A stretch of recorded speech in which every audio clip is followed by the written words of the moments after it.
And now, another major production. I'm about to tell you what the real is. Deep down inside, you got to feel it. Emotions have the most number of killings. Pay close attention to your feelings. I'm about to tell you what the deal is. And when I'm talking, all I'm hearing is some cricket. Hurry honey, run and get your ticket.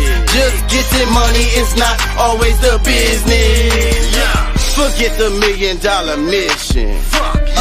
Sometimes I just want to go fishing instead of physically grinding in the trenches. Finding me using my knowledge, intuition. Chaka not talking while he's so distant. Chaka be talking but they don't listen.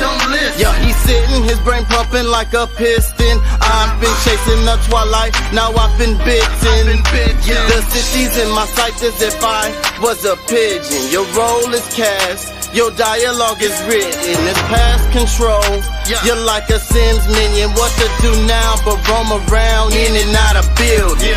Seemingly living, touching ceilings, but there's no feeling. Willing and dealing, but really there's no winning. I'm sinning and sinning, so what I'm defending stuff's like prison, stuck in the life out of reverence. I'm about to tell you what the real is. Deep down inside, you got to feel it. Emotions have the most number of killings. Pay close attention to your feelings.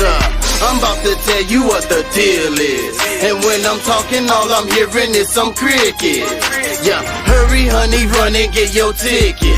Just getting money is not always the business. They say they do it for the money and the power. I'm just trying to get some peace in the shower. Protect what's mine without being a coward. Watch loved ones take time to breathe in the flowers. I've seen these G's get knee deep in powder because he needs to succeed in ours. Fuck your lifestyle, it's weak and it's sour. Fuck your lifestyle, it's weak and it's sour. Watch I come through and do like I do. Watch he come through and lose like he do. I'm a Hebrew, he just evil. We both hate people and church steeples. One thing certain, demons lurking. They be stressing, we be surfing. She be twerking and it look like it's hurting. I be perping, close the curtain. They give you lithium to get rid of that shit? I'm about to tell you what the real is. Deep down inside, you got to feel it. Emotions have the most number of killings. Pay close attention to your feelings. I'm about to tell you what the deal is. And when I'm talking, all I'm hearing is some cricket. Hurry honey, run and get your ticket. Just getting money is not always the business. I'm about to tell you what the real is. Deep down inside, you got to feel it. Emotions have the most number of killings. Pay close attention to your feelings. I'm about to tell you what the deal is. And when I'm talking, all I'm hearing is some cricket. Hurry honey, run and get your ticket. Just getting money is not always the business. You boys think you real. What is real? Whatever it is, it's not you. For real. You know what I'm saying? KCE, we coming. It's the takeover, bitch. Y'all ain't ready. This is some whole new shit. For real.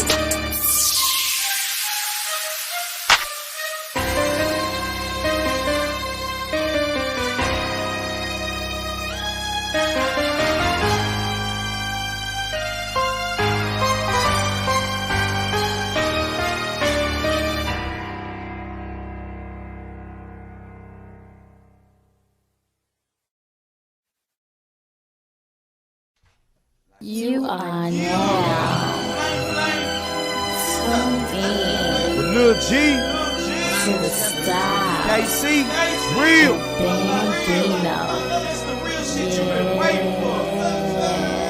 Yeah.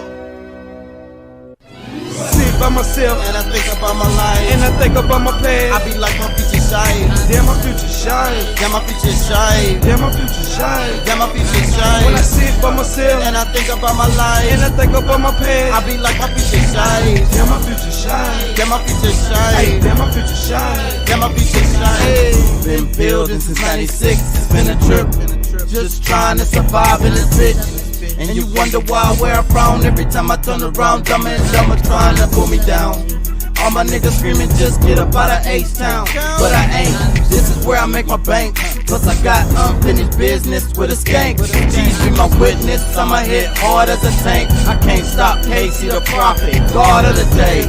I trust the game with a case for being fake, for thought hate all of y'all, and I'm willing to eliminate anyone up in my way. Sitting living in the belly of the beast, predator and prey. Either get ate, pray you ain't the next nigga on my plate. Hey, I be like, damn, my future shite. That's why I let all my anger out when I get up on the mic. They say life is what you make it, but shit, that's like rolling dice, man. Let me tell you something, man. Life ain't all night. People be like, man, that's gravy, man, but that shit is right. Let me tell you something, you tell them the truth, they be like, that ain't right. But shit, life is shite, it's like putting up with a fight. If you fuck with me, can't see, we'll punch out your life. When I sit by myself, and I think about my life, and I think about my past, I be like my future shine. Yeah, my future shine. Damn, my future shine. Damn, my future shine. Damn, my future shine. When I sit by myself, and I think about my life, and I think about my past, I be like my future shine. Damn, my future shine. Damn, my future shine. Damn, my future shine. Hey, damn, my future shine.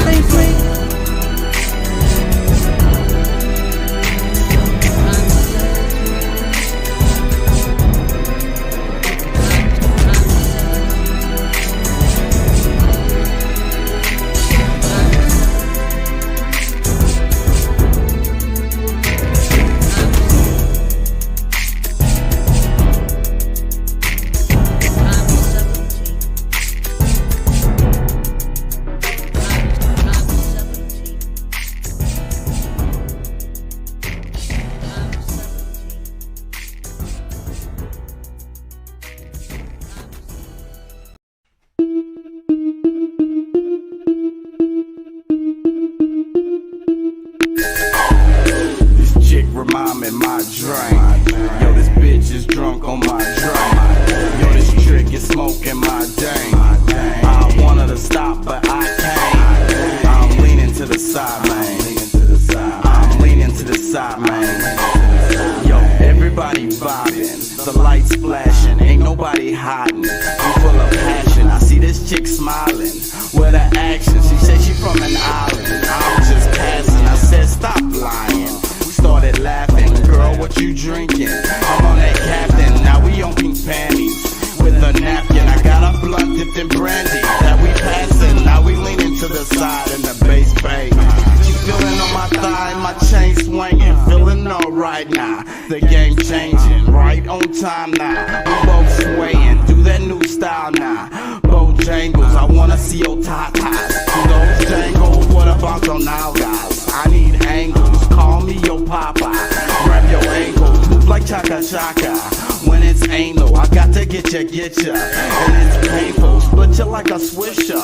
With a label, you know we can make it without being naked. We can make them think we fake it, shake it, make me take it. Yo, this chick remind me my drink. Yo, this bitch is drunk on my drink. This trick is smoking my dang. I wanted to stop, but I can't. I'm leaning to the side, man. I'm leaning to the side, man. I'm leaning to the side, man. I'm leaning to the side, man. If you got a cup, put that shit up.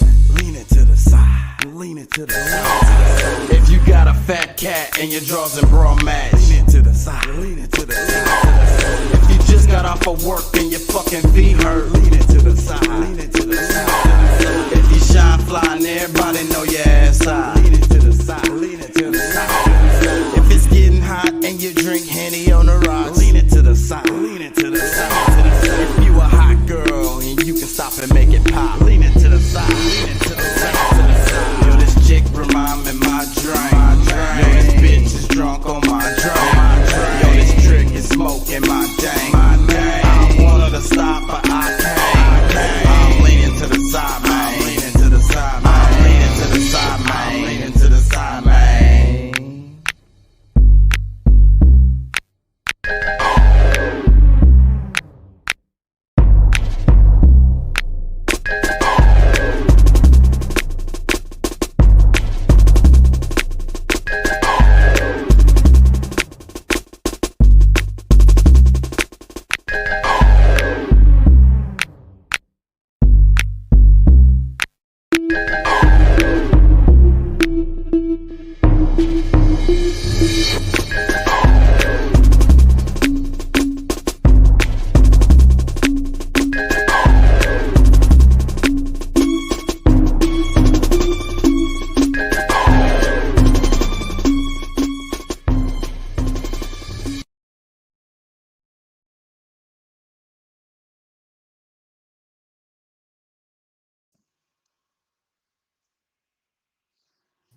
Hey, what's going on, everybody? Remember, we want you to be an activist. What's up, Pat? I'm glad you was able to join, bro. What's up? What's up? I'm fucking behind as fuck. I had a bunch of shit going on, but I'm here. Fuck. I had to go to the bar and have me a couple drinks, ain't gonna lie. That's why I'm late. Apologize to everyone. I don't think I'm broadcasting on Facebook tonight because I'm late. I ain't even gonna deal with it. Fuck it. They barely watch my shit on Facebook anyways. Is this the same background I used yesterday? No, I used a dark one yesterday. Okay. I try to do my green screen is like the third character of the show. You know what I'm saying? It is. It's me, you, and the green screen. So, and I try to do it. Yeah, I try to do it different every time. So then, because of the thumbnail, so they can know it's a different show or whatever. You know what I mean? Anyways, I'm here. Gotta catch my freaking breath. Did you read the title and the little caption and shit? Yeah, man. Shit, you stepping all over my toes. I'm not trying to make you feel no kind of way, but what did you think of it? Tell me while I get my shit together. I think it's real shit. I mean, that's just I mean that's one of those things that kind of encapsulates the a different angle from the slavehood of the government, or the matrix, shall I say. As far as I mean,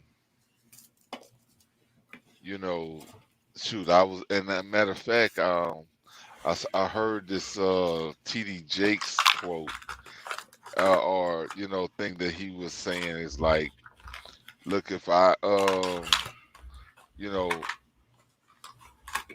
if I have time, I don't have, I won't have the money to, you say, so which one do you want? You know what I'm saying? Like, you got to pick one, because, if I'm at home with you, we ain't gonna have the money. But if, I got the money, I'm not gonna be, have the time to. So it shouldn't be that way. That's my point. Like, that's bullshit that we have to choose between money or time. That's my argument. And I mean, I can't judge the guy who chooses time, and I can't judge the guy that chooses money. Neither one of them can be judged. What's more valuable? At some point, because I can speak for the guy that chooses the money, is because it's like, okay, well, if I'm able to get the money, I can create a space where I can have time, or to actually have both. That's what but that's that hamster, on being on a hamster wheel, but does. that's You know what I'm saying? but that's generally not how it works, because so like, okay, there's options with both of them, right? So when you have money, you could do what you want, but you don't have the time to do what you want or whatever. You have to schedule it. And when you don't have money, you can't do what you want. You have your limit. Okay, let me try to say this right. When you don't have time, you could basically do what you want because you have the money, but you don't have the time to do what you want. And when you have money, when you don't have money, you have time, but you're limited because you can't do what you want because you don't have the money to do it. Yeah. And So I mean, but like I said, I mean, I pretty much sacrifice so that my family can have time, they can have life, they can do different things. I just can't, and I can't do it with them. But at least they'll be able to have and and it, do. and it sucks. Like I say, either way. Yeah, I mean, you're losing one way, you're losing the other way. Like I can't say which one is. I've chosen the time option. You know what I'm saying? That's the thing between me and you. Like you chose you chose the money Money. option. And I chose the time option. But I can't. And I used to have money, but when I had money, I didn't have time. I was whenever like it was an event, special event, birthday, or whatever, some kind of special event somebody invited me to. 9 times out of 10, guess what? I can't come because I'm at work at the time when that event happens. Yeah. And that's one of the things that kind of it guides me in my life because like I said, when my daughter's mama died, when she was when she was 3 years old, I was like, that's when I made the decision. I was like, I gotta be there for her. You know what I'm saying? She don't have no mama. Because before it was fine. It was fine. I was making good money. I was going 60 plus hours a week. But her mom was there. She had her mom. And I would be there with her when I got off of work. That's fine with me. But when her mom passed, I was like I say, I would take her from daycare to babysitter to daycare to babysitter to neighbor to friend. You know what I mean? To my mama's Yeah. house, back and forth, and that's how it was for us for a while. And until I got fired from my job. But I think the reason why I got fired from my job was because I was like, this is not working. I can't because she doesn't have a mom. I gotta be mom and dad, so I can't be gone 60 plus hours a week and still be a dad or a mom. Get what I'm saying? Somebody else is raising my child. I had to make a decision. It was a fucking hard ass fucking decision. It was fucking hard. And I'm poor to this day because of that decision. I don't regret my decision, but I don't know if it was the right one. If that makes any sense. Well, I mean, nobody has the right decision because whenever you're trading, because you're trading one for the other, I mean, you will honestly like the time probably is. I mean, it's always gonna be the most valuable. You're gonna have those moments that shoot I'll never have. You know, I mean, the time I think But is. But when she asked, like right now, I need health care. I need to get my teeth fixed. And I had like school clothes. Every year you got to get new shoes and shit for the kids, right? This year, and I had to wait. I bought her some of her stuff that she wanted, and she had to wait another like a month or so, I'd say. I just barely finished buying her stuff for school, if that makes any sense. You get what I'm saying? I had to make her wait because it didn't fit in my budget. So before school started, of course, I bought her stuff, but it wasn't enough. You know what I'm saying? I needed to get her more stuff, but I had to make her wait. I was like, hey, it's not in the budget right now. So I'm gonna hook you up with this, that, and the other, but I'll finish school shopping for you in like a month or so. So I can get my money together so I can do that. So like what I'm saying is both sides suck. You know what I mean? Like, what I mean is like, I can't say that one is better than the other. You get what I'm saying? Well, I mean, I feel you, and I think, I mean, that's like one of those reasons why, because like right now, they threw a party at Aleros, and You can't be there. everybody's there, and my son is like, Dad, Dad, like I wish I wish you was here. Yeah. It hurt. And but But now there is an element there that, because I mean, I could have been. I just needed to know it sooner to prepare myself for it, because I to mean, schedule it. And that's yeah, how it was for me when I was making money. It was the same way. But like 3 weeks, I needed like 3 weeks prior. Yeah, A I mean week prior two. is no good. A Yeah, week week prior was is no no good. good. Two would have been okay. I could have done it with two because I mean, like I said, I mean I could be anywhere in the country when you know any given week. You know what I'm saying? So that's for me. Like at least 2 weeks, I could have done it. But you know, it's still like those. I mean, that would have been a great moment for us to be able to hang out, do something that's you know other family and Memories. stuff that's around. Yeah, those Memories. those memories. Yeah, but I could have jumped in the bouncy house. You know what I'm saying? Exactly. Had a good time. Had a good time with the baby. And make an You know? excuse like, oh, I'm just jumping in here because of my son. Like, you know what I'm saying? I make sure he Nah, have a, nah, I but you won't having do fun too. it. I totally feel you. So what else do you have to say about the topic? Like what I mean is like I want to talk about this for a while because this is very, very heavy. Everybody, the system that we live in, we have to make one, everybody fits in one or the other pretty much in the system that we live in. Pretty much Well, everybody n- for the most part, I mean, there's probably 5 to 10% of people that that, have money and time. Yeah, yeah, that's very few. Yeah. Very, very, very few. What I'm saying is most people have to choose one or the other. We don't get the option of both. That's not an yeah. option for us.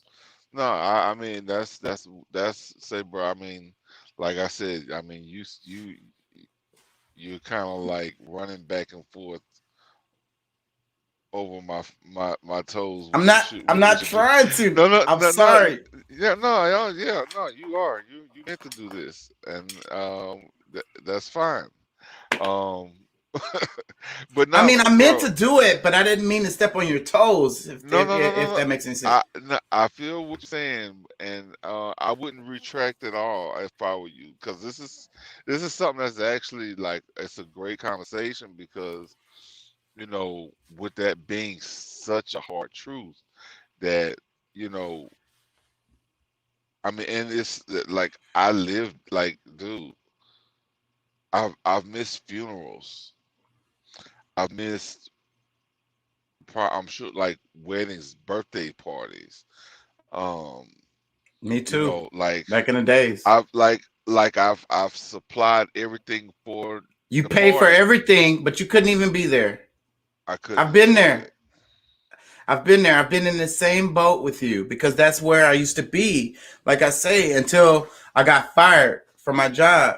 But I think I got fired on purpose. I think I made that decision subconsciously, if that makes any sense.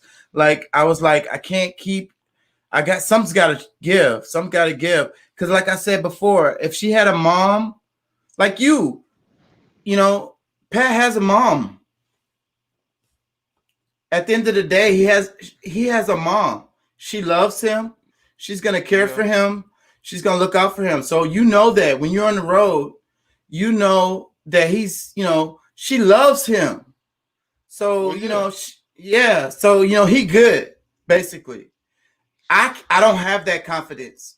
She Dude, doesn't have a mom. but well, and I feel that, like, dude, that shakes my heart when I think of it, that, but at the same time, shit, that's my dog, you know what I'm saying? It's I like, know. say, bro, that's like having his mom still doesn't replace, like having his dad. I I text my like, son. I text my son the other day, bro. I'm gonna just give you a little bit of input, and I was teared up. I saw a commercial or something. I don't know something I saw. It was like a 10, 11-year old's son with his dad, and they were chunking the football with each other, playing. Just throwing the football. It's not a big deal. Most people it's not a big deal. When I saw that, I teared up. You know why? Because I never had that with my son. Because my first baby mama, she took my son for like 10 years, so I missed all those.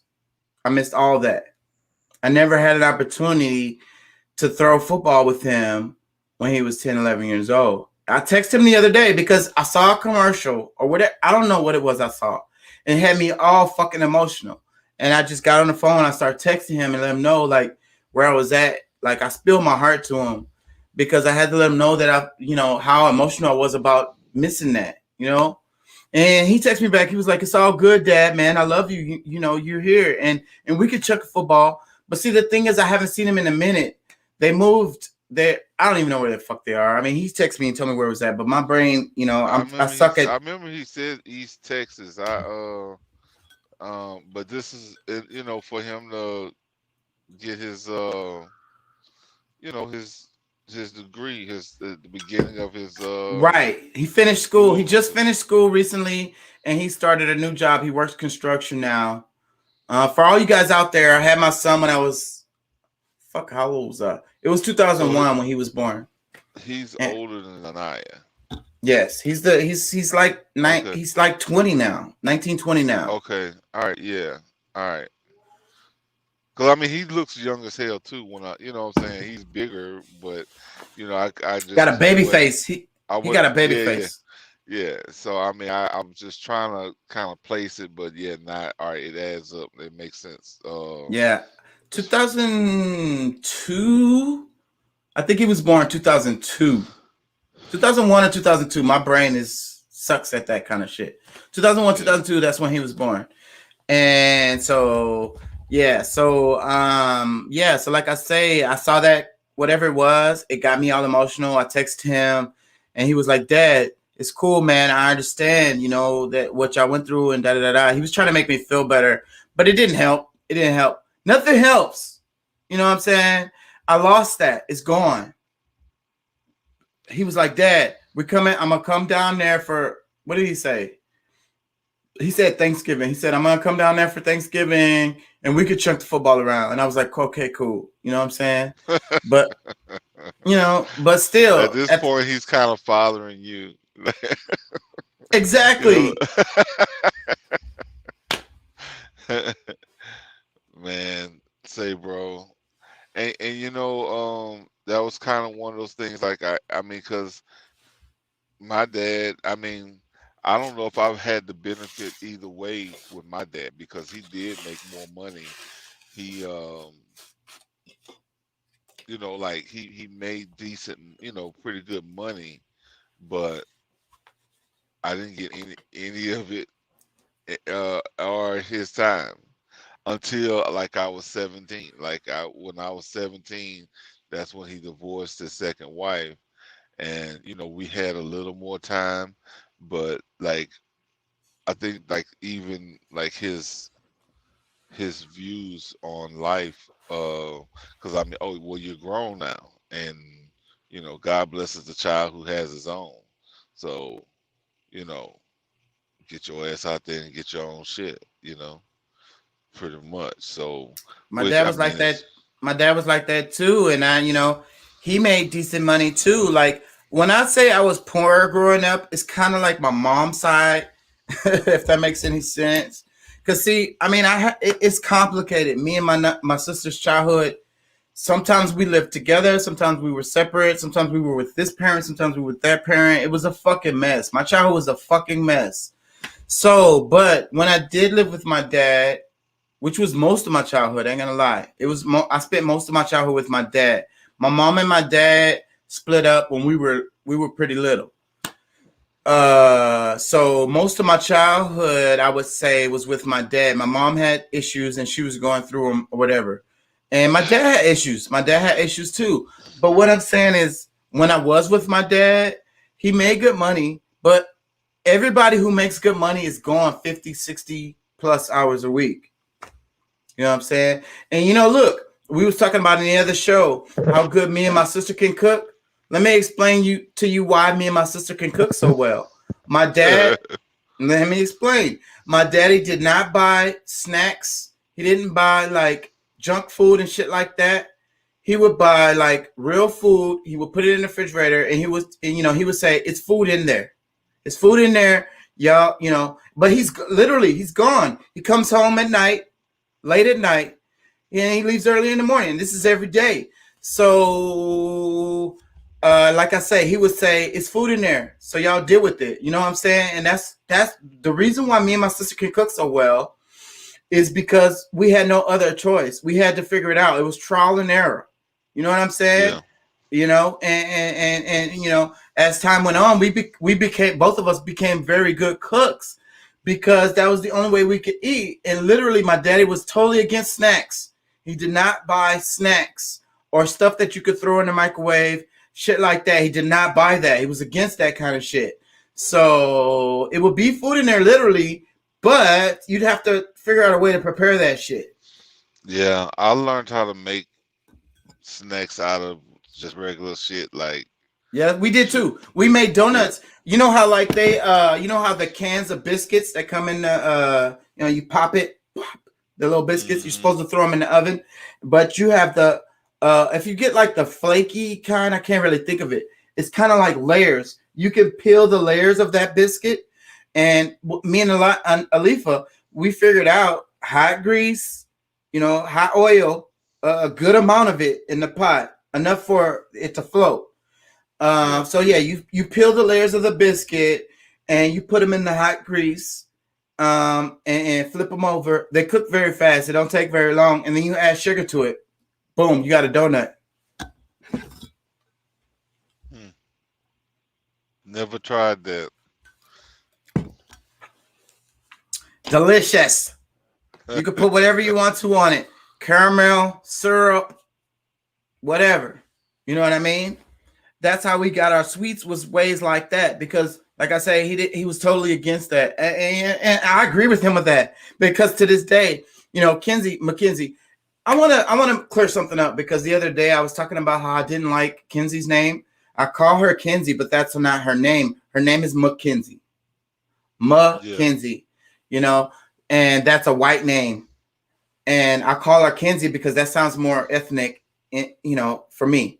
And a lot of people call her Kenzie because it's too many fucking syllables. But you know, I don't like Mackenzie. I don't like that name. We had a literal fight, me and her mom, about that name, because how it worked was her grandma, her mom's mom, she was like, okay, so if you have like your first daughter, your first, I don't remember how it works. She made a deal with her that, your daughter, I'm gonna name them or whatever. I don't know. You know what I'm saying? I mean, I don't even want to go down that road too much because it fucking irritates the shit out of me, because I'm the fucking father. I made the child, and I get to have no say in what the child's name is. And it Not was yet. because it was because of her grandma, her mom's mom.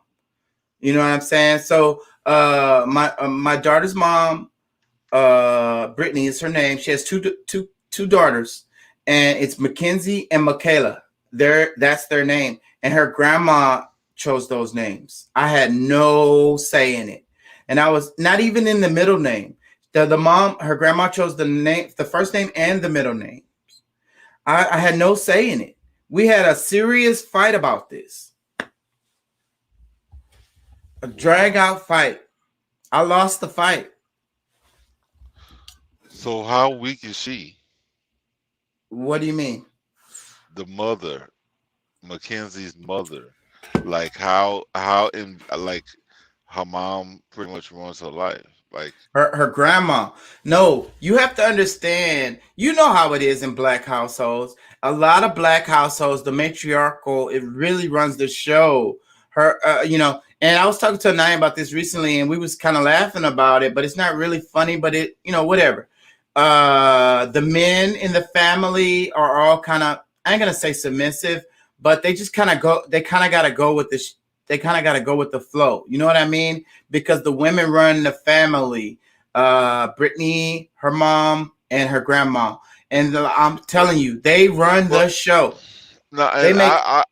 I feel to an extent because like, there are things that the women are, like the men in our family just kind of back out of the way on. We And don't then want to. there's other We don't want the and then fight. there's other things where it's like, no, it's time for you to sit your ass down. And, you know, So I mean, and that's what the part that I know as far as with my family, from my grandfather, my uncles, a lot of like some things, my uncles, like they might be like, that's just not a fight they want to, like they don't want, like it wasn't worth it It's not worth to it. fight on. Yeah, but you know on other things it's So just that's what it like, is. The the women pretty much run the show. Like you said, it's exactly like that. Every now and then the man, puts his foot down and be like, no. But for the most part, the women run the show for they have a lot of events. It's a large family. It's traditional black family. And any event that happens, but anything, my thing is, it's like, grandparents usually is like, well, I don't know, like,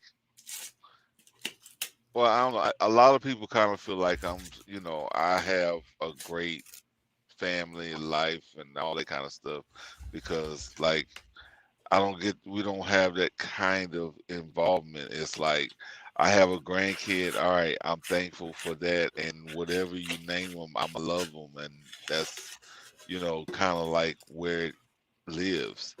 But there's, I know that there's others that, you know, never ran anything in their life, so now they're taking their chance at trying to run whatever they can. So well, in this situation, that's not it. Because I have to explain more. Brittany had five brothers. She has five brothers. She's the only girl. So it's, that they treat her differently. She's special, if that makes any sense. Her mom had six special ed. kids. No, no, no, no, no. She's special because she's the only girl. Her mom had six kids, and it was five boys and one girl. So the Okay. grandma, yeah, she had, because she's the only girl, that's the thing. That's the connection. It's, and really this goes back because actually this is our kind of like lineage as black people. Um, we're matriarchal. We're naturally matriarchal, black people. And that's just what it is. The women run the show. It's really true. The men have input, but for the most part, the women run the show. It's just pretty much that's been our history. It's really true. We're more of a matriarchal society. White folks are more patriarchal. It's really true, and that's just been our history. But like I say, five brothers, one girl. She was treated different from everybody. She the baby. I think she has a younger brother, but she was still treated as like the baby. You know what I'm saying? She was like, she's the only girl. She gets special treatment. And the mom, her grandma especially, is like, when you have kids or whatever, I want to name them da da da da da da. They had made this deal long before I was in the picture. But that's the thing. Like, I think that's still a problem. I mean, even like I don't agree. that's Trust me, I don't agree with it. that's We had a slap yeah. down I mean, fight but about this. that's more than a matriarchal type of you know paradigm.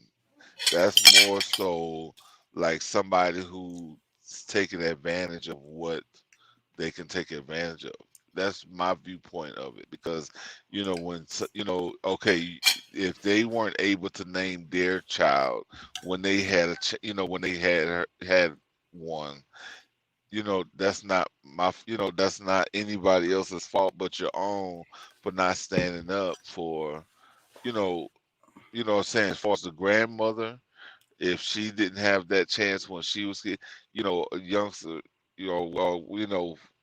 having her kids, to me, it's kind of like a cycle like that has to be broken at some point. I You know. I know, don't agree with some of the stuff. I mean, I agree with the matriarchal. I'm okay with that.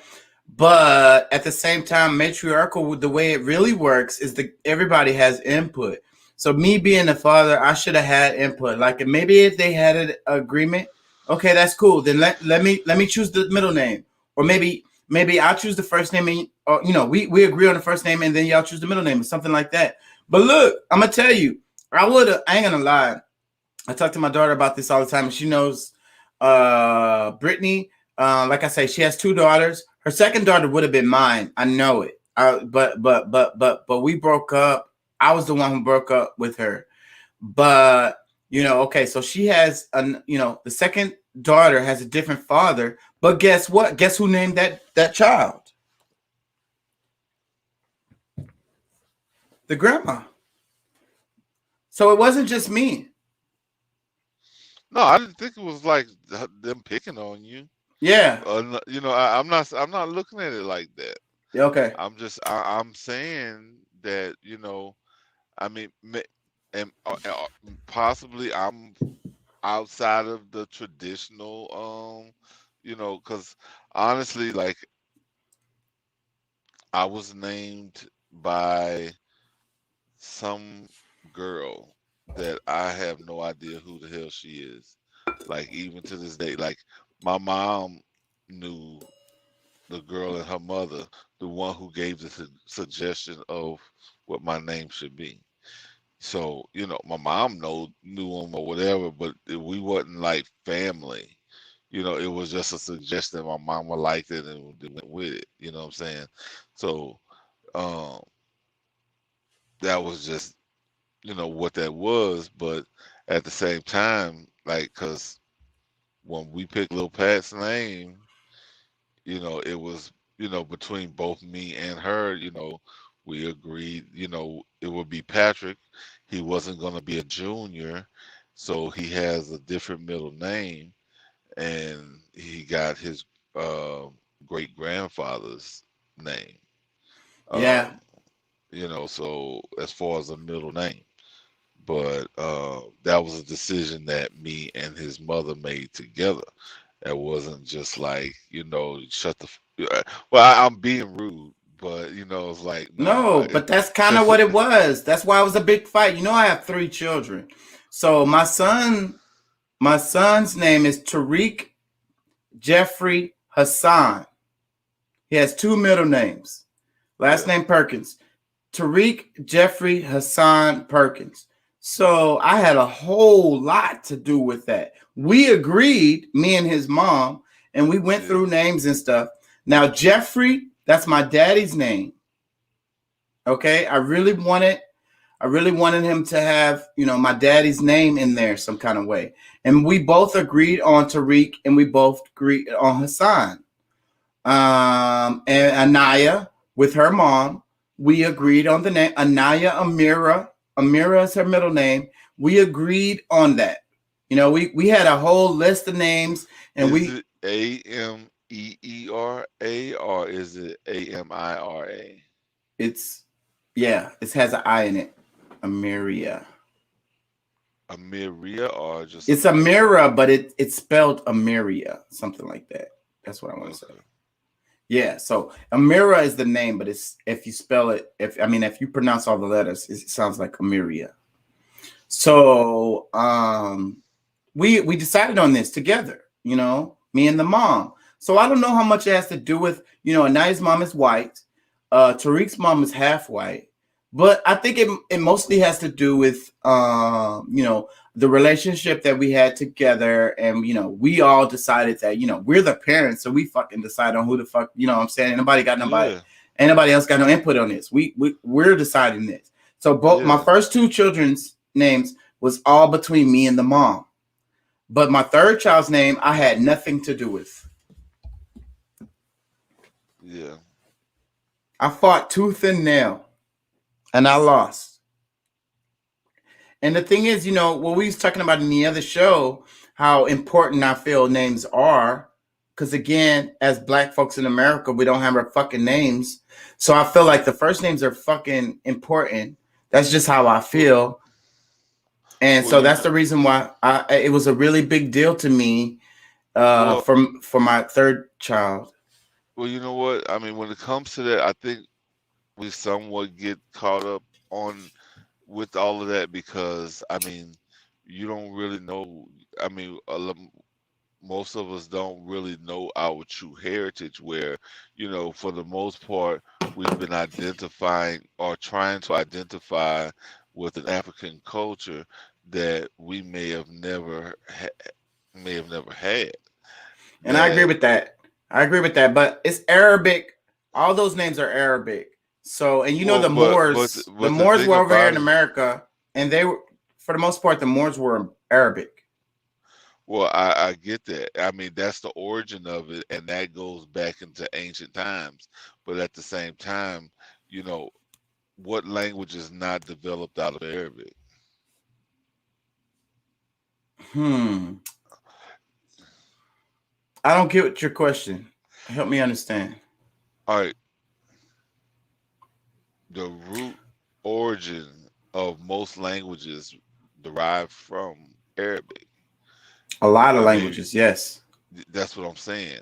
So I Yeah. mean, there's a lot of things that has evolved out of Arabic that now we know Spanish. I mean, at one point it was called Moorish Latin, but Latin, you You're know, that's crazy that you say this because I would say 95% that you study a lot of shit. That's why we fuck with each other, bro. Because what you're saying is 100% true. You know, I'm struggling with Spanish. I'm about to fail this class. I ain't gonna lie.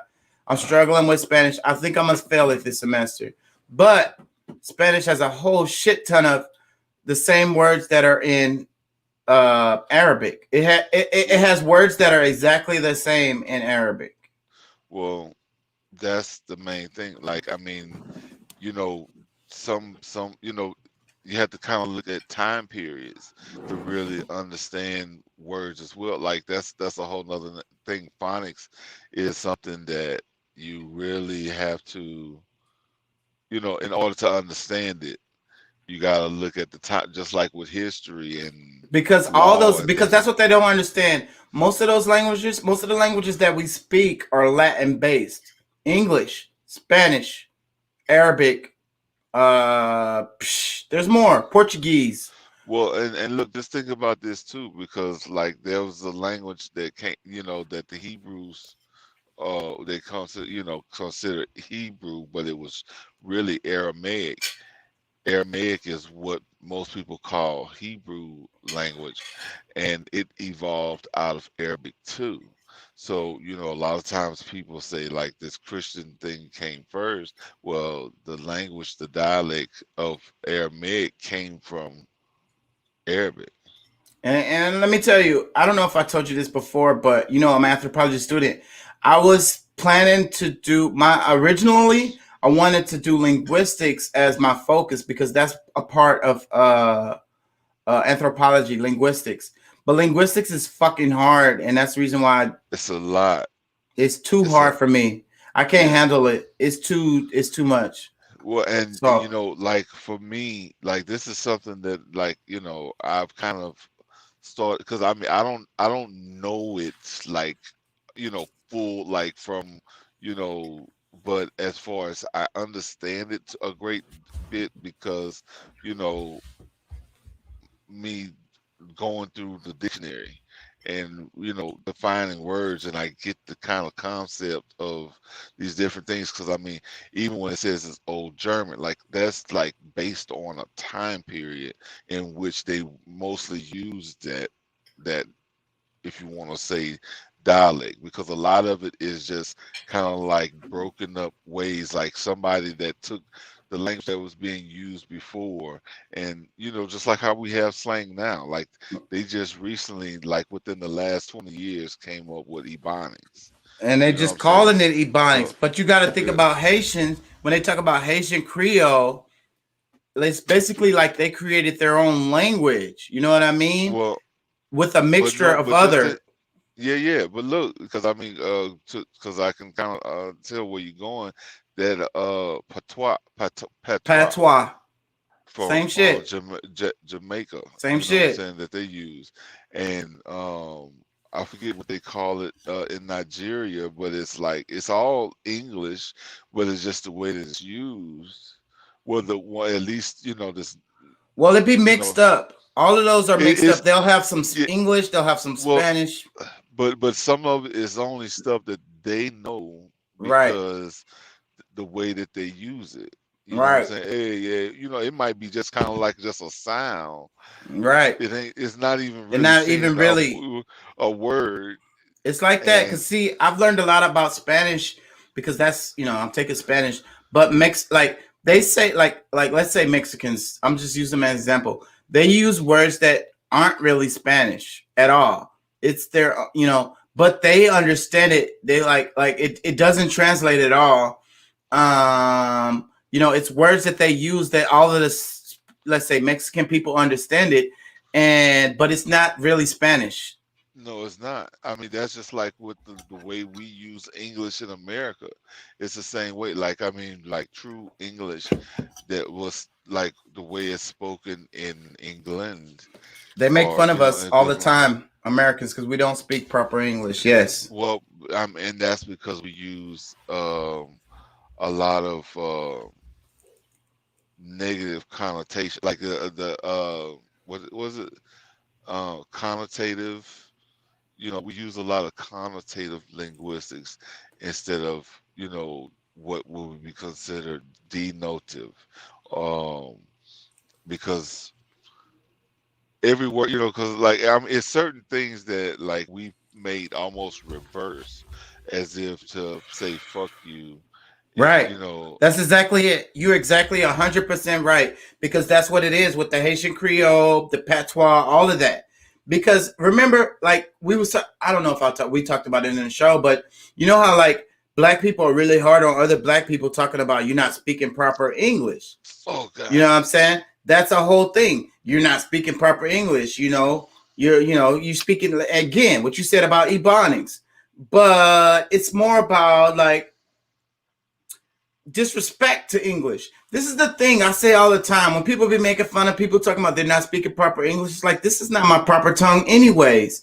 This was a colonized tongue that was given to me. So what happens is we make it our own. We change it.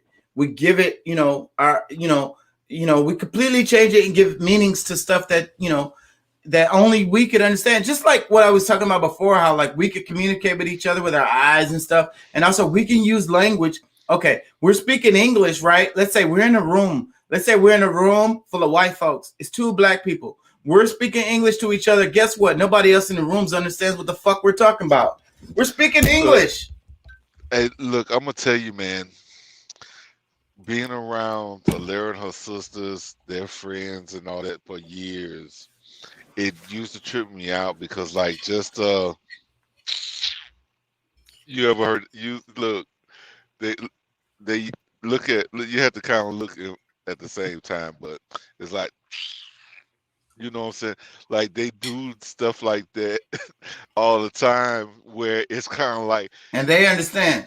they understand, like it means like a plethora of things, and of course just the Depending way on the the way you use it, right. when you use it, all that kind of stuff does matter, the inflection, all those different things. But yeah, like it killed me because and it surprised them because honestly the way we are, like they, as far as especially Louisianians, I mean, I'm sure different black people, could probably fit in and relate just as well. But I think Louisianians, because of how fucked up we are, we we get it. Like this the same kind of slang or whatever. Because When my mom the, gets around her people, she talks totally different, bruh. It's that broken French shit, and I can't understand it. I haven't been around it enough to. They might as well be speaking pig Latin. I don't know what they're saying. So like I say, her yeah, accent changes, the way she talks changes, all that shit changes, and I don't understand what the hell they're saying. All right, it's over my head. well, I mean, and that's just the way it is with us. I mean, I think most cultures, all cultures, I believe, does it. But just think about the diversity that we have within black people, that like, and for me it was really crazy because I had no training on understanding what they were saying, You know, they'll be saying some shit. You know, the first couple times I'm kind of like, you know, I don't really know. You know, I didn't understand it, but after a while, you know, it just kind of clicked in, and you're able to kind of decipher between, you know, options. Like you know, you go through like the different options of what they most likely said or what they're trying to say. But so I mean, I think even as like from childhood, especially like you know, you growing up around, you know, like we had some what you know we call coon asses. You know, in Louisiana, coon ass is pretty much Where a Cajun. do you know where the other pepper is? It's in the dryer. In the dryer. In Louisiana, they call a coon ass. A coon ass is pretty much a Cajun, which kind of has broken down. A Cajun is someone who has White, native, and black in them. Is that right? no, That's it. no. I mean, honestly, a Cajun has. I mean, it has involved white people more so over time, but really, the Cajun thing really is mostly two black people. It originated two black people that was Spanish and French. Mm-hmm. This is like because if you think about it, like French, I mean the whole way that French, I mean because the way it's spoken. Have you ever seen French written out? Yes. The structure in which Mm-hmm. they use, like a lot of it is really confusing. But It sounds Spanish, like Spanish to me. well, they, I mean, it's way different. I mean, it's different, but what I'm saying is the Well, language I think of when I hear people speaking French, I think of Spanish. I don't know. well, this is still a Latin derived, I guess you could Right. say, you know, type of language, but you know, I think it was more uh thought put into the French language than it was for the Spanish. You know, it was like a the structure probably was created before, It's more you know. closer to Latin, and it's also like close to Arabic. Yeah, because you know, and I would say that the French like is a lot closer to the Arabic because of the way like they use the structure of the left or right, but it's still like I think the idea like you know most people write it from left to right, but the whole idea from the right to left in the whole structure of French is what you know exists more there you know within the French than it does in the Spanish. You know See, because like because the thing is, I don't know French at all, but I yeah, know Spanish. I learned I learned some of these things through like I said my ex-wife you know she studied French, she studied German, like a lot of these things I'm with her while she's going through school, like I'm going to school, I mean I'm working, And at the same time, she's in school, and you you know learning. she's yeah I'm somewhat kind of learning certain things because she those things off of me to help her Right. learn it better, you know I what I'm wish I had saying. somebody to help me with my fucking Spanish right now. Swear to God. So I like I'm not gonna sit here and pretend like I know these languages, I don't, but as far as learning certain things about them is what kind of helps me understand certain things when you know I'm hearing it out in the world. You know what I'm saying? So I wish I did. I wish I could understand it just that easy because honestly, Moore's five languages was That's probably at the and that's was what the at the thing is. I think naturally, see, black folks, us, our native, I mean, us naturally, we've always been, you know, if you want to say world peoples, that's what you Yeah. want to call us. We're world peoples. So we've always naturally had multiple tongues.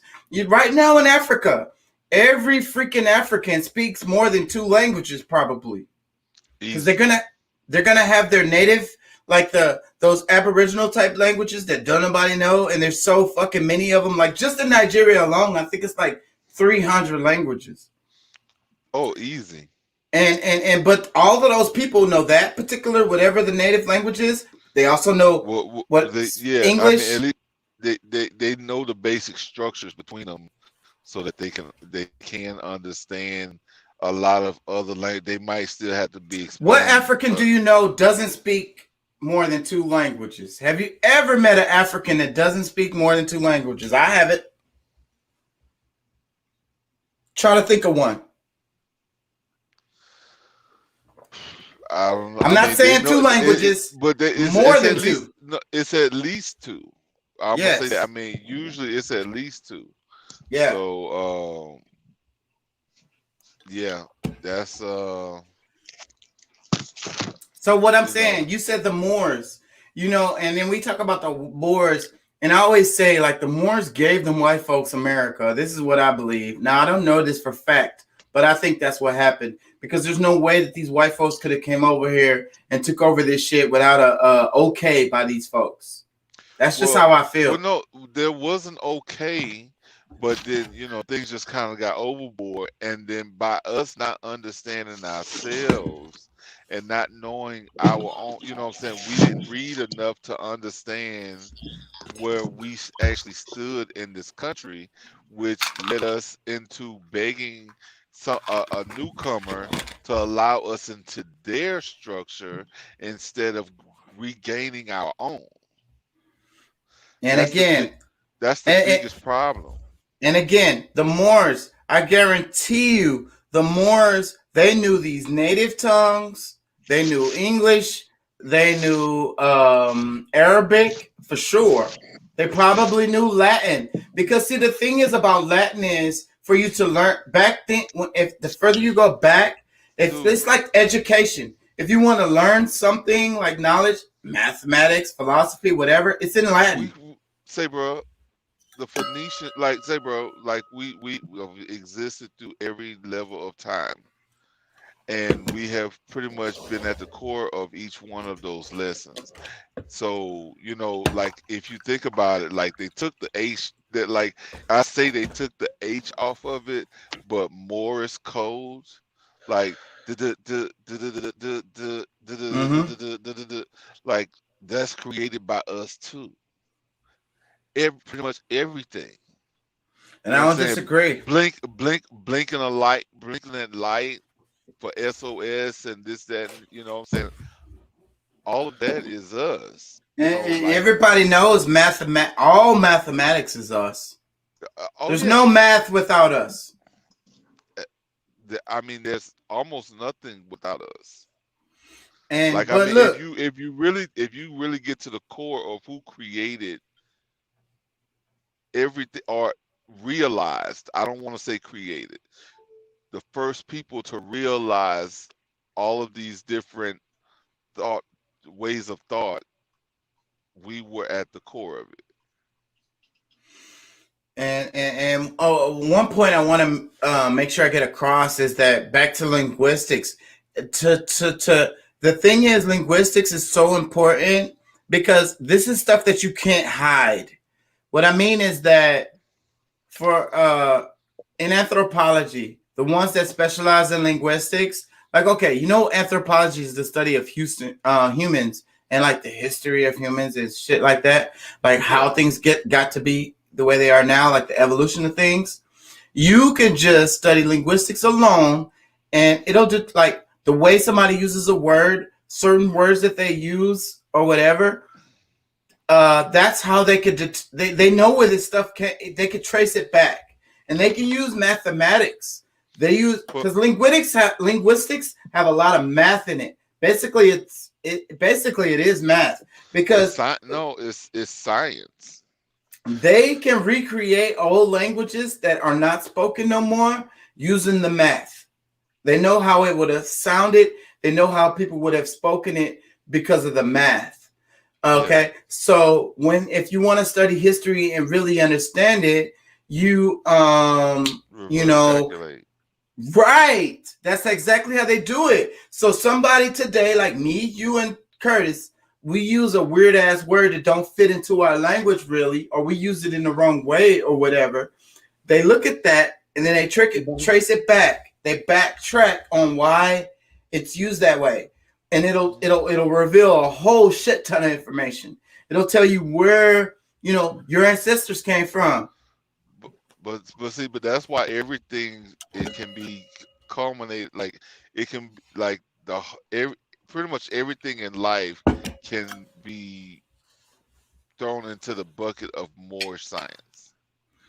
Like just the idea, like any and everything, like all the way to like metaphysics, like writings, the hieroglyphics, like I mean, like it doesn't matter. Like it all boils down because all of it has pretty much evolved from the other Hey, Pat, based on time. dude.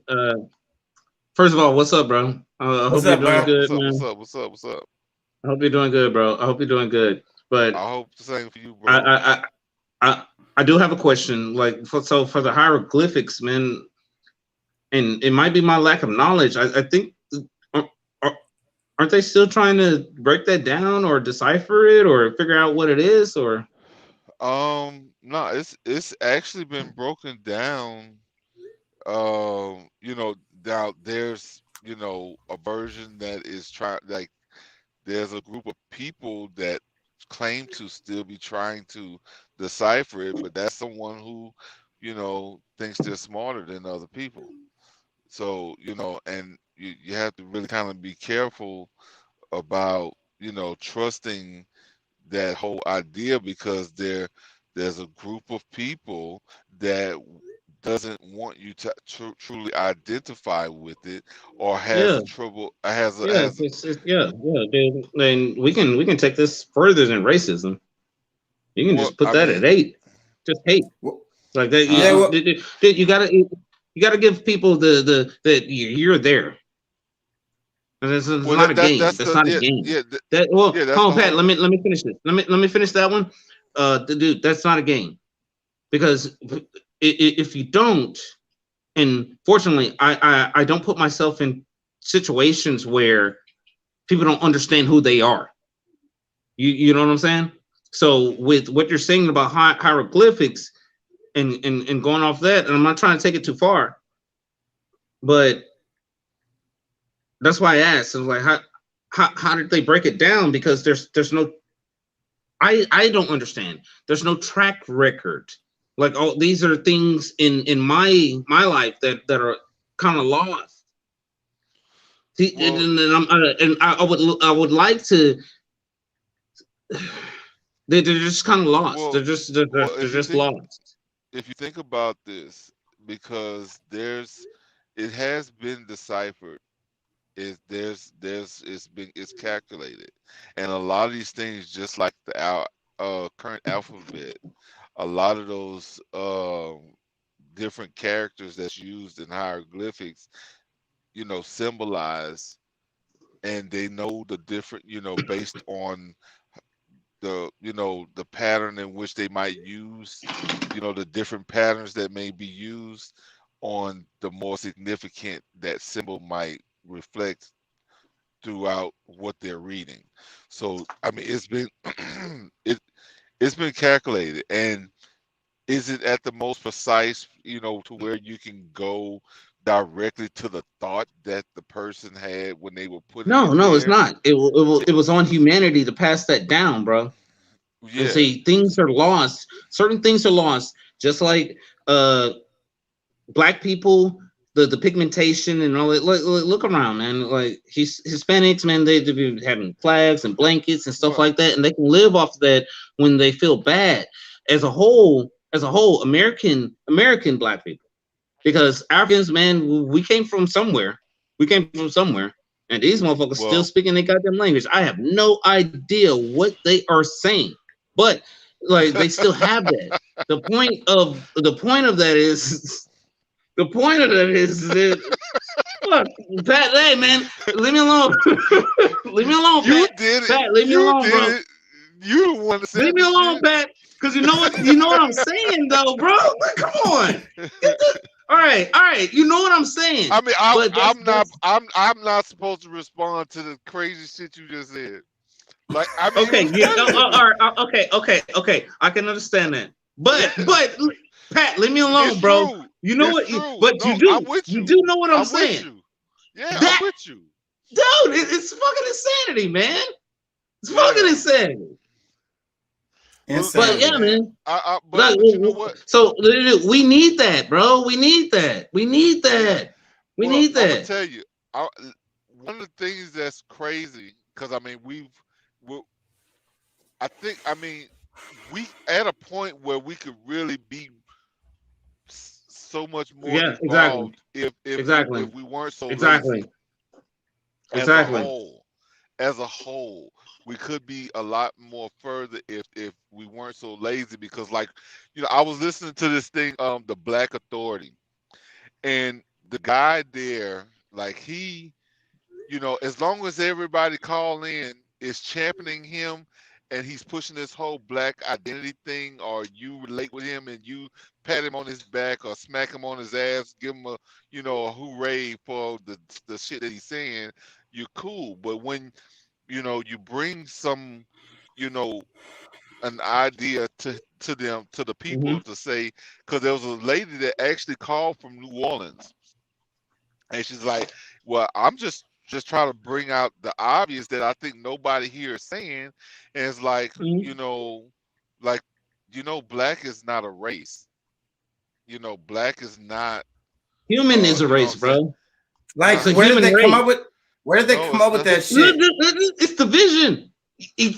That's the only way that you can be better. Motherfuckers don't like challenging your fucking mind. I love challenging mine, because when I break it, it's like, holy fuck! I can see where I can fix it. Look, if I went if so fucking far, somebody gives you a solution that just means that instead of you sitting on your ass and complaining about what somebody else is doing, for you to turn it around, why not use everybody else? There you go. There you fucking go. There you fucking go. There you go. Own situation. There you fucking go. Why not use everybody else? Get the fuck out of here, Pat. I told you. It took you, Pat. It takes you a while to understand Curtis. He's not a normal person. No, I'm weird. I am weird as fuck. I am weird as shit. No, I was created. I appreciate it. But look, man, salute, bro. Like, salute. It's really so simple that we're stupid not to see it. It's so simple. And if you studied history, and as long as you catch that little glimpse of where they declassified, you know, what we call black people, and you realize, like, this is the only people that has been changed their classification. Who else? Who else? And a whole fucking planet has a, like, it's really like it's a generic brand, right? Who else on the planet has a generic brand that identifies their, like, ethnicity or whatever? Like, there's no one else on the planet who has that. No one. Yeah, because even there's like other countries, even as close as South America, the Caribbean. Oh no, I know black. No, me no black. I'm Jamaican. I'm Haitian. I'm Puerto Rican. No, but we want to hang on to this whole, you know, like I said, it's cool for us to be like, you know, my black brother, you know, whatever, and, you know, passing like us, you know. See, that's where the destruction comes from, because Pat, I'm not trying to do anything, bro. I'm not trying to. Wait, that's Curtis. where the destruction comes from, because again,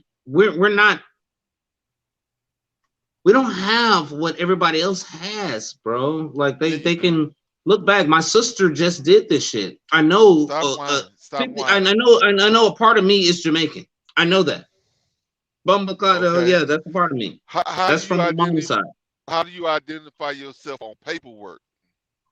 On Go ahead. paperwork, oh man. Sometimes you want honestly. Sometimes I don't disclose it Yeah, I do because that once too. you no once you're in front of me, and it's not no fucking magic or Jedi mind trick like these motherfuckers like to do.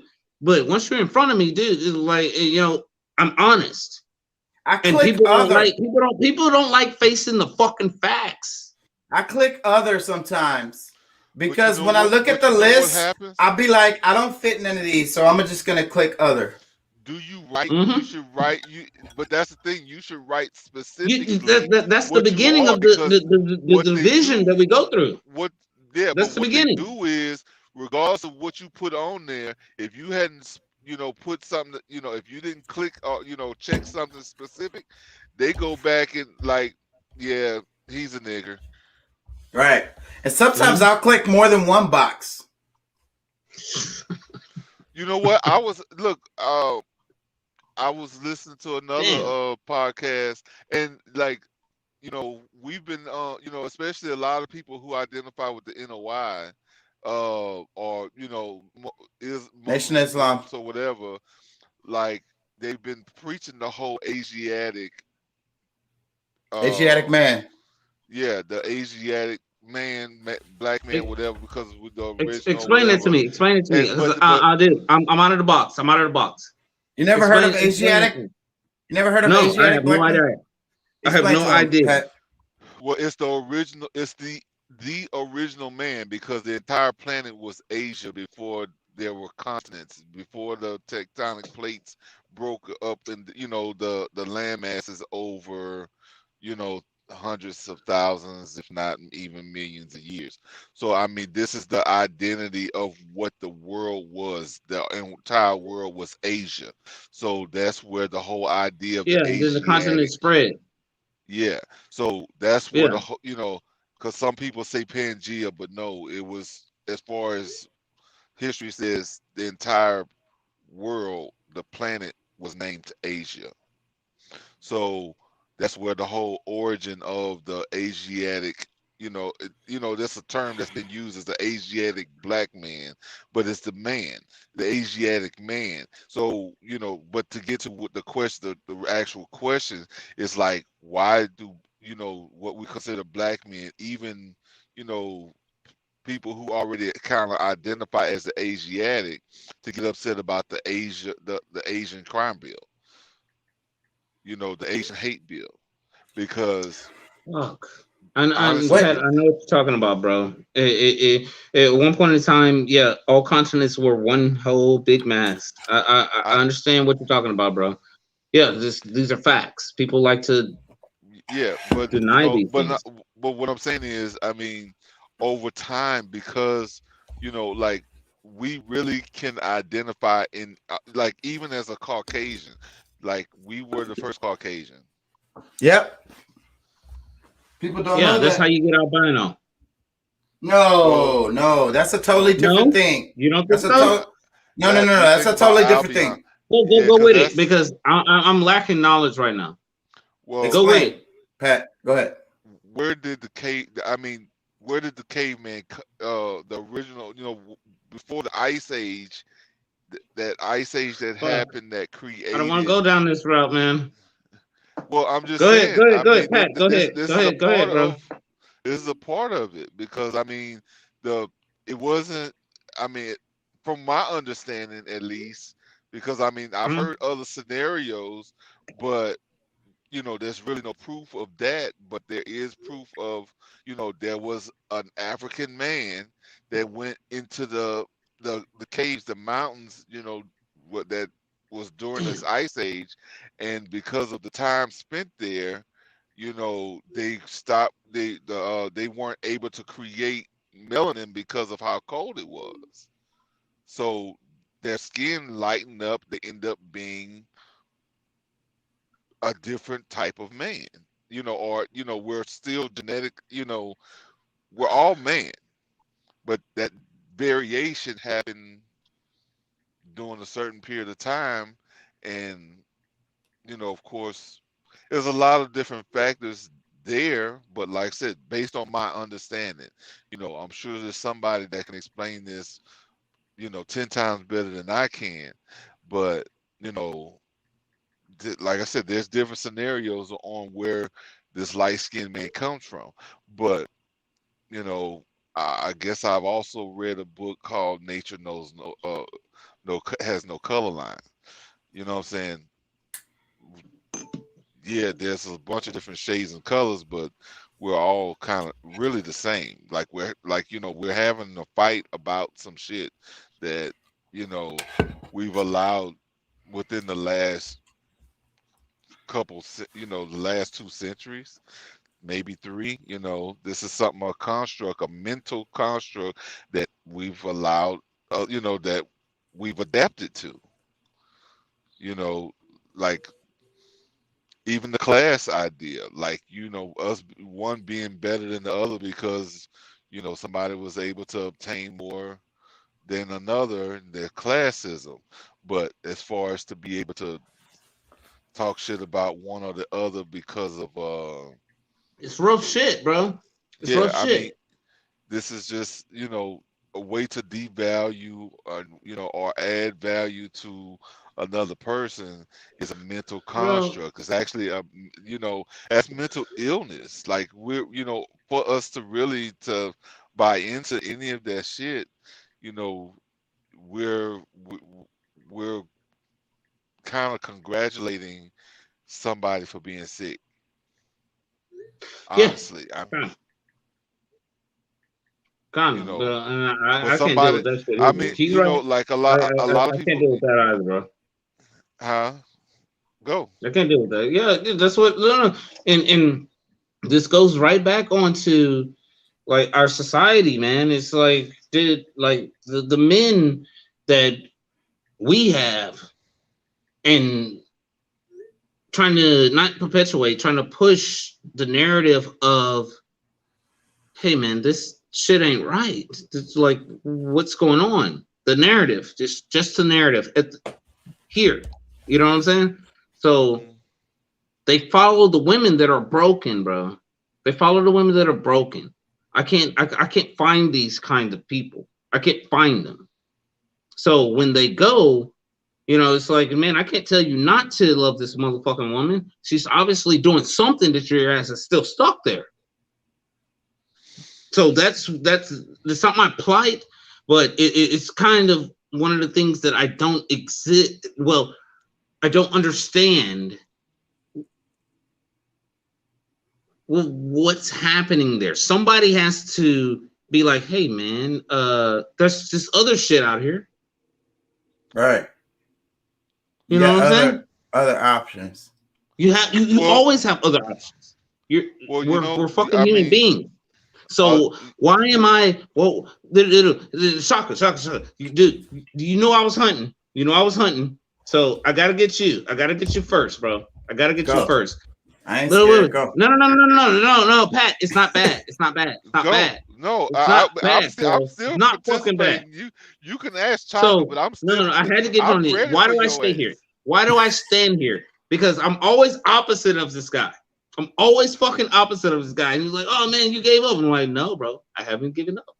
I have not fucking given up. It's You're not the just taking thought. a different route. Well, Just taking a different what? route.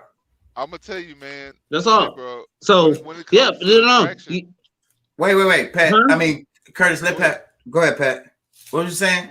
Well, no, I was just gonna say. I mean, when it comes to attraction, a lot of times, I mean, you don't have the choice on who you're attracted to. Now, you could decide not to, like based on characteristics of somebody. Now you can decide, okay, no, I'm not gonna do that. I completely, man. You speaking the gospel because who you fall in Yeah. love with. How much control do you have on over who you fall in love with? No, I mean it's the universe that's attracting you to something. You Like can't. You don't have control. even the idea that somebody being in the same room with you is the Yes, universe's sir. way of allowing it. So if you know what I'm saying, I mean, you can deny it, which, based on different structures that exist, because who's not sick? Who It's if you sane if in this yeah, crazy world. if you are normal, if you're okay in all of this work, like, you're the craziest person. Bro, what I personally believe is I've been already given everything. Now, I didn't skip God, but I totally thought it's myself. I thought about me as a atheist. Now, what did an atheist do? He wouldn't he wouldn't ask God for anything, for a fucking thing, because he doesn't know God. He doesn't understand it. Me, I understand that creation. We're all created. You look around, motherfucker. Just shit. Not not not like that, bro. I'm such an asshole. I have to apologize there. I have to apologize there. I mean, no damn disrespect. I learn daily, bro. So what I'm saying is, yeah. Again, I'm not an atheist, man. I'm not a fucking atheist. We got Well, here for a fucking reason.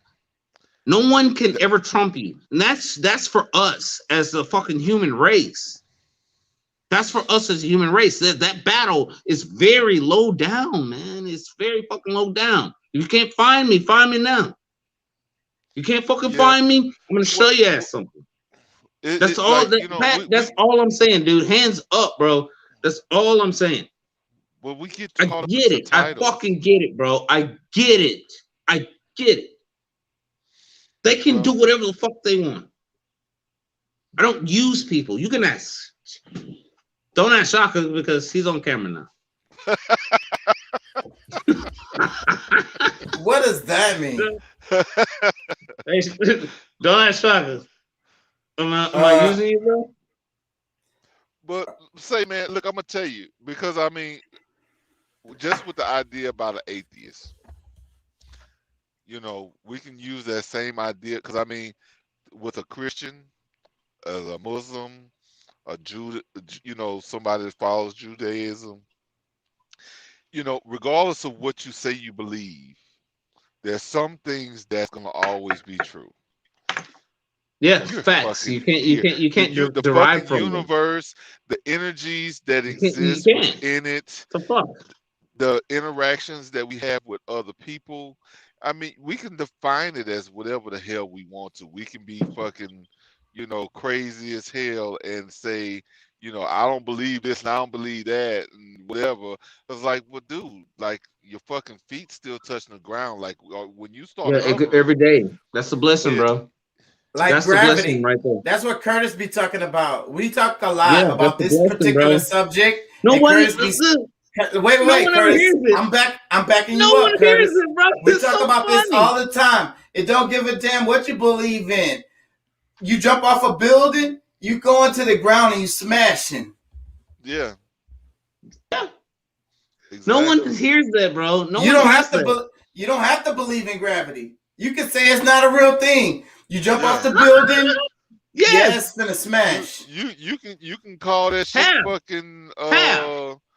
you can call People gravity can't deal with that grounding kind of or shit. whatever. They I can't know, deal but with I'm it, just saying, bro. like, They cannot that's deal with it, bro. a definition of one thing. Like, you can call it whatever you want, but the laws of the universe still exist. And the laws of the universe can't be broken. So call it Nope. whatever the fuck you want. The consequences are gonna be the same. Hey man, you better find your goddamn self. You better fucking find yourself. That's the So, realest you're probably gonna get tonight. No, you better I want find your goddamn self, dude. For real. I, Like, I dude, wanna we're here for a But you know reason, what? man. We're here Hey, for a but I'm gonna reason. tell you, Curtis said something a little while ago that was kind of 360 in where we began, which is we started off the show with the whole time or money, and you know relationships a lot of times is those things that really are able for us to reflect on either one of those. Like at the core, you're doing, you know, especially in, you know, when you're putting those two dualities together, the time and the money, because that's our job, that's our, you know, way of living, the way we provide. In most cases, that's what we're looking at and choosing between. And you said something, we kind, you know, it threw me off a little bit because I wanted to say it right at that moment, but I just had Yeah. a chaka moment. You know what I'm saying? I lose it all the time. Go ahead. But we you know, when it really boils down to it, we have these choices, but do we really? I That's a mean, very good question. That is a very good question. And that goes to that's a what is it? Theory, theology, some shit I'll study. It says that. It says that, you know, the illusion of choice. It says that, you know, like, you know, the universe is chaos, right? Chaos of the universe. So things happen. We meet random people, we fall in love with them. We like me and Curtis was talking about how like illegitimate, not illegitimate kids, but kids being accidents, like and parent like Tish. You know, Curtis. I was talking to Tish. Mm-hmm. You know, she when she was born, she had like an 18-year-old brother. She got like 18, 17-year-old brother and sister. Her mom thought she couldn't have no more kids, and she had another kid, and it was Tish. And you know, like I said, her siblings were grown when she was born. It was like 18, 19, 20 years apart. She was literally an accident. So the thing is, how many of us were accidents? But then we talk about the universe and we say the universe, there's no accidents. God don't make mistakes, right? Mm-hmm. You one actually So thousand, you one made it for some thousand reason, percent, bro. one thousand Like percent. with everything Well, human that we have to deal with, you made it for some reason, bro. Some you goddamn reason your ass is here. Accidents happen all well, the time. but I'm gonna God tell. don't make mistakes. It's the Well, that's your chaos of the creator. universe. It's the chaos of the universe. We Mm-hmm. call it a mistake, but I call it the chaos of the universe. God don't make mistakes. Nothing No. happens that's not meant to be. Well, I you know what? understand. I understand You that. I expressed understand that. something to me I can't. earlier I can about understand that. you expressed something to me earlier about you know, because of your situation, you know, you having Anaya and by her not having her mother there. I mean, your choices were very slim. You know, maybe you could have left it with your mom or your sister or How somebody many niggas done told me to that too? to Go ahead.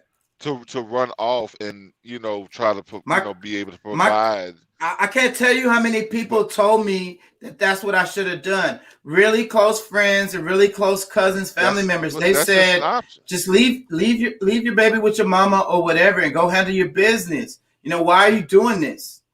No, I Yeah. can't leave this responsibility. I love my mama, but this is my child. This is See, my I know. responsibility. No, I get it. I mean, I totally get it because, like, you know, you pointed also that, you know, it's like, all right, well, you know, he has a mom, Patrick, my son, he has a mom that can be there day to day that, you know, loves You him, you you trust know. her. You know he loves her. There's no doubt in your Well, mind. oh yeah, no doubt. I mean, shoot, I mean, we're the two people that he can't pick between. You know what I'm saying? Like you know what I'm saying? Like I don't, I mean, if he was forced to, I mean, I wouldn't allow him to. You know what I'm saying? Like I just let him have that side or whatever. You know, that's his, you know, his mom, which he maybe he would pick her on his own because that's who he spent the most time with. But at the same time, like, you know, between us two, like, you know, that's gonna be that would be the hardest decision ever for him to try to pick between the two of us. So I mean, but yes, he has us. She's been there physically day to day, but because of me being able to have that person to trust, you know, so that's where I'm getting to with the whole do we really have a choice? Because, like, I mean, it made the most sense at the time for me to just get out there and do what I'm doing. For you, it made the most sense for you to do what you were doing at the time. So that's just, you know what I'm saying? It really kind of like it's too. Did I really have a choice? Is what you're saying? Yeah, like I mean, do any of us really have a choice? Because Because I mean, yeah, I mean, because I if you could. actually thinking logically, if you're actually thinking like the best actual decision based on all the facts that you have present, Yeah, we're all gonna make pretty much similar decisions. yeah, and like I said, I mean, you're you're making the same decision. Like, all right, one provides a little more of on one side. Like me being able to go on the road, it provides more money, but at the same time is way more valuable than the money. And And I to feel most that. people, to Yeah. most, what I'm saying, to most But we people. have to make a But decision. because of possibilities, it's all possibilities that okay, I'm gonna be constantly consistently provide more because I am gone, and I can possibly set up something to where I can be home more, and at some period of time, that because I mean he's 11 now. I'm looking at where getting into his teenage years, and until he's fucking 30, 40, 50 years old, to be able to spend, so that's still like more decades that I can spend with them doing something, if those things line up, if the universe and all those ideas line up. You know what I'm saying? But it's a chance. Like, I mean, every choice you're taking a chance. You have your your benefits and consequences with every decision that you make, and that's what we do. We weigh those out, and then we just be like, okay, I'm cool with these consequences, or or Hey, whatever. bro, I'm cool with. hey, Pat, you got kids? I have a kid. I mean, if we're You gonna have one kid. calculate, if we calculate his mama No, everywhere, I'm not and calculating. we're I'm not calculating, bro. I hope she doesn't watch this. I hope she Do you doesn't. have kids? I hope she does. I hope she sees that shit, because she's just another one of my fucking. Bro, you ain't answering my question. I'm gonna tell you, bro. I missed it. What's your question? Wait, Curtis. Give me a minute, bro. Give me a minute. We're gonna come back to your question. But Bro, look, can you? I'm not gonna remember the question. What was it? Do you have what kids? Pat, do you have kids or not? Yes, he has one kid. Okay, hold on. Okay, good. Okay, Curtis, The hold on. difference in what you guys are talking about, and I can only give you this, right? Because I don't have kids. But why isn't our situation so fucking far apart? I should be balling fucking out of control, but I'm dealing with the same fucking things that everybody else is dealing with. Because it's the system, and the point of the show is time or money. That's what we're talking about, right? Yeah. Curtis, look, Curtis, bro. Okay. Do you work? Look, listen to me. Do you worry about your rent the next 6 months? Oh yeah, you fucking right. Wait. No, you're not getting my question. You're not understanding my question, bro. I just answered it. But you good. You all the way good, bro. Yeah, man, because I'm fucking here. Listen. You finna take a trip to Las Vegas, right? You said you got man, nobody knows that. Look, I'm trying to, get you to understand. You finna take a trip to Las Vegas. Your rent is paid up. What are you worried about? And when you go to Las Vegas, your cat, what about the cat? Who's gonna babysit the cat? You just gonna leave a bunch of food out? So listen, that's your situation. You understand? Okay. You have the freedom to take that trip to Las Vegas. You understand? I can't take a trip to Las Vegas. I mean, no, you can't. That was my point. I gotta worry about my daughter. Yes, you got gotta worry about. I'm not gonna say her name, but you gotta worry about her, bro. You break me every time you bring that shit up, man. That's some real shit.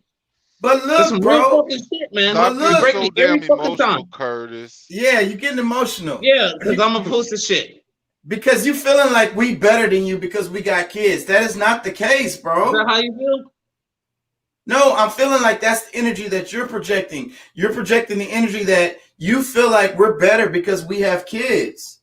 That's not the case. Everybody have choices that they make. They have positive and negatives based on what they have, the choices that they have made. They have options based on the choices that they've made. You don't want to have a kid with no ratchet bitch on the corner, right?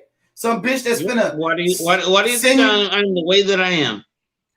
No, bro. I know you, Curtis. You don't marry her body. You marry her mind. I know you. I know you. That's why I'm. What the fuck is saying this? Like, what are they talking about, bro? That's what I'm saying. About. That's what I'm saying. We on track. What are they talking about? You don't marry her fucking body. That shit's gonna deteriorate. You marry her fucking mind, bro. Exactly. So you're not finna fuck no bitch, no ratchet bitch on the corner and make a baby with her, right? You're gonna be. Listen. You're gonna be very careful about who you know. The sperm mixes with the egg.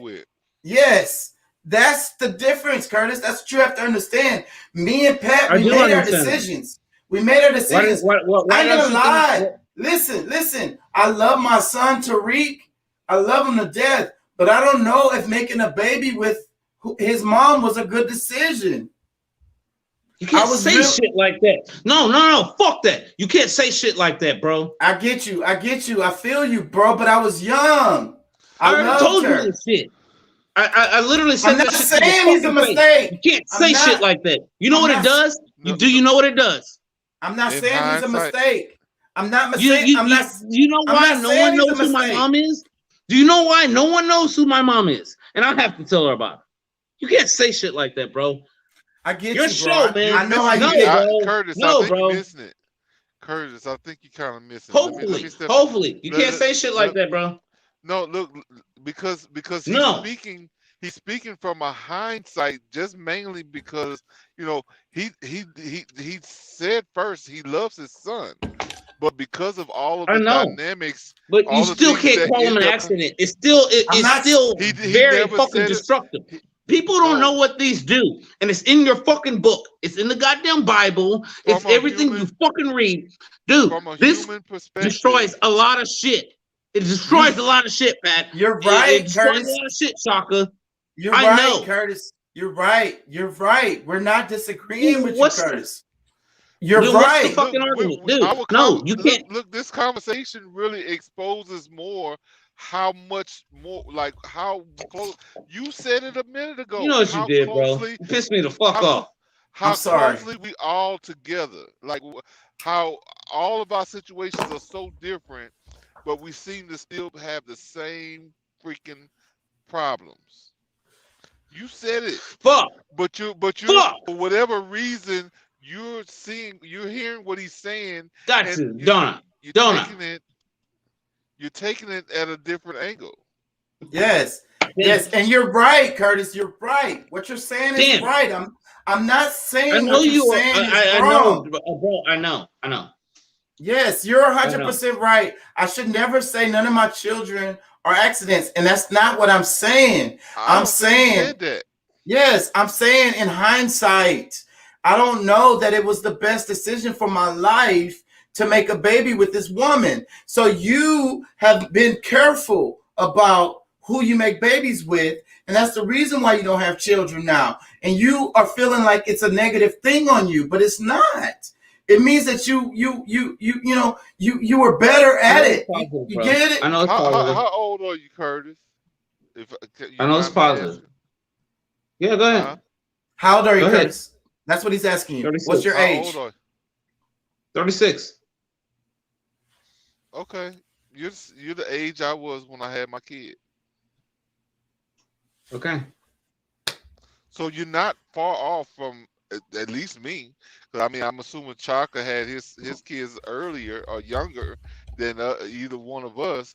But I mean, you and I are practically, I mean, of course, you might be a year, maybe 2 years at this point, maybe off from where I actually was. But at the same time, you know, that's in what we consider human years. Spiritually, you know what I'm saying?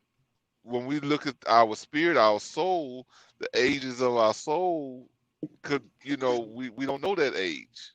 So to try to identify and put and place yourself, it's almost like you're trying to squeeze that circle peg into a square hole or that rectangular hole, because you know our everybody's life events are happening at different times, but we're still facing a lot of the same, like we're having to make these same different choices at the same time. Like it relatively, we're still dealing with the same kind of shit.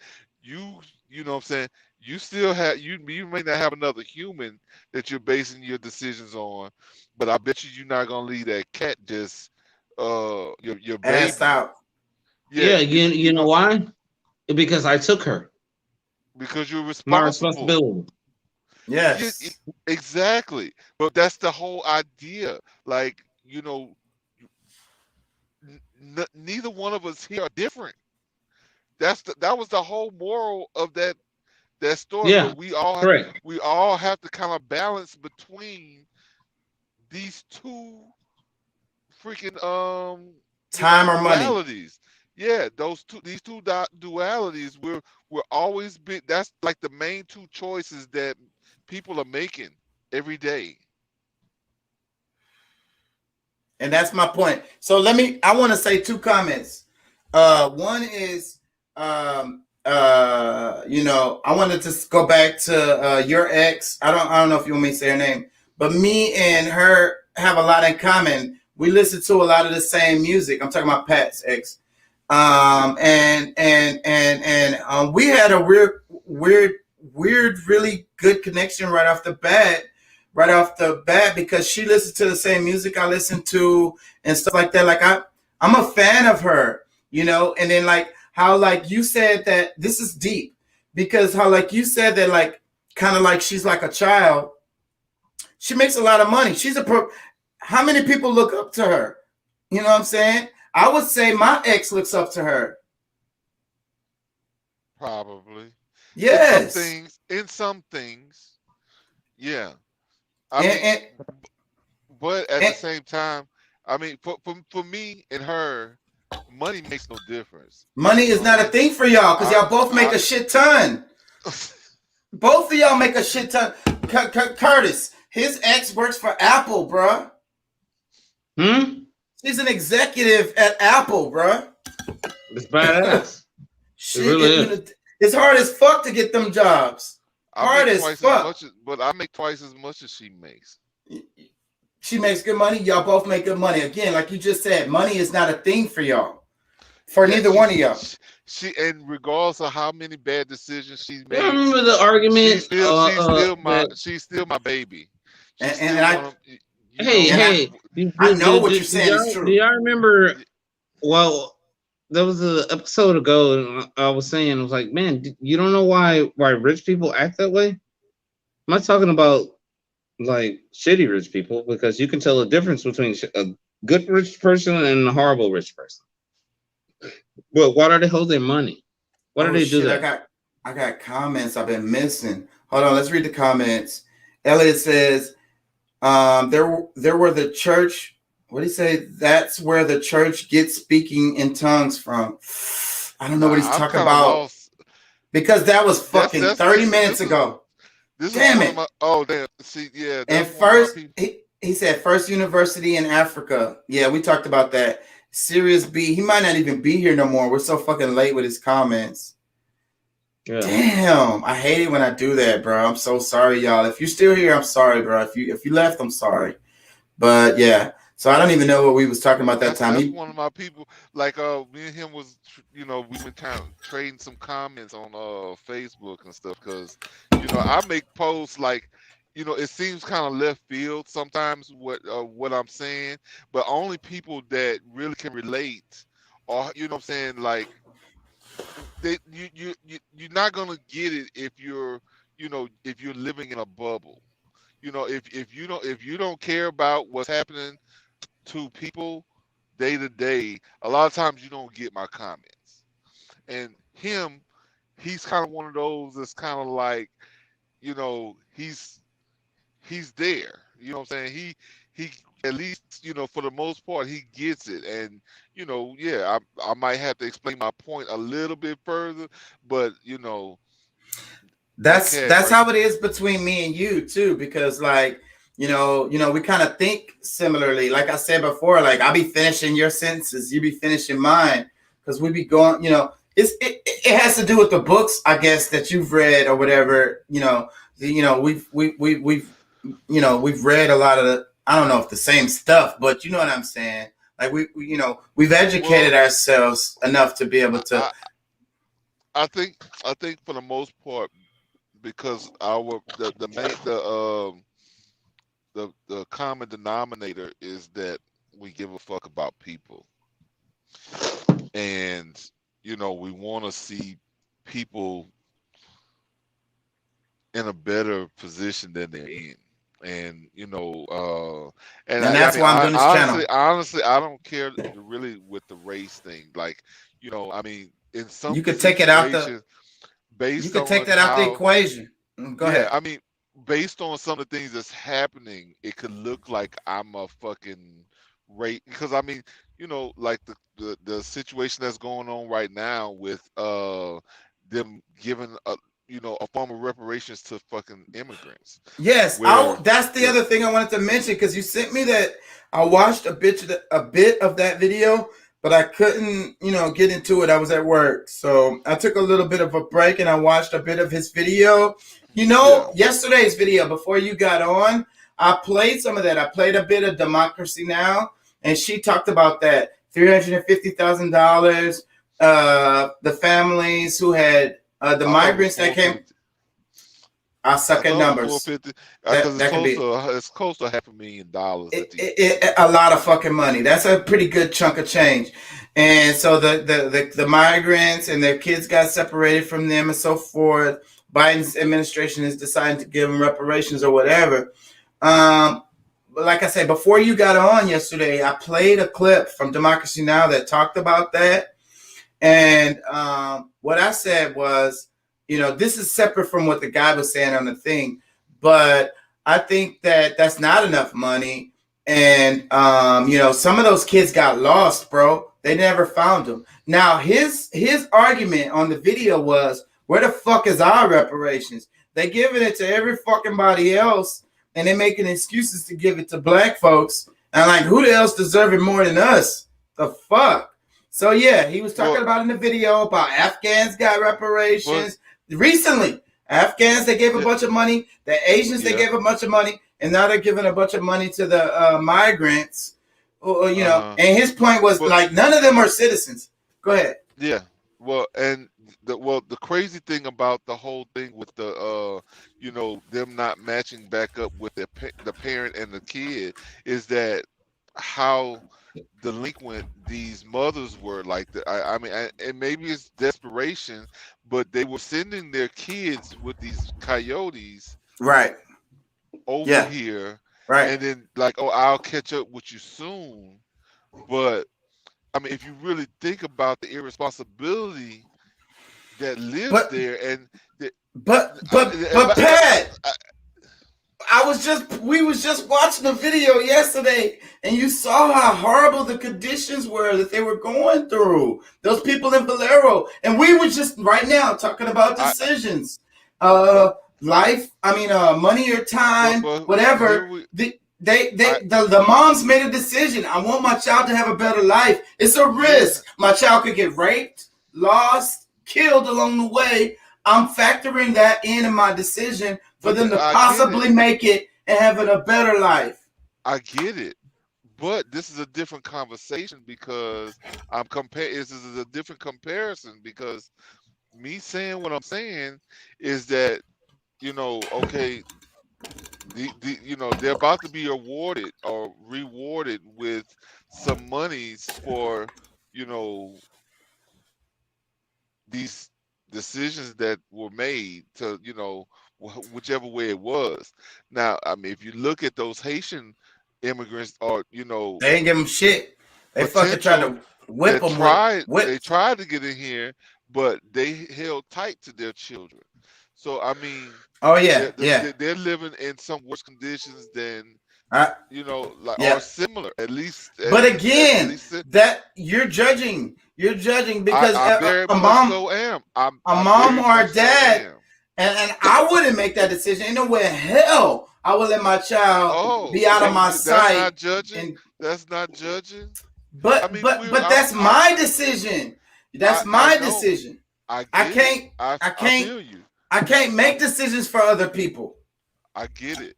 But you got to understand. I mean, like, for me, let's just say, you know, the whole idea, like, if Patrick's mom was unavailable and I'm just too stuck on, you know, well, I want to see this money, and I leave him with some random person and just in hopes that he's okay when I get back, that's irresponsible. You know what I'm saying? You know, his But life. how desperate are your circumstances? Let's say you know what? Let's say your circumstances were more desperate. You know, you know, you can't say that you would still make the same decisions. No, but see, no, well, see, I, I think you're missing it. You're having a Curtis moment right now. Go You ahead. know, Go ahead. I'm just saying, like, you're getting a little more emotional before I, you know, like, you Go gather ahead. what I'm Maybe really I. trying to Go say. ahead. Now, my whole thing is I'm giving a comparison of two immigrants, and you know, the one, they made a decision to let their child go over with, you know, that might have been the best decision for them at that moment. I don't know. I don't live. I'm not living that. I don't know.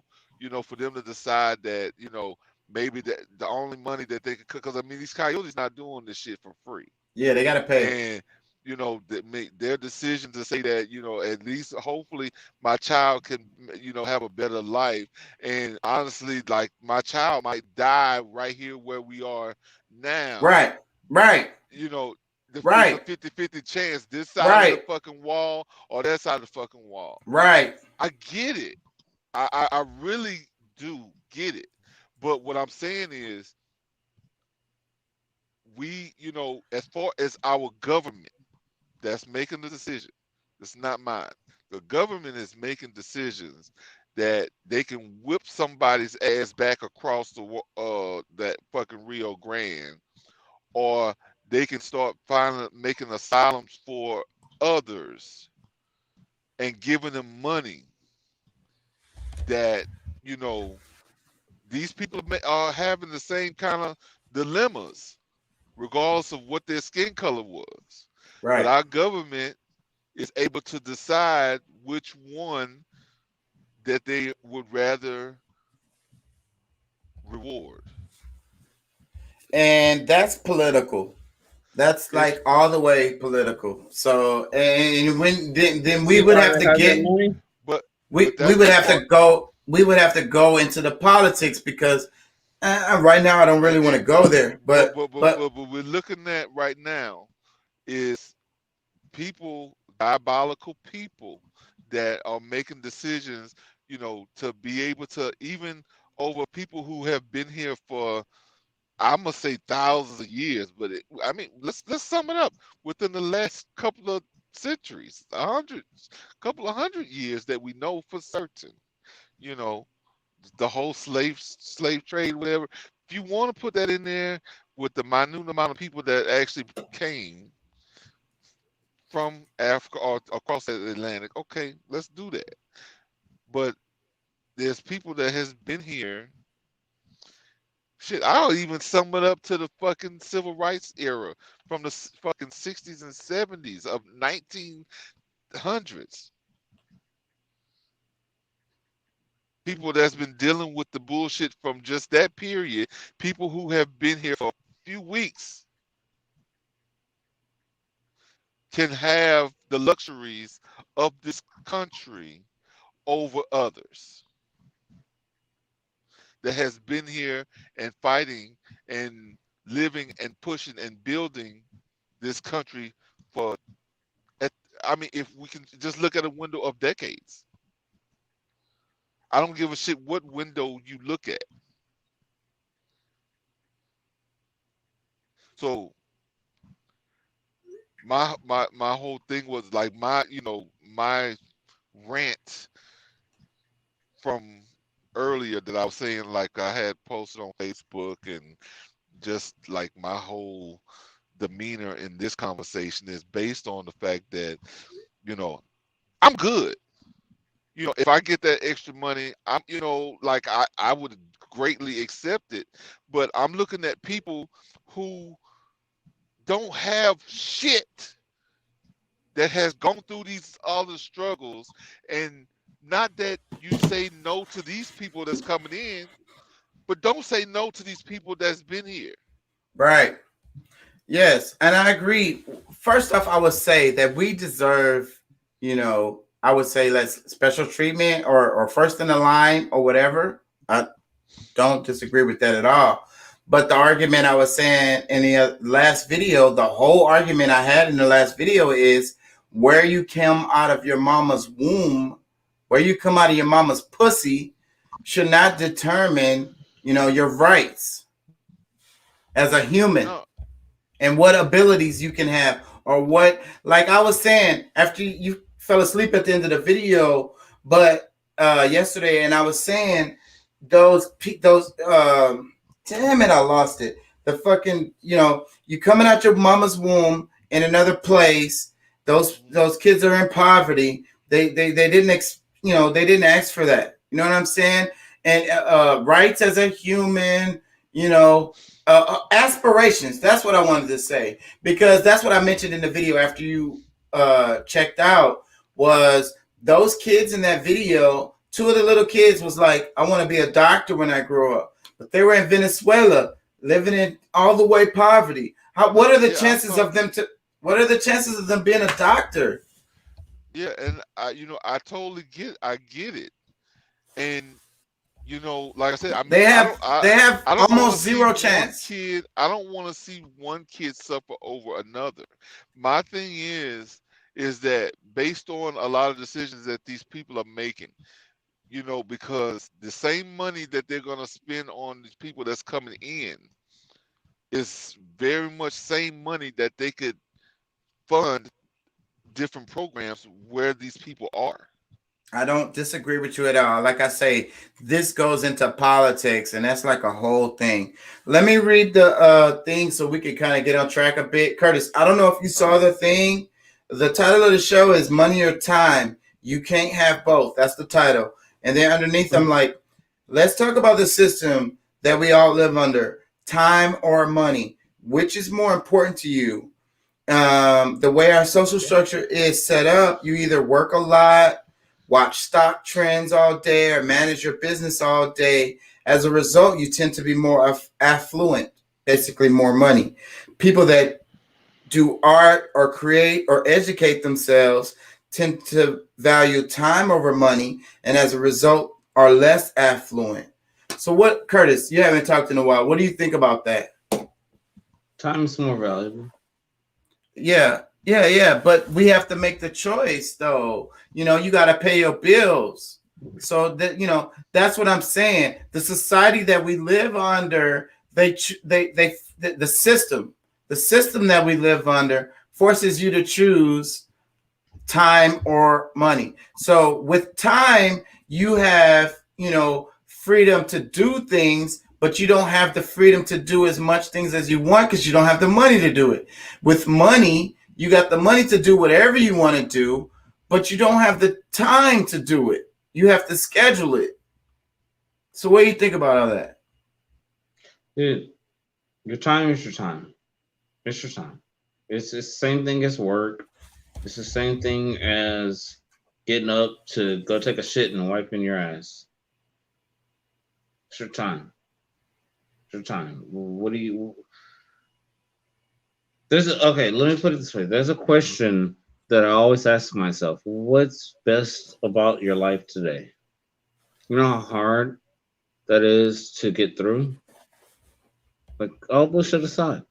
I challenge anybody to try that shit because I'm not stuck there, but it's a very interesting conversation. You end somewhere. You do. You do. We all know we die. I'm not preaching. I don't want to be Pat. You don't want to be. You said. So you said, Pat, bro. Leave me alone. Leave me alone, bro. Fuck you say, motherfucker. Yeah. So what are you saying? You saying bro. Pat be preaching? I tell you what. My preaching ass is way more optimistic. The more I've been through way more bullshit than you can even fucking glimpse an You eye damn at. right. Like, but I am very much optimistic. I feel like, you know, I can't wait, us bro. like TDT, you know, bro. TDT. Honestly, like we haven't sat down Not together fuck. ever, like other than here on online. But I really, you know what I'm saying? I like you so much that, you know, I think that like we could actually put together some shit where we're all fucking Dude, filthy rich in this. he knows And he's a good this guy. huh? Where's his instruction coming from? He knows he's a fucking good guy. What are we talking about? Well, yeah, no, I mean, you know, I don't think that's been like a You real know, Shaka, argument. you get one of these too, bro. But no, You look, get one of those honestly, too, bro. No, man. honestly, like I Dreams. see myself in both of y'all. You know what I'm saying? And I know, like, because We don't regardless, have that, bro. That yeah, but we don't fucking have it. Don't have what? Yeah. What do you mean? We don't have You what? heard what he said? You heard what he said? About what? So we About don't have what? that. What is the that you're talking about? He sees himself in both of us. We don't have that. That's black What do you men. mean? No. I get you. I get you. My narrative, my fucking narrative will fucking stay the same. I don't give a fuck. No, bro. He sees that shit. So that's fine. That's what we're supposed to be doing. Are you a fucking human or not? It's like, dude, it's so fucking easy that I do it for fun now. I do it for fun. And I'm trying not to destroy myself at the same fucking time because we ain't human. We ain't fucking human. You want to know what a battle is? Check your ass up. Check the fuck up. You want to know what a battle is, bro? Please be drunk. We're actually in a balancing act of human and animals, like humanimals. We're fucking humanimals. No, somebody already tried that. No, sir. You know what I'm saying? No, you can't mix that shit. Be a fucking human. You're not even good at that. Well, I get it. Not even good at that. At the core, we really are, you know, trying to balance, keeping from, you know, either that duality of trying to, you know, be more human, where I mean, purely we're animals. Well, that's what you were given. But you know, at the same time, it's also the way we make ourselves. Because like I programmed myself to think the way I think. Like I haven't always been as just fucking, you know, giving a fuck about everybody else as I am today. You know what I'm saying? Because, you know, I've been through my times as like, man, fuck all y'all. Right. You know, I'm gonna get my shit. I'm gonna go move myself over here. Y'all can have the rest of this shit over here, and like whatever happened between y'all, the good fucking luck. Right. And to survive, you kind of gotta have the attitude. And then black people, and I think what Curtis was trying to say is like, you know, we said it in the other show: sword sharpen the sword. And this is missing in the black community. But look, that's that. But me evolving from that is realizing that my mind, my thoughts reigns across the planet. It's supposed to. It's fucking supposed to. What are you doing with it? No. No disrespect, because I know how I can come off. Pat, I know how I can come off, bro. I know how I can come off. But it's supposed to. That's the fucking gift there, bro. But yeah, but that's What it is, it's your mind. You have the free will to fucking think. It's not broken down on a fucking country, bro. It's what you've been given because you're a fucking human. The fuck? And humans are our planet. We're native to the planet, especially black folks. We're native to the globe. We're but native look, around the globe. Look, but if you think dude, about we're this, native. look at We're native because we were created here. I don't know about that, but go ahead, Pat. What you say? No, you well, should. well, You should. No. I'm not trying. Dude, y'all I both are am. saying stuff that I want to See, I kind can't of even hit be on. nice, dude. I can't even Wait. fucking be nice, dude. I'm not taking the fucking narrative. I'm telling you something you don't fucking know. That's Some of the easy. people. Some of the people out there. We're Go fucking ahead. a lot of. Thank you. But yes, Go ahead, Pat. What you were here, saying? bro. That's it, bro. That's Wait. it, man. Wait, Curtis. Go ahead. I don't want to. Let I Pat. don't want to lose it, but I mean, yeah, the whole thing. The But more. all right, Wait, let me wait. say this. But what I'm saying, Curtis. y'all don't get Curtis. it. Y'all don't get it. Y'all don't get that shit. We get Yes, it. there's dangers everywhere. All That's right, why that's I something brought I up want those you to fucking get. kids. Look, You Wait. guys have something. You have something. You have that you do lineage. too. No, it's not true. Curtis, wait. Let Pat talk. Go ahead, Pat.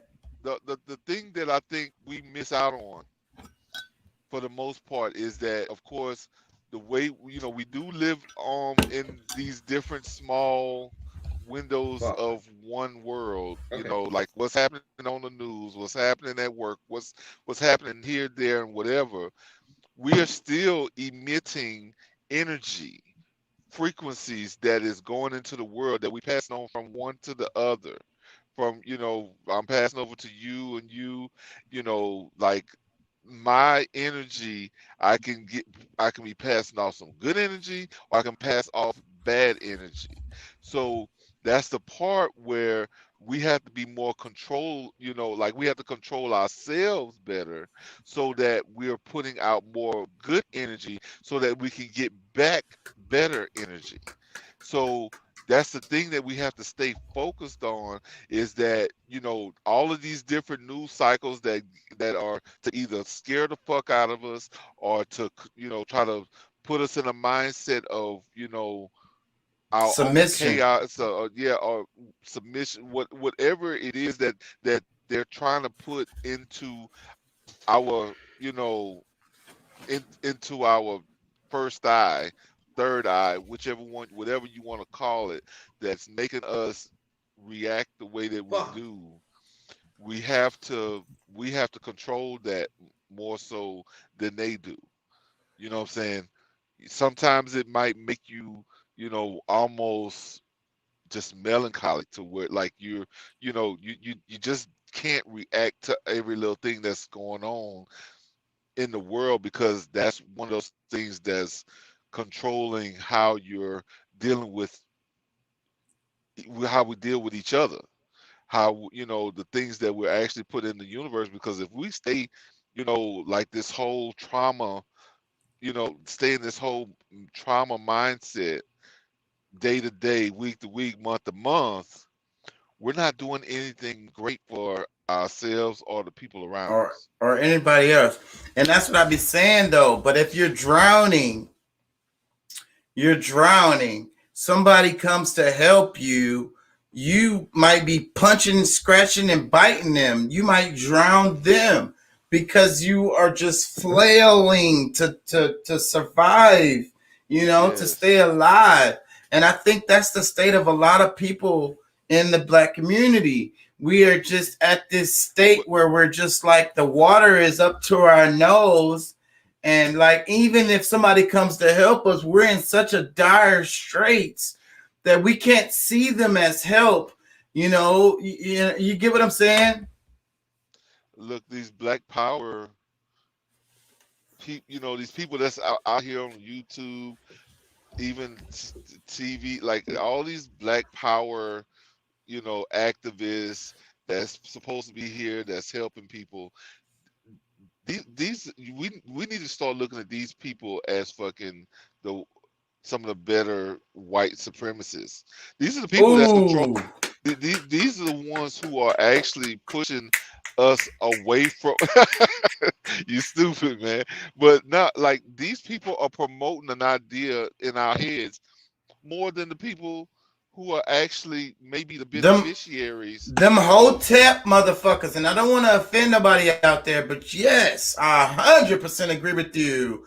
They have taken on the white supremacy idea, and then they flip it on the black shit, but they are still really. They're like, okay, They're they're like, they're it's like flaming the they're trying. fire. They're flaming the fire of white supremacy. Like they're giving more, like they're giving it more oxygen. They're giving it more fuel with the They're way that following the it's same approached. exact route. They're doing the exact same thing, but they're calling it, hotep or whatever the fuck. But they Yeah, don't realize they're thinking through this colonized mind, and they're thinking that, see, this is what it is. Like in Dominican, the Dominican Republic, I talk about Haiti and Dominican Republic all the time. The Dominicans, they took the side of the colonizers. They were like, they won, they was right, I'm gonna go with them. They're the winners. The Haitians yeah, are like, fuck them.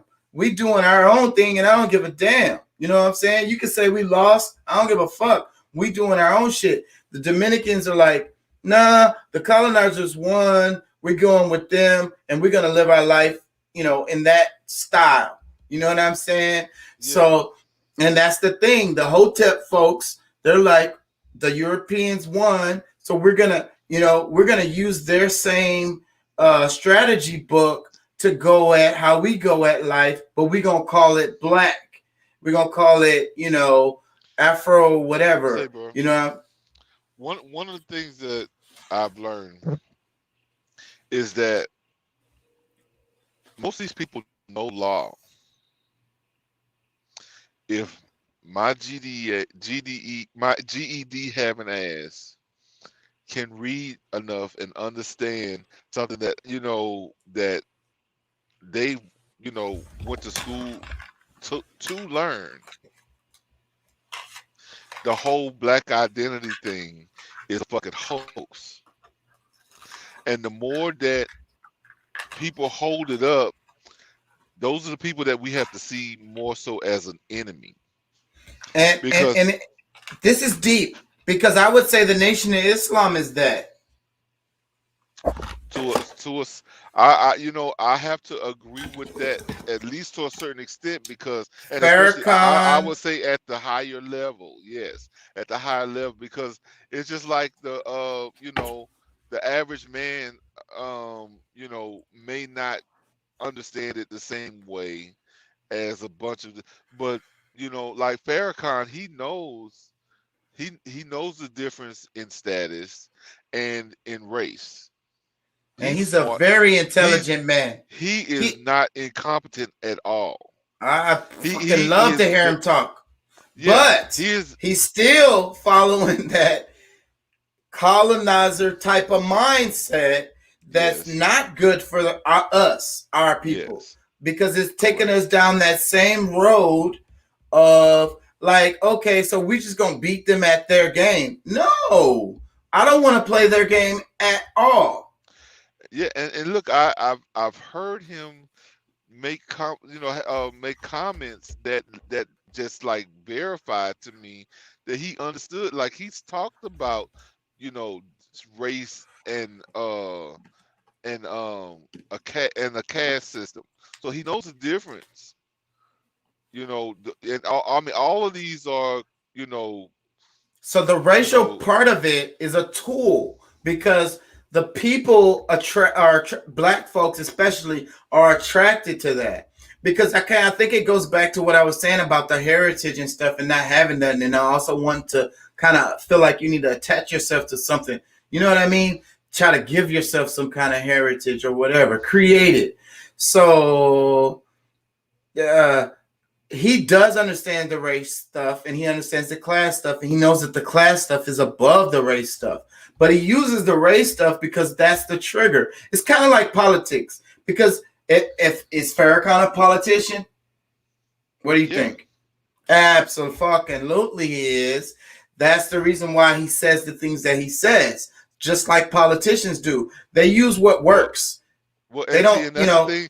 I mean, because see, his propaganda is angled is a from a different point of view than what we typically would because we look at a lot of people think of the government as being the only people that's political. I'm political.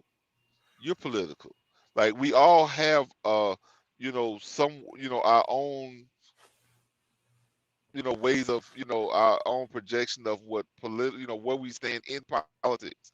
So for him, he's using something that was built up by two different people because uh Noble Drew Ali, well, there's probably maybe somebody before him, but a lot of that same movement that Elijah Muhammad, you know, kind of like a lot of the same people that was following Noble Drew Ali end up following Elijah Muhammad, and it split off a little bit.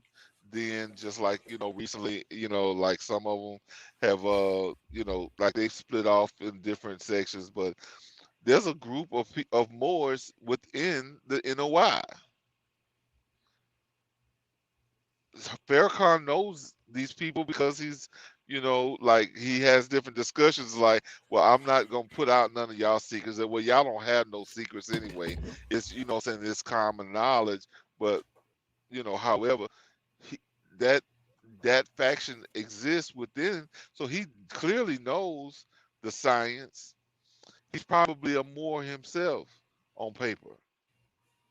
I bet. And that's the And ooh, I never thought of that. Damn, you just blew my mind. Let me tell you what I was thinking because this yeah. that I'm gonna have to think on that for a moment. But what I was thinking was about how think about all the little minions now, the little NOI minions like Ben X, and I mean I can't think of the names right now, but there's a bunch of them, and guess what? They're all pretty fucking rich, bro. And they do things like it looks like they're helping the community, like they do things like they have that image.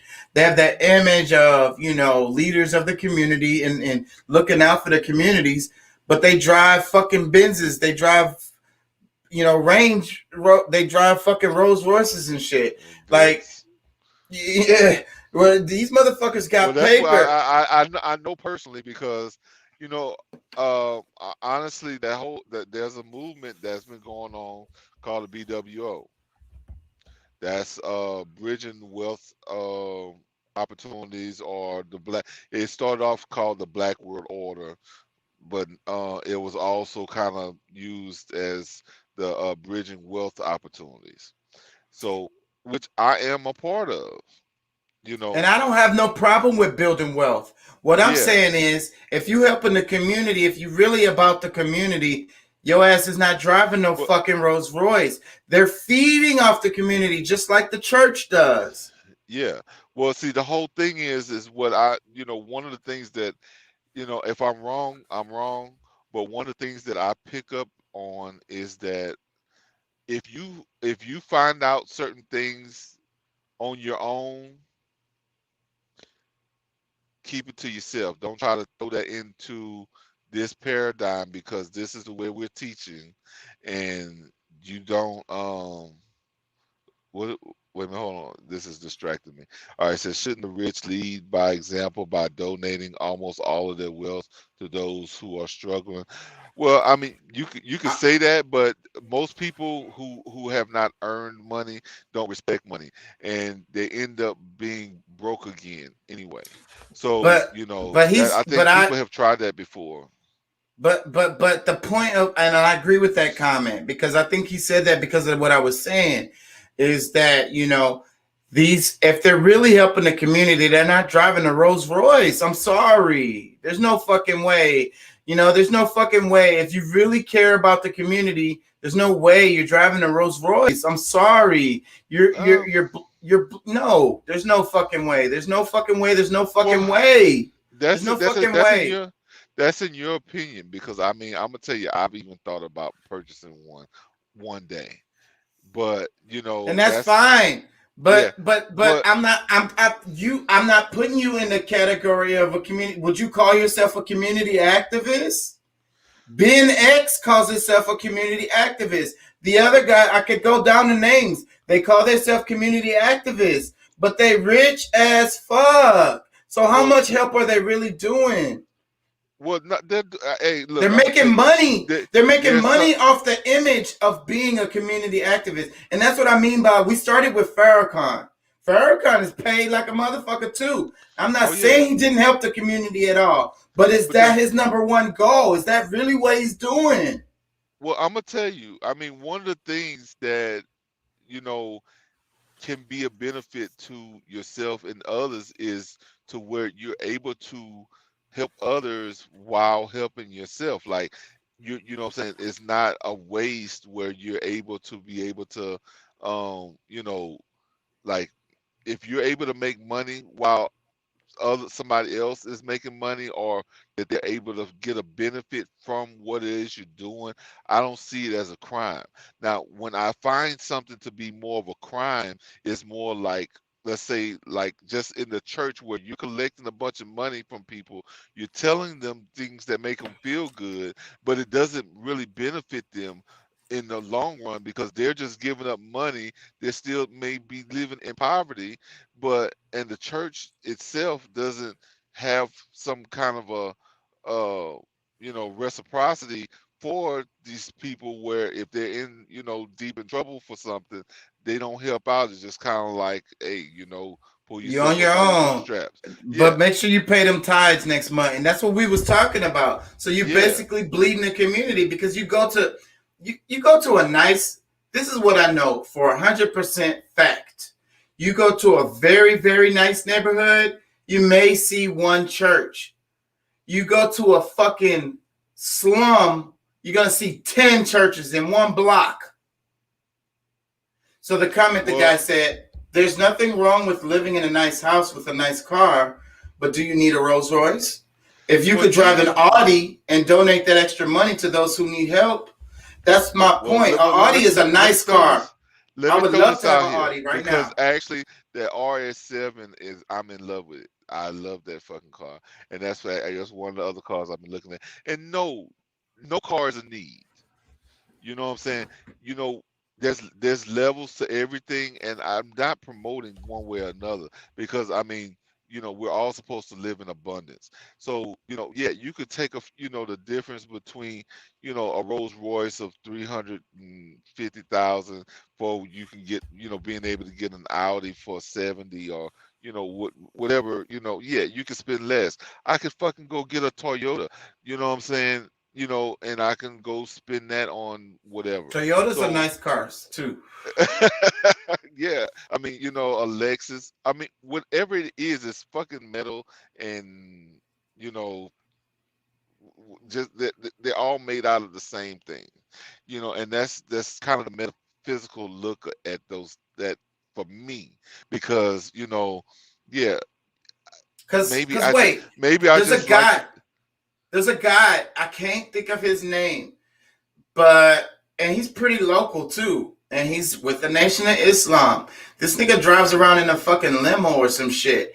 And every time it's like a black, like something racial happens, you know, in the community, some kind of racial thing, like I don't know, a white person kills a white cop kills a black person, or some kind of thing that's, you know, has been politicized and, you know, it's very racial. This guy's on the scene there.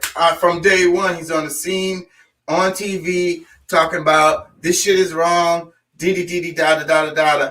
I'm going to represent these people and I'm going to help them because he's got lawyers and shit and all that shit. And, you know, but it's that image. It's the being on TV. It's the, you know, oh, this guy really looks out for people or whatever. After he leaves the press conference, he gets in his fucking limo and drives off the scene. You know what I'm saying? And the only thing he's gonna help is that one situation related to something that was big and political. You got Trey the Truth. You know Trey the Truth? I've He's heard a of that rapper. name, but I don't. Yeah, I don't know him. I've heard of that. I've heard that name before, but Look him up as far as an activist. He's a rapper, but he's an activist, bro. Every time I it's a know. hurricane, every time something happens, this nigga is out there literally helping people, like pulling them out of their fucking floods and shit. And he don't get much publicity. Only the people who know. You know what I'm saying? This Yeah. guy is a real activist, and he has Well, money. Trader Truth has money. He's a comfortable guy. He drives around in a Hummer and shit like that. But I don't think he has a Rolls Royce. He helps people for real, and he's not there to be on TV. well, I'm gonna tell you, man. I think. I mean, a lot of this is perspective because like a lot of people, like even people who end up with airplanes, like that they can, like it ends up being the limo, the private jets, like a lot of these things end up being things that they end up not paying for, or a way of writing it off. Like, yeah, they spent the money for this, but at the same time they get the money back in other ways. So it really, somebody riding a limo based on the type of money that you got, like it offsets a lot of that. It makes more sense to do it. So I mean, just the perception, what you see, and all that. Don't let it trick you because some of these people are riding around in these luxury vehicles for the same price that you are in a fucking beat down one. And I saw a video about that recently because the guy said if you own a business, if you have your whatever the official business thing is, he said buy a car that's over a certain weight, and you can write off literally everything into your Yeah, I think it's like business. 8,000 pounds. I think you get a vehicle because I mean some people like the difference between getting a pickup truck and let's say like all right, let's just say for an SUV, you get a Ford Explorer or whatever, and you go get a Range Rover.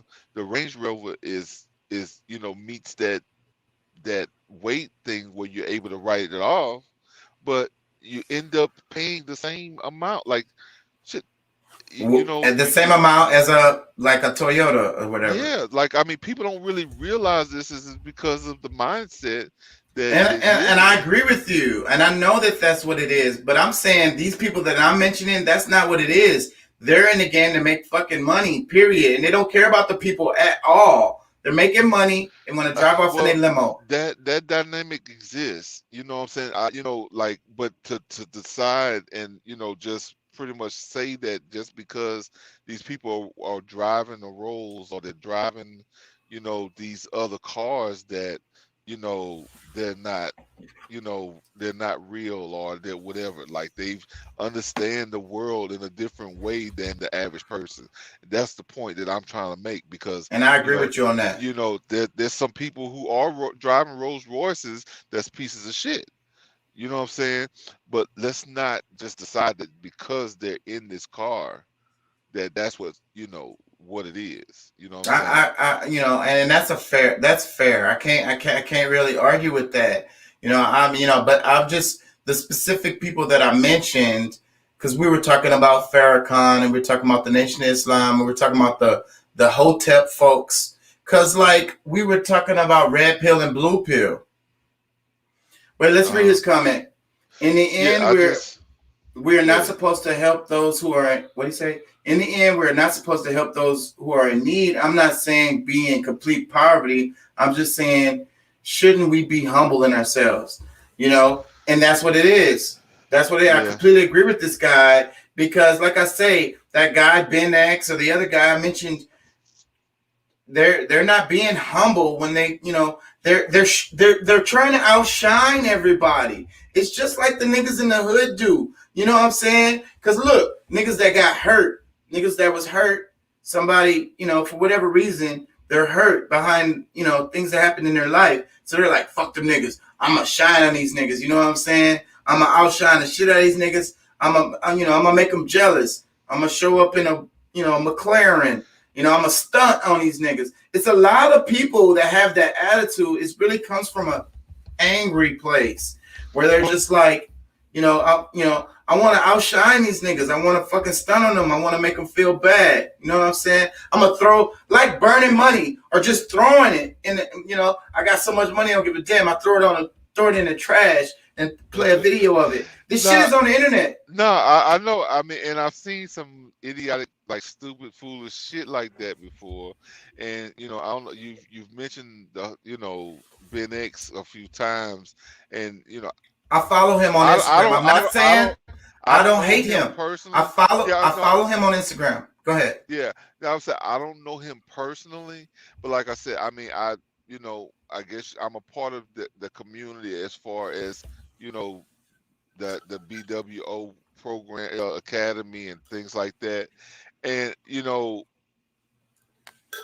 I think the perspectives are different from what they've seen, because they're trying to teach people things they learn, and like the whole idea between because the main idea for them, they were trying to make 1,000 millionaires this year.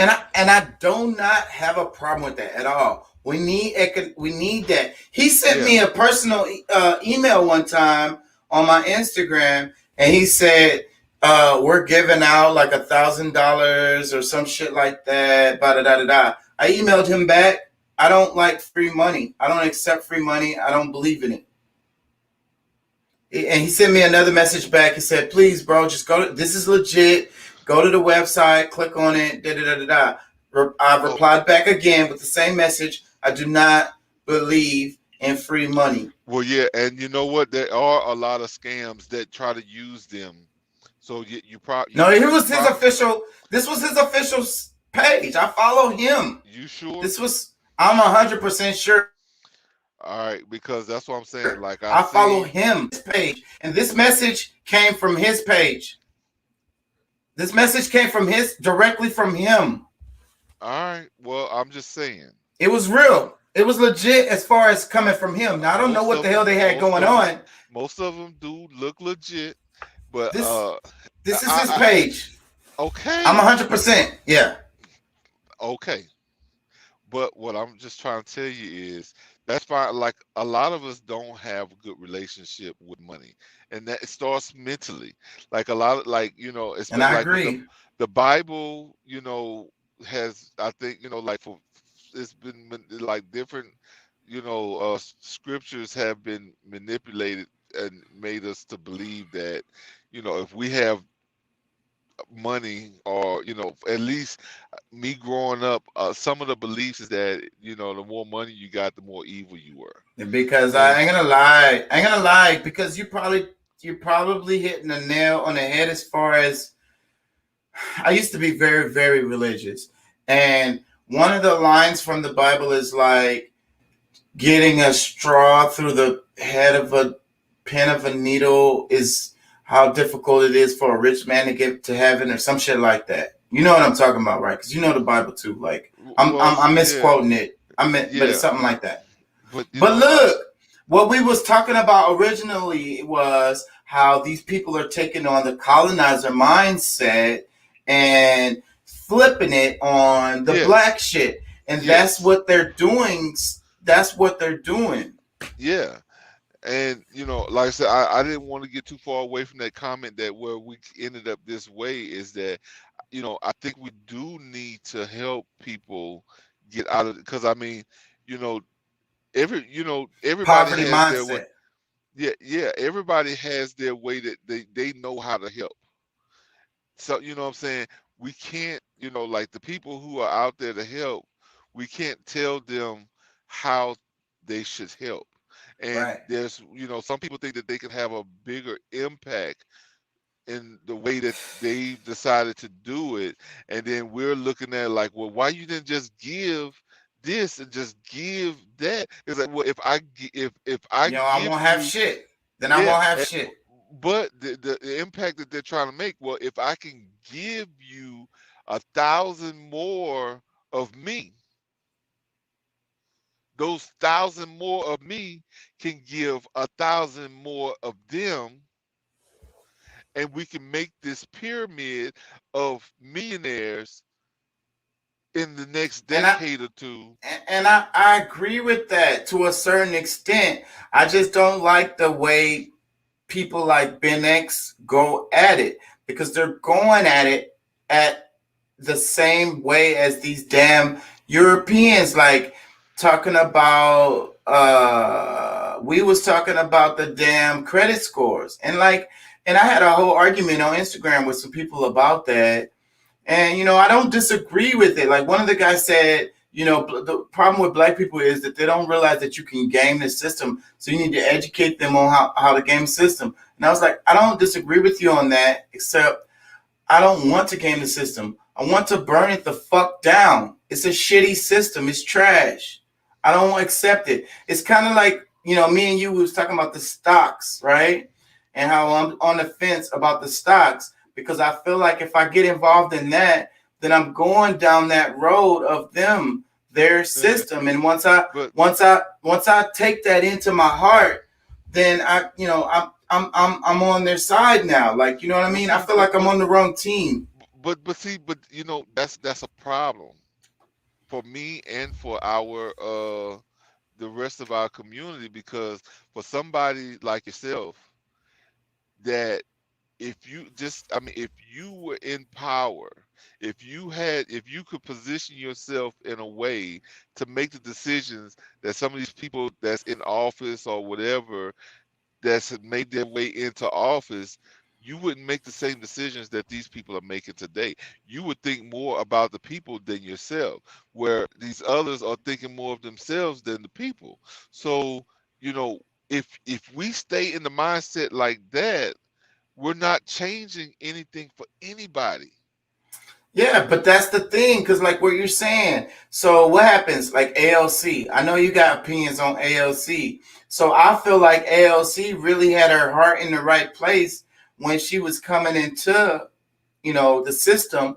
But once Hmm. she got into the system, she's been co-opted and she's trying to go at it their way now.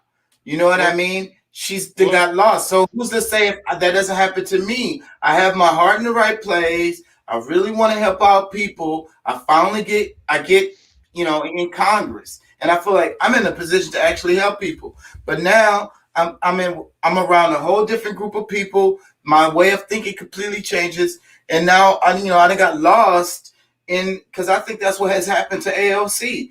I'm lost in the sea of this stuff. You know what I'm saying? Let's read the comments. He said, I yeah. mean, if you want to talk about the Bible and money, here's just a simple Proverbs 22:16. Whoever oppresses the poor for his own increase, and whoever gives the rich, both come to poverty. I don't know if I really understand that Well, no, because I do. I totally get it. My dad made me read Proverbs. Like there's actually a chapter for every day of the month. That was one of those things I growing up. But that right there, I mean, because it's really, I mean, it says exactly what it means. Because it doesn't mean just because you're rich doesn't mean that you're bad. But those who do, like, with your intent, if you if you go with an intent to hurt hurt anybody, really, the poor, the middle class, the rich, if you're out to get people just for your gain, you're losing overall. And for those who, are, I guess, uplifting the rich for, for whatever reason, I mean, you're really gonna find yourself in a position where, you know, you're still at a loss, because the poverty isn't just, looked at monetarily.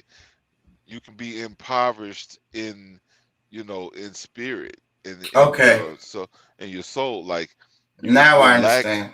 that's lacking. You know what I'm saying? Poverty is more lacking.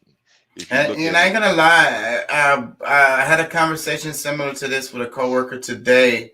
I was saying there was a time in my history where I wanted to be like the white folks, you know. And when I say white folks, I really just mean the upperclassmen or yeah, affluent people, yeah, you know. So, but as I've gained more knowledge, I feel sorry for these people, a lot of them, because of that. What you're saying, they're empty inside. They're missing something. They are in well, poverty in a lot of ways. yeah. They really, It's I mean, just not a lot of them are. monetary. A lot of them are because I mean, honestly, like I wish for, like enough power, enough money to make changes. Of course, yes, yes, I want to be able to live good, or at least, I don't care about myself as much as I do other people, because I'm okay with, being an average person. Me too. Like sometimes I don't know how to, really, uh, like I'm such a giver to where, like, honestly, like me seeing somebody in a bad position, I'm caught in between, like, what do I do? Because, can I really help them in a good, a positive way for me to feel better about me doing something and it actually changing, or will it be just a shot in the dark? Or is it just to benefit myself only because of the feeling that I get? Like Yeah, people talk about how like they post online how yes, they give money to homeless people and they video it and then they post it on Instagram and it's yes. really to just make themselves feel like, oh, I'm better than you. I get, and then It they makes get a them bunch of feel good, likes. or it makes them look better to other people, or this, that, and the other. Their Like motivation wasn't I, really to I help. Their motivation was to look like they, and and that's that neoliberal shit. Go ahead. yeah, and I have to kind of look at that myself before I'm doing something for somebody, because Am I doing it really honest, for them or am I yeah, doing it for myself? you know what I'm saying? Like, like even like even for my mom, like I help out with my mom and this, that, and the other. It makes me feel awesome to be able to help her, and I do it like she needs something. Really, I can't wait to help, but I'm kind of like really like, don't tell nobody. You know what I'm saying? Just here's what you need. Like this, we had a conversation just recently about something that needs to be done, be taken care of, and I'm like, don't like you don't have to like telling my brothers, like my auntie, different people, like I was just saying like this, just get it done. You know what I'm saying? Don't Because video it and don't even no, I tell know, I know. nobody. Well, Wait, and that's there's the thing. Like something in I the feel Bible. kind, I There's kind of something in the feel weird Bible saying it, but about just that. because we're having this conversation. But that's the thing. Is like, I don't, what I'm saying. I don't need. I feel good enough knowing that I'm helping you, or that I'm able to do this as you need it, and I don't want anybody else to feel down because they can't, because that's probably more the case with others around. You know, I'm trying to think I, of it. There's another line. It's like when you do good deeds and then when you talk about it, it diminishes those good deeds. yeah, I Something feel like weird that. right now. So I mean, I'm leaving it where it is. But like I said, I even feel weird saying it here. But at the same time, you know, it doesn't need to be, like what's the saying where it says like, don't let the left hand know what the right hand's doing. You know what I'm saying? Sometimes you just kind of like, you know, I don't want to feel like I did something special, or everybody else to think I did something Because special. it's in there. There's a line about that and it's in the Bible. Don't it diminishes your blessings when you mention your good deeds. Some shit. I can't find the words. Yeah, But it has to do with when you do something good for somebody, you're not supposed to talk about it. You're not supposed to mention it and bring it What up. and this right here, I know is true. Like I like he, as far as like the Instagrammers, TikTokers, and this, that, and the other, like they'll go rent someplace or a car or this or like just to look big for this day to try to make And people. Because I and mean I that's the tell whole. my daughter that all the time because she believes in that shit. And I'm telling her, bro, okay, if you really want to understand that 95% of what you see on the internet is It's not fake. real.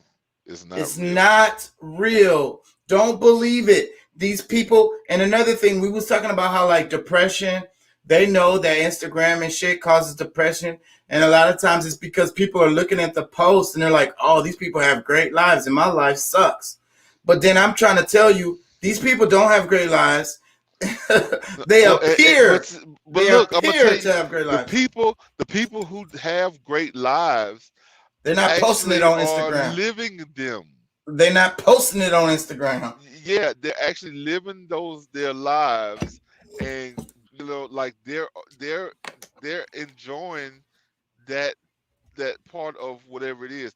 Like somebody who you see like like with their camera, like selfie here, selfie there, like they're seeking a feeling. Approval. And they're miserable. They have to be miserable if they're taking pictures all the time, trying to, because the likes and the likes is what makes them think they're, it makes them happy. I'm saying it makes them happy, but it doesn't really. But Yeah. that's what they think it does. So, and anybody that's looking for validation like that, happiness from external, they're not Well, happy because your only happiness is going to be found within.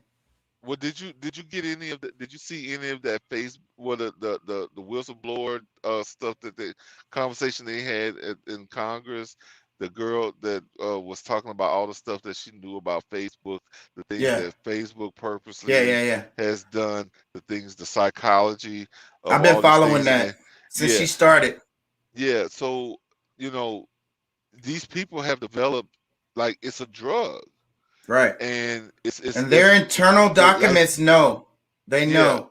But so I mean, we have to kind of start looking at some of this because these people going to do these things. We have to kind of look at it almost like a crackhead out on the street trying to get their next hit.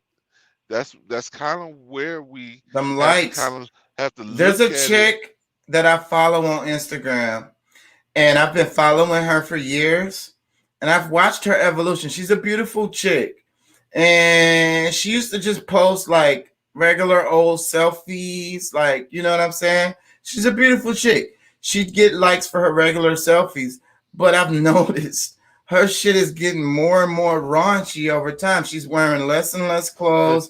She's holding her legs all open and shit like that. Yeah. And like I say, I've been following this chick. She's a nice girl. Well, But this is what happens when okay, so my last post only got 2,000 likes, So hey, so I opened my leg up a little bit. Now I get 3,000 likes. So I put on some lingerie. Now I get 4,000 likes, and it just keeps on going. And like that's what I mean. Like this chick that I follow, I know she's a nice girl. I know she's not fucking a bunch of people. She's not a whore. She's just, obviously like looking for some validation. Like and like I say, at the end of the day, you're really miserable if you're doing that. So, but like I say, I watched her evolution. Very nice girl, posting very, respectable pictures. She used to post respectable pictures. Now she's on her but bed in lingerie. I mean, and maybe I'm being too semantic, but I mean she is a whore. She might not be fucking everybody, but the attention, like she needs Attention whore. everybody's. Yeah, she needs all of these other people's eyes on her, or some, to see that she's getting a certain level of attention. So, yeah, I mean, maybe she really is, and because the idea of somebody, like just think about it. I mean, you got all these different guys, you know when you look the Islamic thing, when they have all this veils, the things on their head, the way they're covering their body is because of They don't want to get the eye looks and this, that, and the other because that right there, I mean, it And you sends up a know, certain level of I vanity. have an affinity to Islam because you know that in my Yeah, history, my dad was Muslim, and I totally understand the hijab. I totally understand because your husband should see your curves. Your husband should see your breasts and your nipples, and you know. And one of the things is your the hair. I think hair, a lot of people the don't hair. understand the hair is sexual. I see a chick with beautiful hair, it turns me the fuck on. So Yeah, you're married, you have a husband, your hair turns people on. You need to cover your hair. I don't disagree with that. I totally do not disagree with that. Your husband, that's how it is in Islam. Your husband yeah, is the only one that sees your hair down. Because it's women that I've seen before and the hair was up all the time. And then the first time I saw their hair down, I totally looked at them in a totally different way. Like, oh my yeah. God. Oh, it no, it definitely has an effect on you.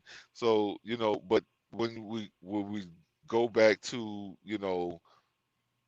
social media, and you probably have more access to more eyes, like you're And are you really, enticing these guys? Do you want yeah, another guy? Are you happy with you your are, husband? You want attention but from these other guys?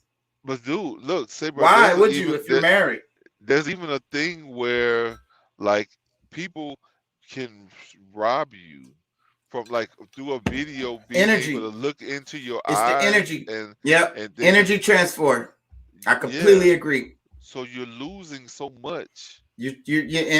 And these women who cover themselves, they're more reserved. They're more like you don't have the access to them, like you know what I'm saying. So that makes them more precious. You'd love to see those curves better because see the thing about with Islam, that's why they wear those dresses and stuff because it says it in the Quran. You know, you're supposed to cover. You know what you can't cover. I can't remember how it goes. Basically, it means that your curves should not be easily accessible. That's why they wear these dresses so that you can't see like the curve of their butt or you know Hmm. how what the hip ratio or you know basically how big their breasts are and stuff like that. You know what I'm saying? It's it you know it. Let's read the comment. He said, "I myself a fairly well off life. I am nowhere near a millionaire, but I'm okay. I don't post photos of my cars or my house on social media. I don't post every new thing I bought on social media." And I would say that person is just like you, right? Because Pat, Yeah. you way more well off than I am. I ain't never seen you post some fucking new toys or some shit. Hell no. And I mean, and I know I you buy or do whatever the fuck you want to do when you want to fucking do it, right? well, for the most part, I mean, I can, what I'm saying? Like, I mean, I hadn't really bought any cars or anything like that because it's like I don't really even have time You to don't have, and then you enjoy don't have a them. need. Yeah, you're working Huh? all the time. Yeah, Yeah, so I mean, I don't really see the point in some of the purchases, but but yeah, I would say that, yeah, I'm a lot like this guy. I don't know how he pronounces that. Is that form LSAT or firm or what that's supposed to really, uh from from last to first, LSAT from la no, to from last to first, first. Yeah, from I last think to that's. first. Yeah, But however, like, some things are really kind of pointless, and I mean, what does it do? I mean, I mean, for people who actually have, if you want to call it, some wealth, because I mean, I'm not rich by far. Like, I'm trying to get there, but however, like, what do you end up doing? You end up attracting things to you that you don't want, and you that's the really thing don't I need. be saying all the time. I was talking to somebody today at work, and the dude was talking about how he had got robbed, and I was like, I have never been, I knock on wood, I've never been robbed, but I'm not a flashy person. Like, Lamborghinis are nice cars. Yeah. Lamborghinis are nice cars, but I don't want a Lamborghini, unless the situation permits me to do it safely. You know what I'm saying? The thing is the attention that Lamborghini is going to bring on me is something I don't want. The way I live my life, I slide around in and out of situations and circumstances and places barely Hmm. seen, and that's what I prefer. I don't want a lot of eyes on me.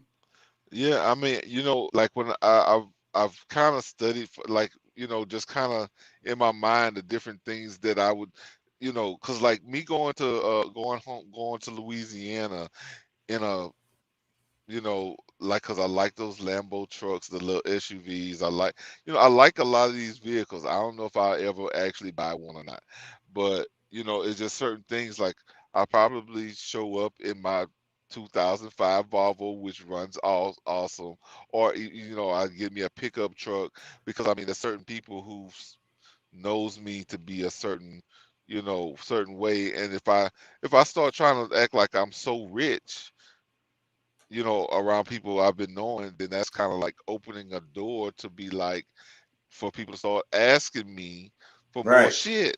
right.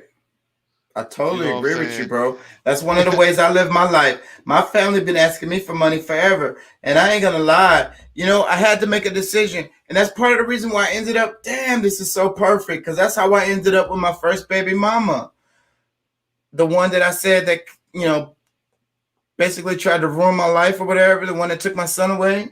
Yeah, I was running from my family, bro. I was really young, I tell you. They was always. I used to pay my mama's car note. I was a teenager. yeah, I pay her every other month. I'm paying her car note, and so that's the kind of thing. So, but once I got with Lee, I was like, hey, I got a family. You know what I'm saying? I basically got a wife and children.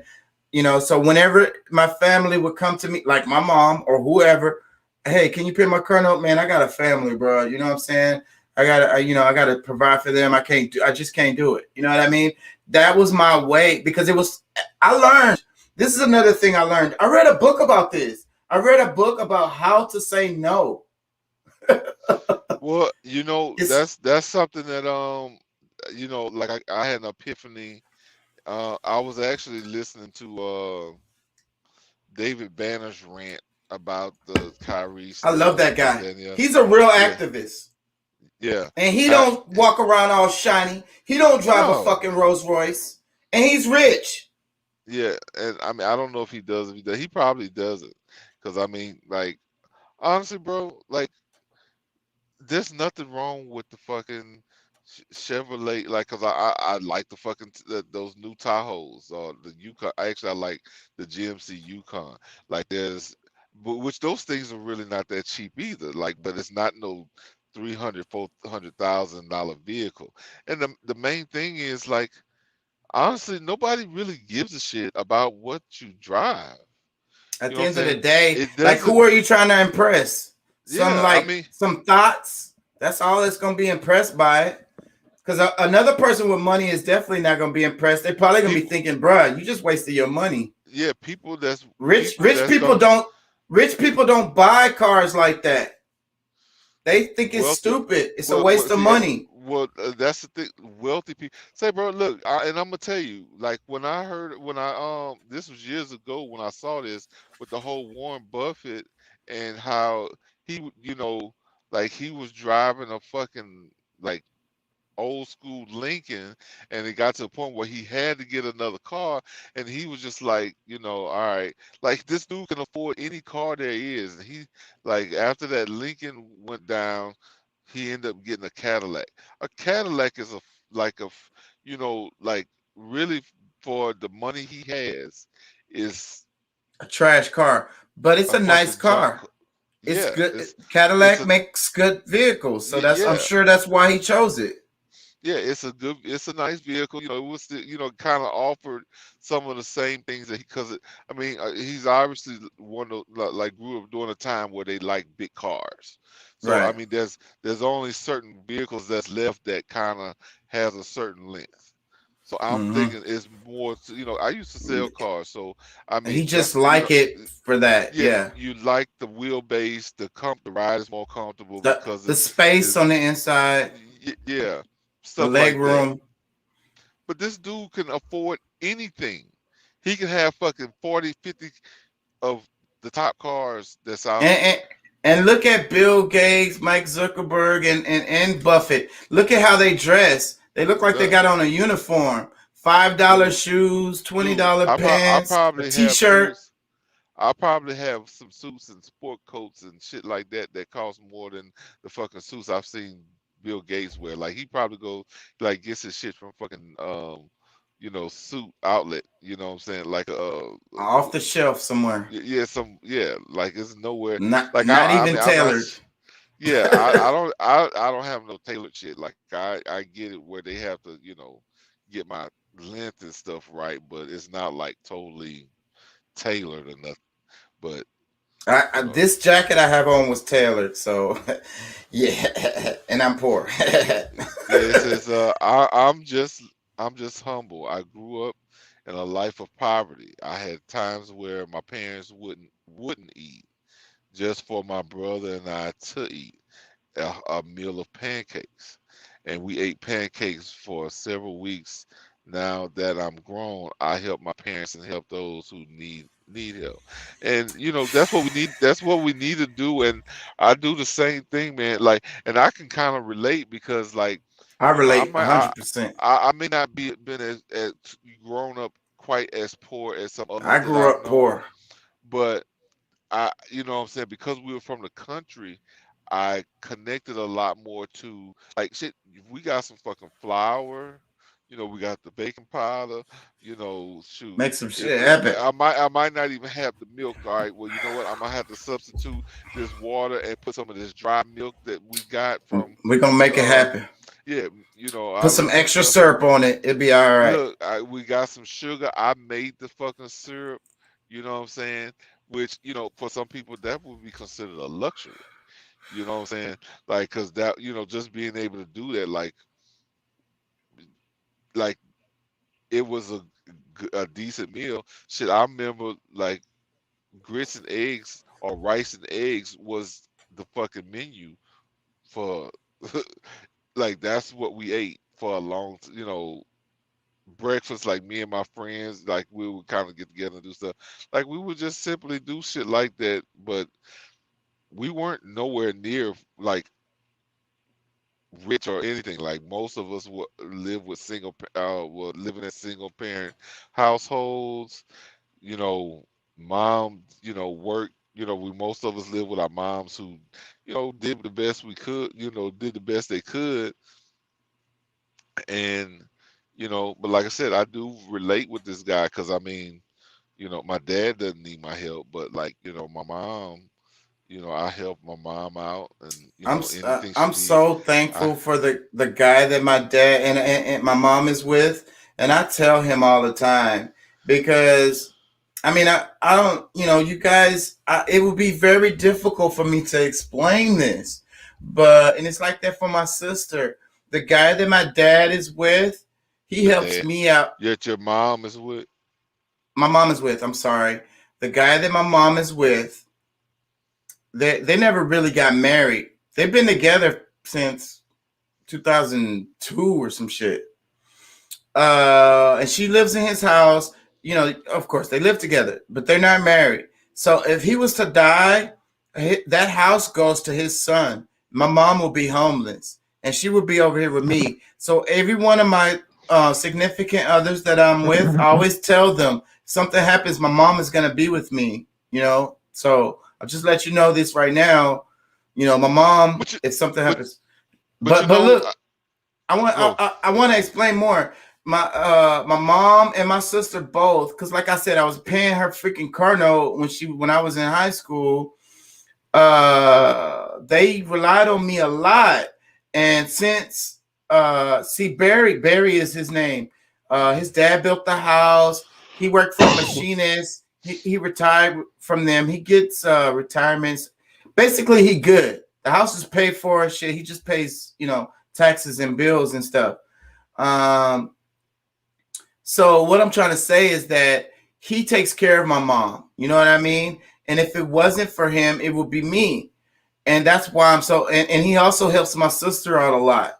And again, if it wasn't for him, it would be me. So I thank him all the time. I go to him and I tell him, man, I thank you so much, for taking care of my mom. My mom needs someone to take care of her. She's just that kind of person. She kind of always kind of been that person. She just like, it would take a lot for me to explain, but I appreciate him a lot because she's with him. It helps me out a lot just because I don't have to. I still send my mama money. I just sent her yesterday. That's what they was talking about on the show. Yeah.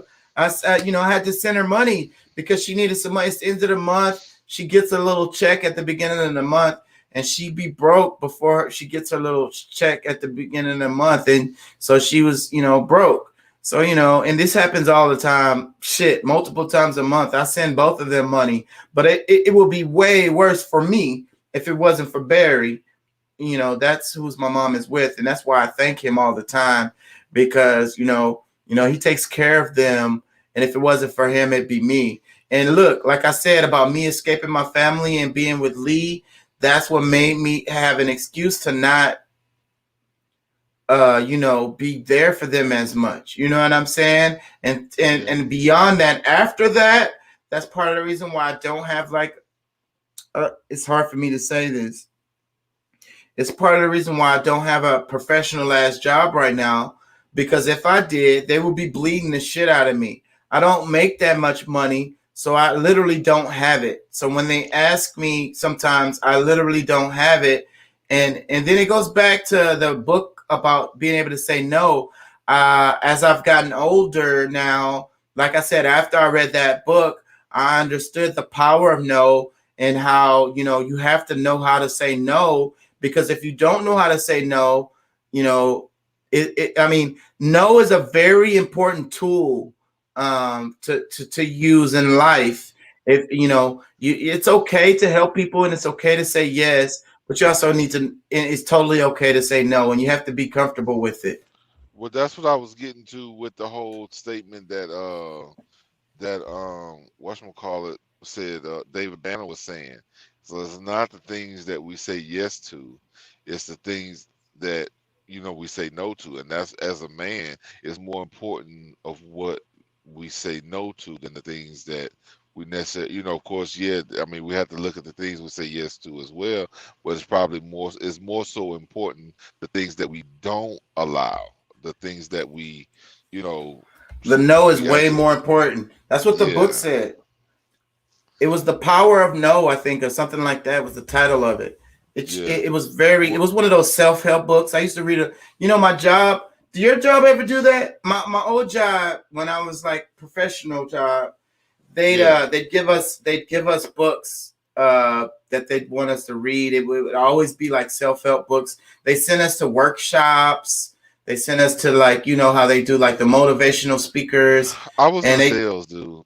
I was in sales, so they give you those books and they kind of force you to read them. Courses, seminars, like all the kind time. of stuff to push the the sales. The sales need to be higher all the freaking time. I'm like, man, but yeah. So, but some of those books were very helpful. I remember another one. It was called The 1 Minute Manager. 1 Minute Manager. Now, the book had to be good for me to remember the title because I suck at remembering stuff like that. I've read a million fucking books and I couldn't tell you the titles of half of them. But one of them I read was The 1 Minute Manager. If anybody's out there, look it up. It's a fucking good book. It's not even, it maybe 2 pamphlets. It's not a long book. It's a short book. 1 Minute Manager. And it's basically telling you how to organize your time. And, and saying no is kind of in that too, like being able to make decisions and delegate responsibility was another big part of that book, because successful, let's say, managers, when I say managers, it doesn't necessarily mean somebody working at a company. You have to manage your life. You have to manage your bills. You have to manage your time. So the 1 Minute Manager, about being organized and also delegating responsibility, because you can't do everything. And if you look out there and you find the most successful people are really good at delegating responsibility. You know what I'm saying? They They, they get other people to do their work for them, basically. But that's not being lazy. That's delegating responsibility. You have work that you need to get done. You can't do 2,000 things at once, but you can give this guy 2 things, this guy 2 things, this guy 2 things. It all adds up, and you get all this shit done in a short amount of time. You know what I'm saying? Well, no, I mean, I think anybody, like pretty much everybody, has to delegate, or the management part. Like, home is your first business. You know what I'm saying? So if you hadn't figured out how to, run home and make it efficient, you got a family, delegating certain responsibilities to different people, the different family members, like that's just a part of. I mean, it's just really a part of life. But we, I did want to see that last comment that came up. Yeah, took it away when I Okay, was I'm gonna go reading back. it. But this is you. Yeah, just like, don't put myself in a Yeah. bind. Well, and based on that, because like I think like for my mom, I mean, she knows the type of person I am. She raised me, and she tries to not ask me. She know if she says it, it's done. So like my mom does like she pretty much stays out of that. Like she tries not to even ask. She'll try to, she does the shit on her own. And, I tell her, I was like, look, don't struggle on this, that, and the other. Like, you know what I'm saying? Like, if I got it, I'm good. I got it. And I'll if I do it. don't, And if I I don't. don't, I'm gonna let you know. And I mean, just like we've had to deal with that growing up. If you had it, you would give it. If you didn't, hey, I mean, I had to accept it, and that's And just I kind of just what it is. and that's what it is. And like this comment right here is so perfect. He said, I know I spoke a lot earlier about sharing your wealth to those who need it. However, need in capital letters to make sure you in capital letters are safe and secure in environment first. And this is a thing that I had to, and I explained this. I feel that. I tried to get people to understand this all the time. You can't help you have to kind of help down. You know what I mean? And look, a perfect example for this, and this is the story I tell for people to try to understand the comment that this man just made. When you're on the airplane, they have the little Oxygen they have mask. right, and it has a message up there, and it says, parents, put yours on first. Parents, put your mask on first, and then put the mask on the child. If you don't do that, you can pass out, and you and the child are fucked. You get what I'm saying? That it's really simple. You can't help your child if you done passed out. Put your mask on first, and then put the mask on the child. So that, that's a real thing. It's on the thing on every airplane you get on. They're gonna have that message up there where the mask falls out. Because whenever something happens, you know what I'm saying, the airplane moves and oxygen, you don't have oxygen, the little masks, they fall out. And then you're supposed to grab it and put it on your face. Parents, though, people like me and you, we love the shit out of our children, and we're gonna be like, let me get this mask on my baby. But then you might not make it to doing that. You know what I'm saying? Because you only have so much time. Put the mask on yourself. The cabin pressure can change within seconds. Put the mask on yourself first so you can breathe and provide for your child. And that's the same thing what he's saying. You can't help somebody. This is the thing that really took me. That's why I preach it too, because I don't know how old I was when I started to understand this, because I would help people to the point where I don't have nothing. And now I can't even help myself. So for you to be able to help others, you got to be good first. So that means take care of yourself first. Make sure you're good and comfortable and have all your needs met before you can ever begin to even think about helping someone else. You can't help someone that's at the same level as you. You can only help people who are, not at your level. It's like Well, also the people up. You can't really help those people, that's on a nah, higher level. You can't do yeah. it.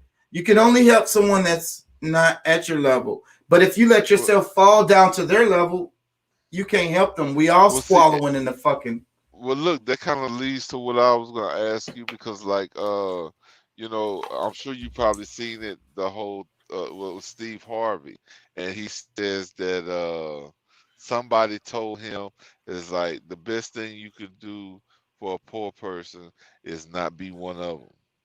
Yeah, that's not the Well, same as what I'm saying though. well, no, well, because I think there's levels to it because a lot it sounds very cynical. It sounds kind of fucked up, but at the same time, you can't be any help to somebody that If you're you on the if you're in same the level same with. boat, Yeah, if you're in the same boat with them, if y'all both in poverty, how the hell you gonna help? Y'all. I mean, y'all could try to work together and pull yourselves out of poverty, but to literally help someone, you got to be in the position to help. And how are yeah, you in the position to help if you are struggling in poverty? If you are in poverty, you are not in a position to help anyone because you're yeah, in poverty. yeah. You're Now, struggling to and live. monetarily, because I'm gonna tell you, I mean, you can get something from anybody because, like, This just oh wait, before you go into that, because me and Ashley had this argument because Ashley made way more money than me when we was together. And Ashley had this thing where she feels like men are supposed to be the provider. They should pay more than half of the bills or all the bills. That's just your status as a man. And I was like, man, I'm going to school. I can't make money and go to school. I just can't do it. So I like to go to school. That's what I want to do. And I would tell her I can help you in many, many, many other ways. You know, pick the kids up from school, cook dinner. This is what I did all the time. Help them with their homework. Make sure they get in the bed at night. And I mean, there's a whole list of things. Taking them to dance practice. She couldn't do that. She had to go to work. I took the kids to dance practice, every fucking practice. You know what I'm saying? I made sure they ate dinner. If there was a problem I picked them up from school every fucking day. Uh, you know, that's well, well, that's my way of helping. the problem with that, and I hate to sound too much like what's his name, Kevin Samuels. I hate to really sound like him, but you know, I mean, but there's a lot of shit that he says is like so spot on. But I mean, modern women. I mean, it's really foolish for a modern woman to still want traditional outcomes.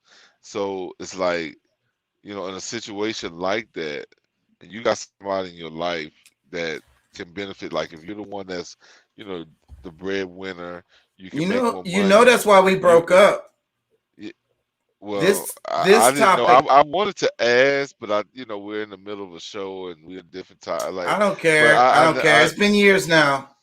yeah, but I mean, And I me and want. Ashley cool. I texted her some time ago. We're cool. Yeah, I mean, it's kind of probably kind of the same kind of relationship me and Alera have. You know what I'm saying?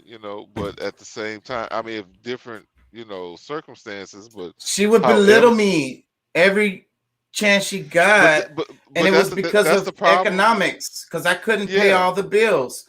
but see, but that's the thing. I mean, you know, this when you're not really calculating your full life, like, and when I say your full life is like all of the different things that the challenges that you meet, all the things that needs to come about. And okay, if if it was the reverse, she would think differently. But let's just say, because I mean, that was one of those things. Like me and Alera have had that conversation because she knew she would make good money. She's always known she would, and I guess there was an idea that potentially I wouldn't because of my my recorded She's got like a education. master's degree, right? Yeah, Yeah. yeah. Yeah. So, but however, she's, there was I guess, a possibility that she could have made more money than me, and that I would have to, she even act like really was talking about like doing like me being a house husband, and I take care of our son and the house and this, that, and the other. I was like, that would be cool. I wouldn't really mind it, but I know women don't respect that. Like I just Ashley didn't. I She knew. she all the stuff I did as far as around the house, being there for the kids, taking them to dance practice. I mean, she appreciated it, but she belittled me, because I couldn't pay all the bills. We split the bills. I think I paid the light bill. I can't remember how it worked. I paid the light bill, and I would pay. We would like share the food and stuff, but she paid like the full rent. She was bitter about paying the rent, and it was like she was always already. I moved in with her, but she was in the same apartment she was in. She was paying the rent before I moved there. I mean, like what I'm trying to say is like I that didn't her life. It did her budget. Didn't change. You get what I'm saying? I added to her life. Uh, you know, I added the complexity to her life. I added, and I kept every day. I was trying to tell her all the things I'm bringing to you. Look at all this Yeah, stuff. yeah. Money isn't Well, everything. see, and that's the thing, because and I think like some of that stuff could have played out towards. I mean, because like I said, as long as I'm me and Alera were together, like I've always made more money, and that was, I think, maybe that may have bothered to a certain extent, because somebody who has a master's degree can't beat somebody with a GED financially, might fuck with you. So I don't know. I'm not gonna say that that is the case, but potentially that could be a some other issue. But at the same time, like what you're saying, these are two people that used to hang out together. You know, They have a lot in Ashley, common. They're really yeah, they close friends. yeah, they have, and like they're feeding ideas into each other. They think a lot alike. Yeah, or even if they didn't before, because of them hanging out together, a lot of their mindset has come from each other. So, you know, and like I said, I mean, for me, it was just that I knew, based on everything I've seen, like I've studied human, nature for all of my life. Like I pay attention. And, you know, for the most part, all women are the same, because even if they make more money, there's only one person that I've seen that, and I don't really know how 100% how they might act, but Alera's sister, shit, she makes real good money, and maybe things are different, but when her and her well, I know her ex-husband didn't make nearly as much as her. They kind of split up or whatever. I don't know really what happened there, but the second husband, Wait a minute. The guy, he looked kind of Spanish or something. He was light skinned. I thought he made a bunch of money. They live in a nice ass house. Which one are you talking about? yeah, you talking about Anino? I I think so because the other sister didn't have a dude back then, as Yeah, far as I knew. yeah. Well, no, see, and that's the thing. Like I don't know the full dynamic on it, because I maybe thought he it was does him. now. I thought it was No, him. I know she made money, but I thought he made more or whatever. I thought no, that he was paying for that house and all that. she makes the money.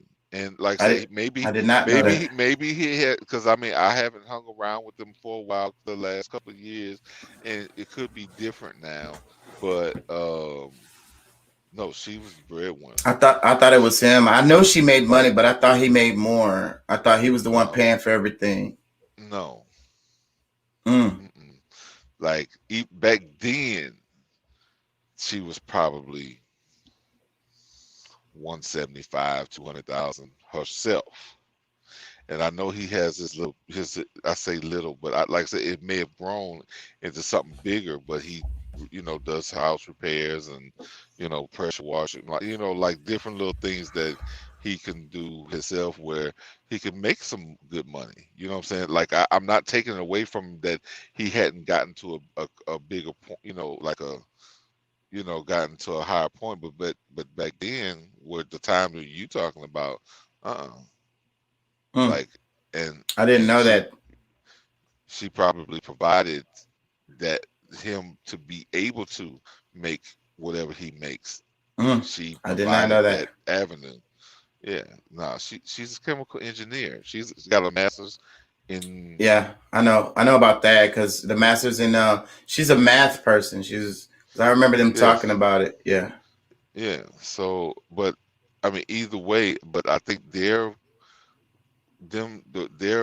relationship ended up being a lot better based on the fact that she made more than he did. And Mm. like I said, that's the, I mean, I and like Because I maybe said, she, a lot of the black women today, and I think it has to do with the media, like they have this masculine thing where they kind of want to dominate, and that's what Ashley was. She wanted me to be like her little pet. well, and that's the thing. A lot of women aren't aren't made to like they're not made to like it's not common enough for them to accept it and be as like for us like we've maybe it's the fact that we've been in a position of providers for so long through history that we just accept that that's the way it is. And Right. then like when female gets a sense of power, then she just hadn't learned how to deal with it. And You know what I'm saying? and historically, it's always been a relationship that works.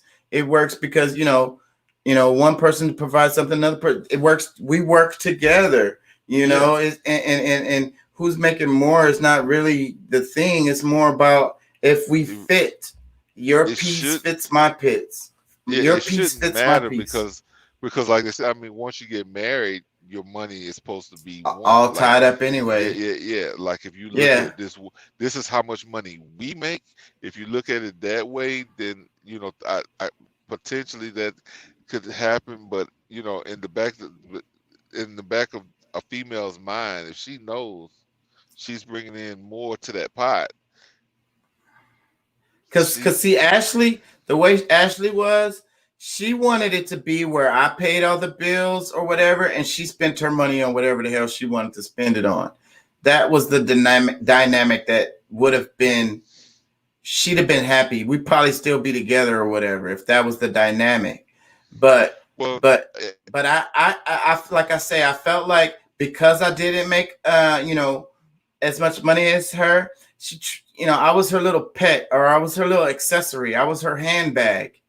You get what I'm saying? That's how I felt, anyways. That's how I yeah. felt like she treated me. And that's the reason why I couldn't, I'm the one who broke it off. She was blowing my phone up. She was hurt. She was hurt for a while. I don't think she dated anybody or anything for like a year after we broke up because she was still thinking that we were going to get back together. But I was done at this point. You belittle me all the time. You make me feel bad. And look, I'm gonna tell you that relationship. She hurt me a lot, man. She hurt me a lot by belittling me. And so the next person, my ex now, I basically pay for every time we went out to eat. I paid for dinner. If we went to the movies, I paid for that. When we went to the bar, I paid our tab. And I think that's because of what happened with me and Ashley. You know what I mean? She made me feel some kind of way. So now I'm like, I just don't want to have that feeling no more. You know what I mean? It Yeah. hurt. It hurt. And I totally feel you on that because I mean, I had a relationship years ago. Um, this chick, she owned her own beauty salon. I was this is when I used to deliver furniture. This was probably 20 years ago. I was still young, like in my 20s, early to mid 20s. This it was a white chick. She had her own beauty salon. I'm talking about like she I don't know, 200,000-300,000 she was making at the time.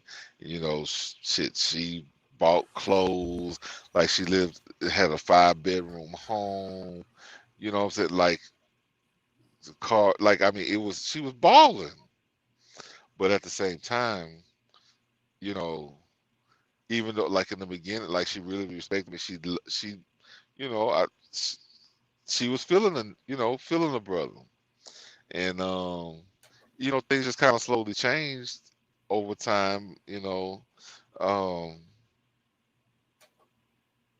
really Go ahead. like what actually, faltered is like I didn't trust her because like I found out she was doing drugs and like she was snorting coke and like she had some friends that you know at the time there was some gay guys or whatever, and I didn't really understand a lot of that stuff and the way they interacted, and just the certain things because and then plus like they all were hiding the fact they was doing drugs together, but and I didn't trust her, so I mean it was just different things, and I threw a scenario at her to see how she would handle it or what she would think, how she would act to it, and it kind of spiraled out of control after that, where you know it just ended up being some bullshit. But it, I think she was, money had a little to do with it, but it was a lot of just things. But I think, like I said, that was a part of me developing that idea that like I need to be, you know, I I respect the traditional ways of like of what we what we've come to see as traditions that the man provides and this that and the other, and any other way the woman won't totally respect you. Like they might love you and care about you, and they really want things to be right between y'all, but because of that one element can change everything. And I think that was it. Ashley liked me a lot. She liked me a lot, but I think that she couldn't. I don't think she could. She couldn't respect me. You know what I mean?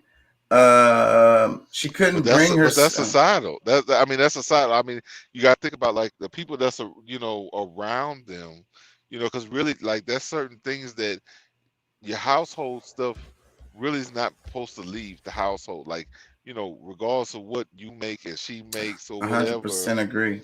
should not really leave the house. But Because we didn't have no because problems gossip, with money. because gossip, because of gossip and this that and the other. Because I look, We man. really didn't have no problems. The only problem was that she wanted me to pay all the bills, and I couldn't.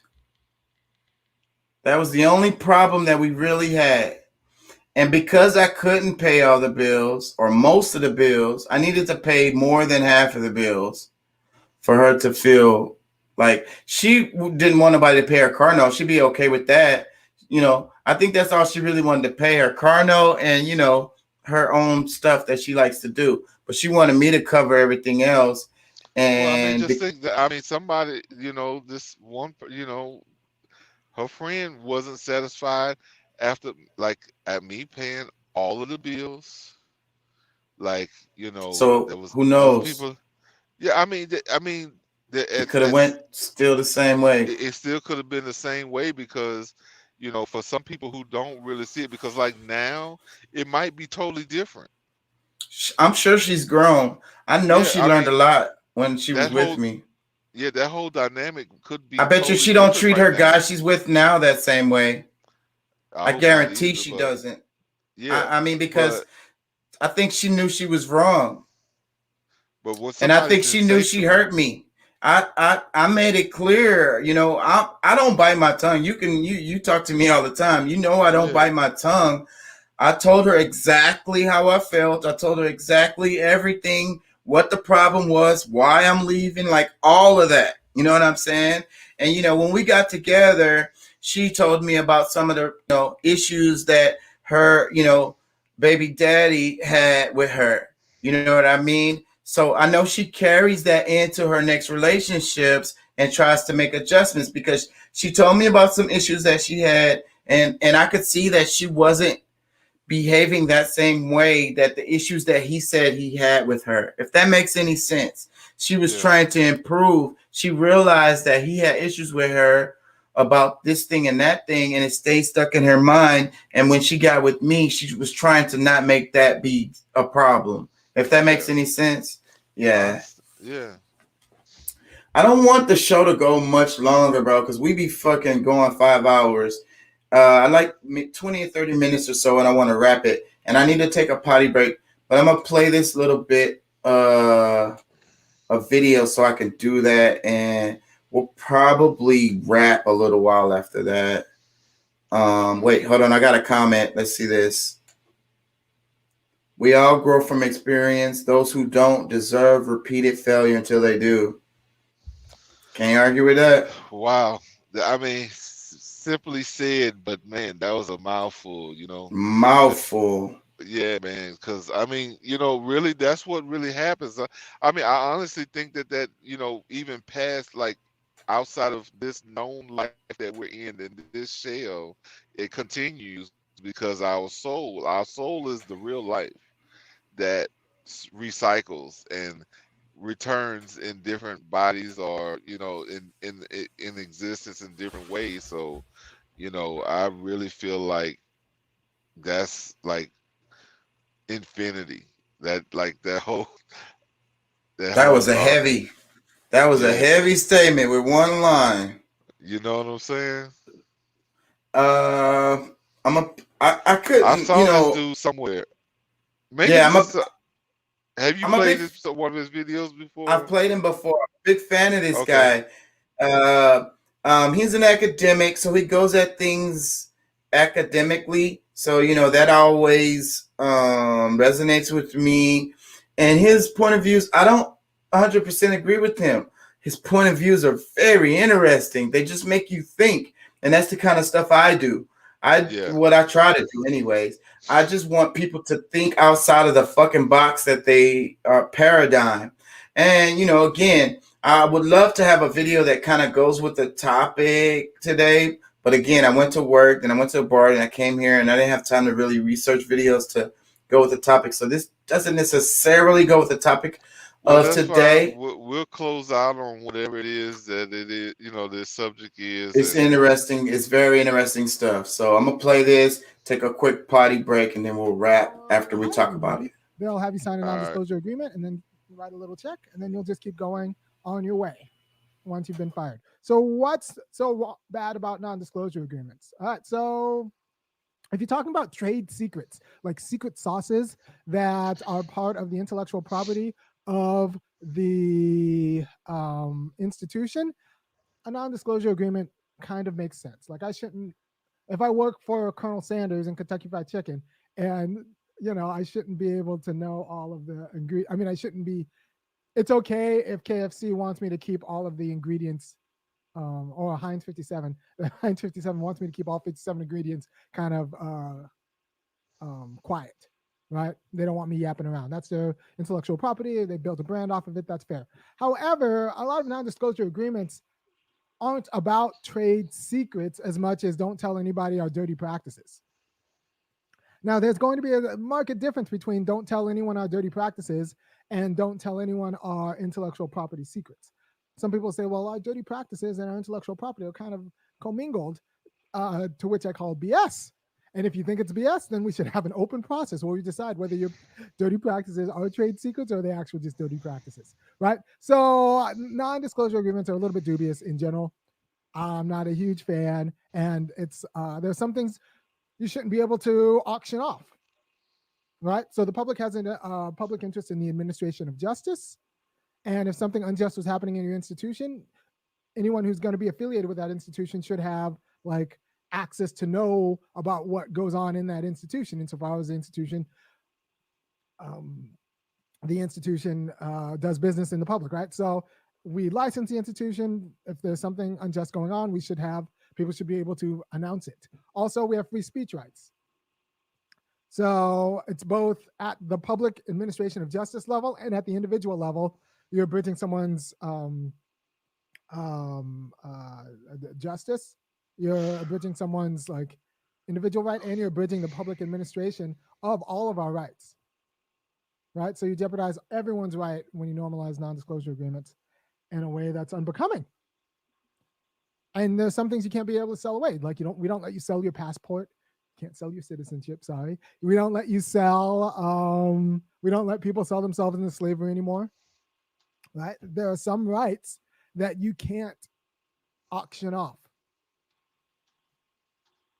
There are some things that we do let you sell, like some organs, which is a little bit dubious. But we don't. And I think I'm okay with not letting people auction off their free speech. And I think we need to take the public administration of justice very seriously. So now you know my little spiel about non-disclosure agreements. I was going to write a paper on this about 3 years ago, but I kind of lost steam and started doing some other work. But I think they are dubious. Non-disclosure agreements, plea deals, another dubious artifact that we've kind of normalized. Again, for the public administration of justice, we need to have more people on trials. I mean, there are some horrifying stories about plea deals and people copping to things that they didn't do. And we should just get rid of all of that and just fund the justice system adequate so you have enough judges and enough lawyers so everyone gets a trial. I have an interest to know what's going on. So these plea deals are dubious, and I'm sure people in chat have horrifying stories about what's done in the name of a plea deal. But and these are all forms of what the real topic for today is going to be, is when history disappears. Because that's what you're disappearing with a non-disclosure agreement, and that's what you're disappearing with a plea deal. You don't want the investigation into history. You don't want to know what happened. You want to just keep that quiet, right? But we're going to talk a little bit with more concrete terms about what happens when history disappears after I hit the opening. To the beat, y'all. Yeah. Sound good to me. Never change the ways for the world or the government. If I was the president, then I would state facts. You leave it up to me, I paint the White House black and it can feature in your front.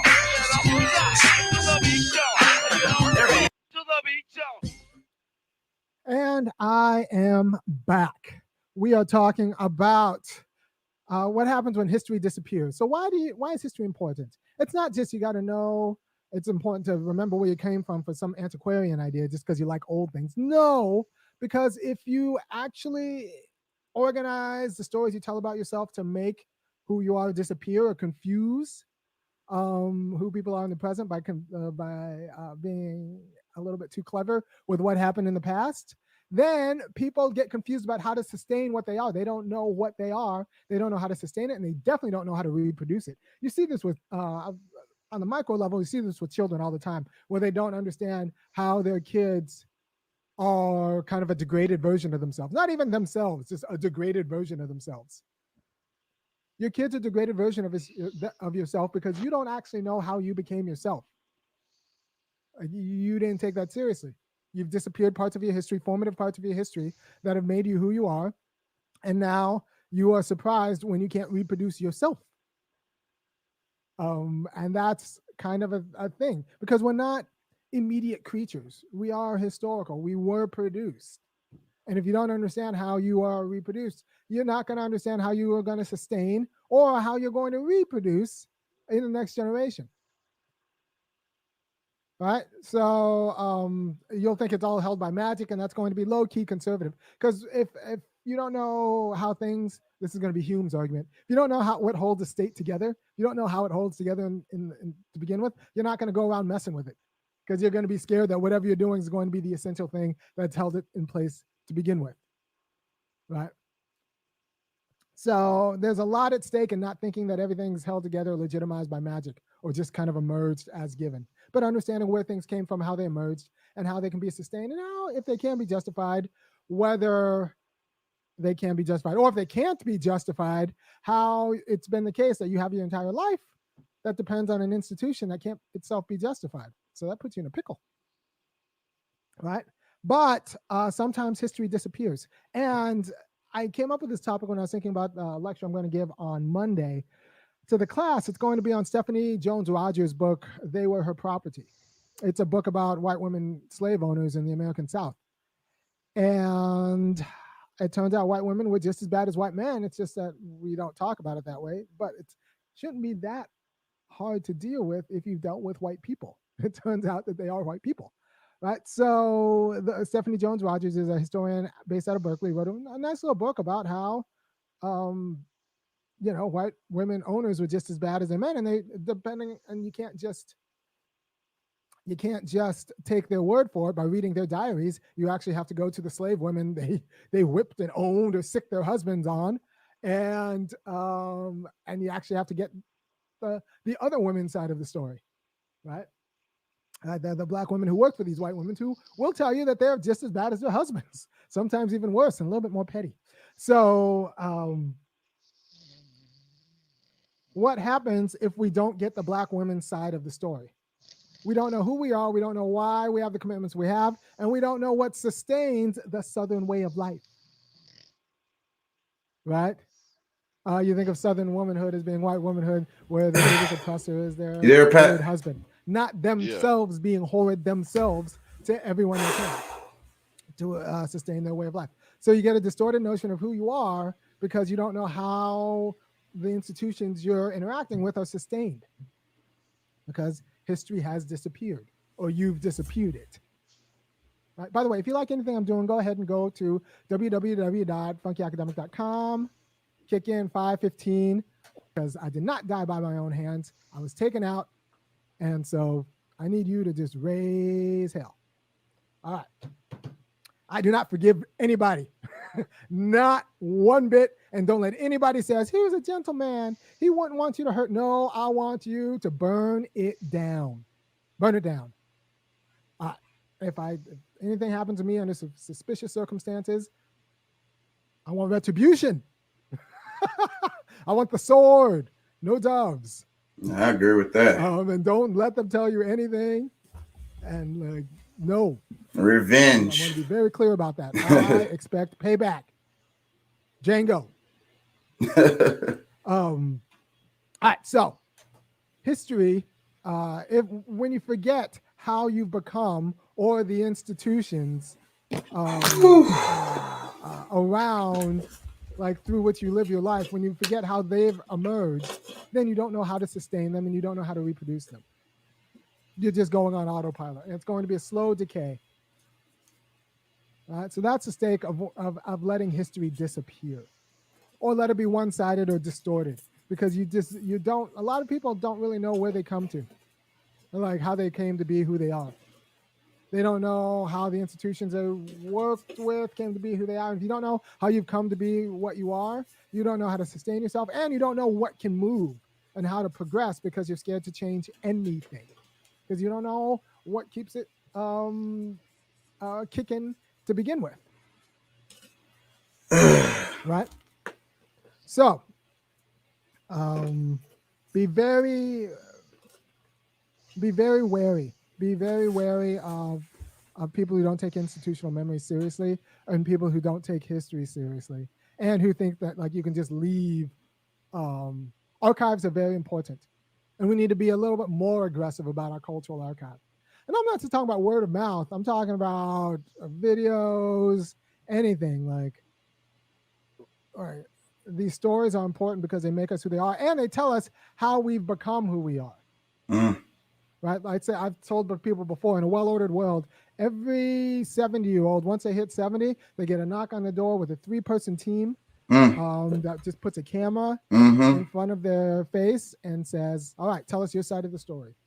The 60s, what happened? The 70s, go. And you just do 15 minutes a decade. Then you come back the next week and do it again.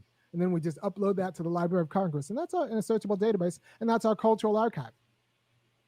Right? Because this book, They Were Her Property, only is available because of the WPA. That's the New Deal project, the New Deal program that sent people to talk to formerly enslaved people.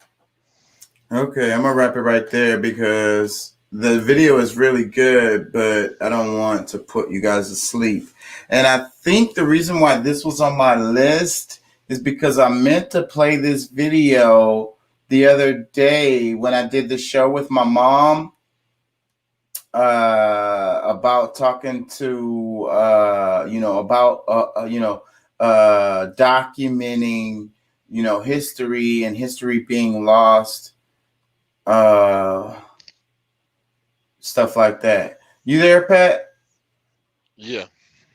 So yeah, I think this is the reason why this was on the list, because I meant to play this video not last show, but the show I did with my mom. So I think that was the show before last. And so, but anyways, did you hear any of the stuff he was talking about? I already watched this video, so I know what he was talking about the non-disclosure agreements. And he talked about marriage, prenups. I think he talked about prenups and shit like that. I wasn't here just now, but I'm pretty sure I watched this video. Anyways, what did you hear any of this stuff? What do you comments on anything?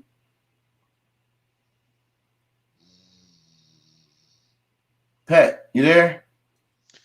Yeah, I'm here. I'm just trying to think that he was saying that as far as the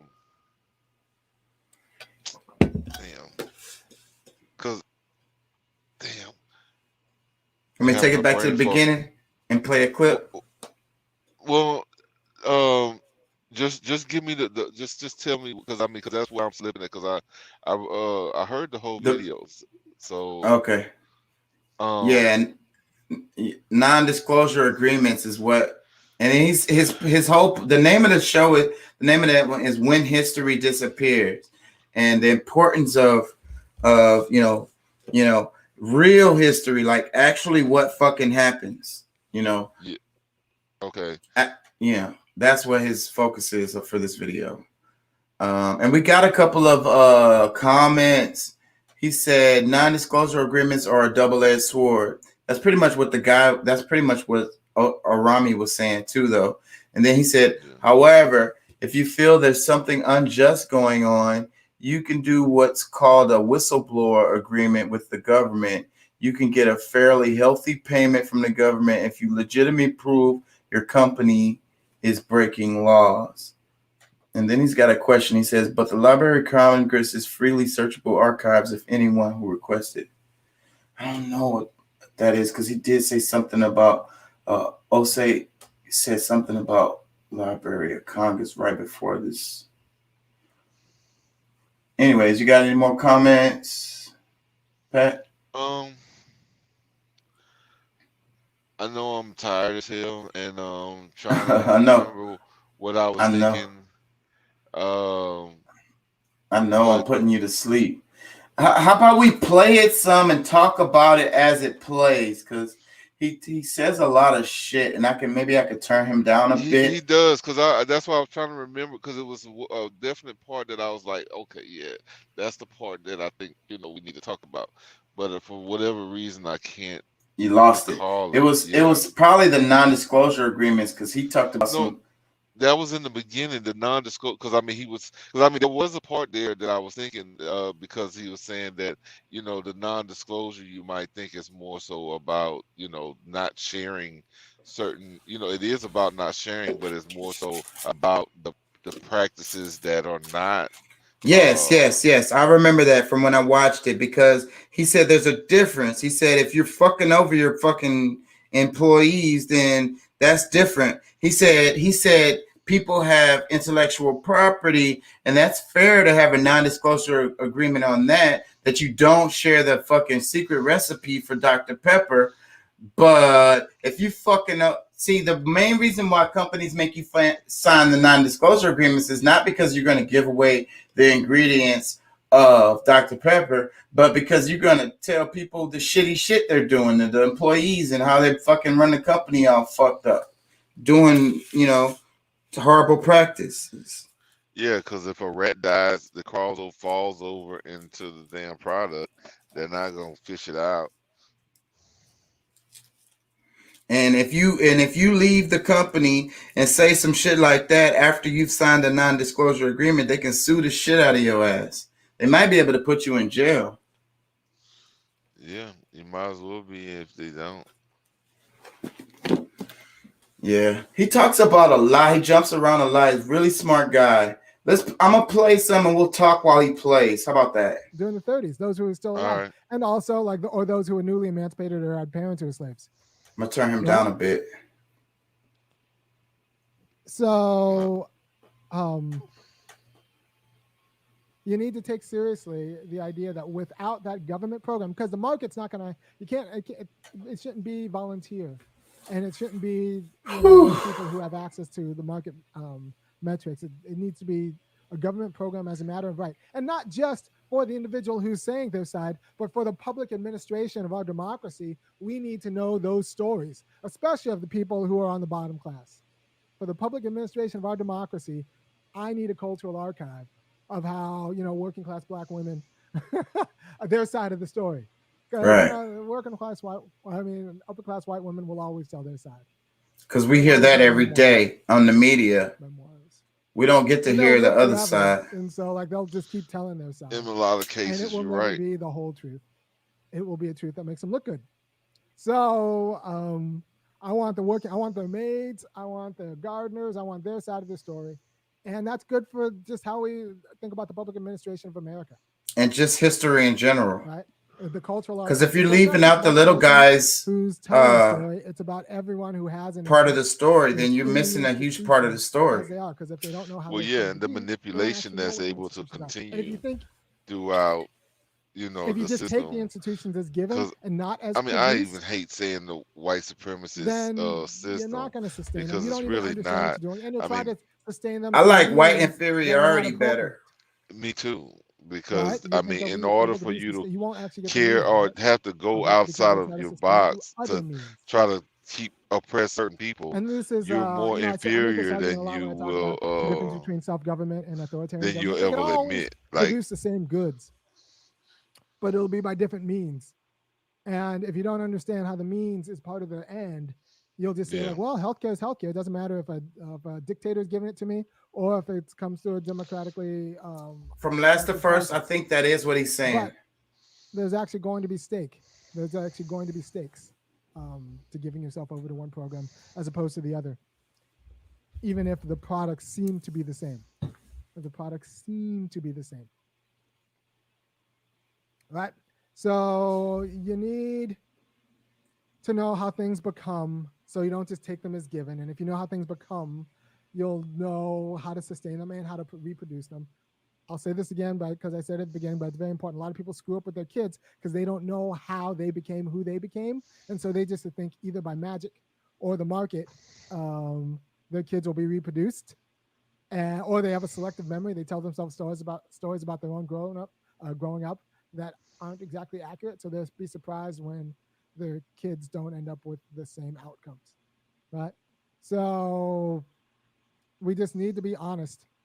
We just need to be honest about who we are, and where we came from, in order to simple and plain. I mean, really, and just be honest. Produce, something. But that's the only way you're gonna get good results, and that's why I do this show, because I want people to talk honestly. Intentionally, create culture. Yeah, I mean, and that's gonna be more so for the masses, and that's where the problem exists. Is that ideas is a little like bit more like the laws have changed over the years. Like you can talk about the idea, what you we can write about see the idea, on the news today is not journalism. So there'll be a record for it. If we used to actually have true journalism. Formulating the idea, days, the archaeology of an idea, where do ideas come from? That they don't have to really tell you the truth. Because the people who are the truth doesn't matter to these forming people. The idea don't know that that's what they're doing. Because if they knew that that's what they were doing, the idea would already be. Magic examples. People who think that, someone virtual insanity says examples of people who try to think that they can reproduce their kids by magic. Yeah, it happens all the time. Liberals are the worst about it. Conservatives actually put a little bit more thought into institutional regards, but liberals just think, well, I'm good, so if I just let my kid try to do what they want to be happy, they'll be good. And then it turns out that with drugs, right? So they think, or some sort of small degradation. He's hard on the liberals or major degradation of where they're at. Should be. I mean, all of us should be. And not just them, because I mean, or they'll just end up when they run out of conservatives they'll end or up like doing reaching back some. to some I'm a, conservative you know, dogma, I don't and know. then It's end kind of up hard kind for of me like their because grandparents and be surprised when it works you out can that way. blatantly see the But it turns liberals. out that was always going to happen when For you don't some, I know think it's blatant that they see um, mostly what the conservatives how and you Republicans are became doing. But who you are, man, like right? the destruction So that's if you happening in think our families institutions hold is themselves by more magic, so or you on the think kids liberal raise themselves side, by magic, or you think that by magic they'll just automatically become and as that's not just successful my as opinion. you are naive to the point of dangerous. Naive to the point of dangerous. So, yeah, oh, just be a free spirit. Look, I'm going to do a whole show on this next week, but you have to actually teach your kids everything about all of their institutional relationships. It's not just about how to be a good citizen. You also have to teach them about how to hold and sustain a job. Or you'll teach them, and you have to also teach them about how to hold and sustain an intimate partnership, right? Preferably you can model all these things, but if you don't model these things, you could at least plan and teach them how to do all of these things, because it won't happen by magic. And then you'll be surprised when your kids got divorced and 3 kids or whatever, because you never taught them what to look for in a partner. And you can say, well, I don't like making decisions for them. Well, then you don't want to be a parent. Modern life is complicated, very, very, very complicated. And if you don't want to actually they need offer help. that kind of guidance about they need guidance. Guidance about this. I don't. What he's saying, I don't think I had a healthy you're not actually relationships to model my life behind, and that might be why I have 3 baby mamas. States. Right. So you need to have many talks with your kids about all of these things. I don't know. You don't want them to, if you don't think it happens by magic. Did you watch the Cosby Show growing you'll up? be surprised when you raise someone with bad politics. That was fantasy. I love the Cosby Show, but that was fantasy. Was it? And someone who it was can't sustain a relationship. Totally fantasy. It was. If you think that it was how to comport themselves and all it was a non-fiction fiction. So people say that no, I disagree with that. How many households look like the fucking Huxtable's household? How many black households? How many households have to exist for it to be real? Like my kids, when they well, okay, there could be some Claire and what's the name, Huxtable households, but one out of a billion. That's represent very intentional. Those are symbols, you got to look at TV. Those are symbols that's representing certain also I do this, and I'm very intentional with what I tell you, so that you are more intentional with your life. You'll have a plan about our politics, everything that was going on with this family, who my kids might end up dating, or how it was portrayed on TV. Get all of this out to you to help you be a little bit more intentional. If it doesn't exist the exact same way in the household, how does we it mean that it's really fake, or that it's like some kind 3 black people in these United States? Because make no mistake, if you don't do that, just know that other people do have designs on you. They have designs on how your citizenship. The Democratic Party's got a lot at stake in your citizenship. They have designs on where you fit into the workforce in civil society, and they have designs about how you should think about your intimate partners, right? So you need to be intentional in all of your kind of interactions to teach. Basically, he's saying the government is come to what you telling you how come to what you come to, and teach that history, and make sure everyone knows family that it should be by magic.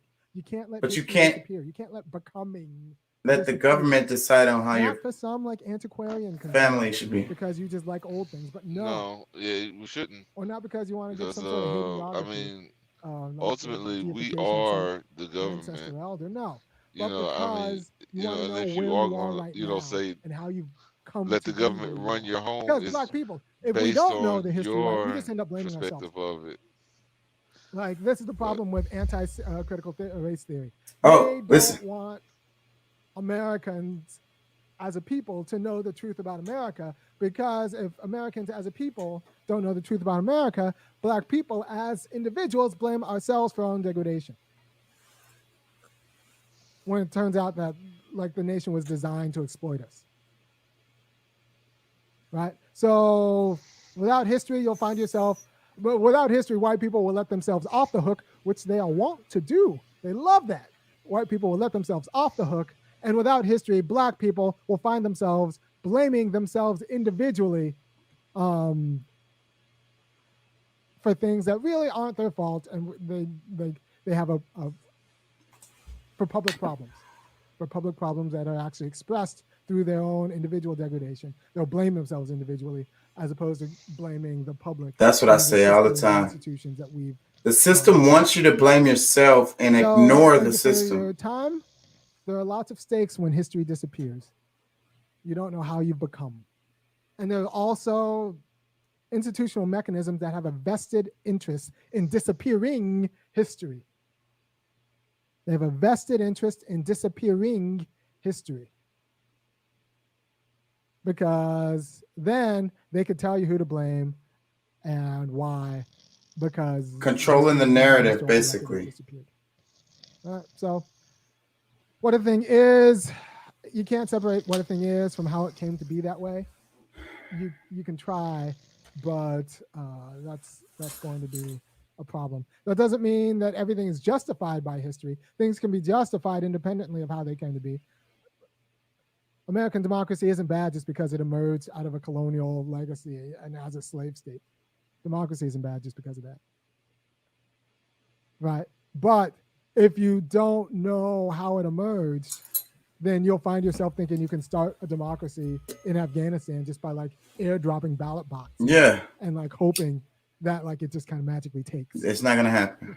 As opposed to the series of pre-modern and pre-democratic institutions that were already in place before 1777. Yeah. All right. Thank you for your time. I will see you next week when I'm going to talk about dependence and independence and how independence actually emerges out of structured dependence.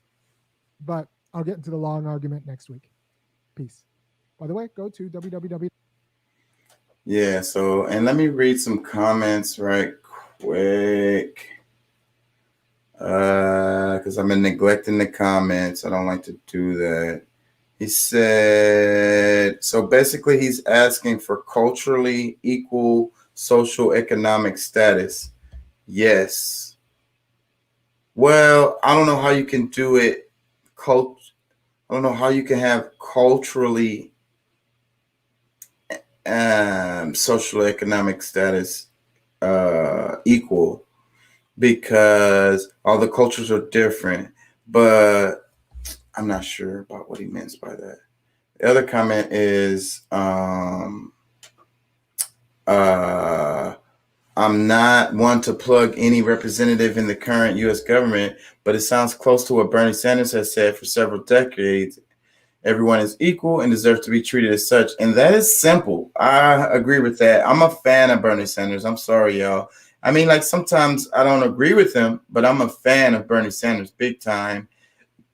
And I mean, human rights, like I say, black rights is human rights. Women's rights is human rights. LGBT rights are human rights. You know what I'm saying? That's the focus. Everyone should have rights.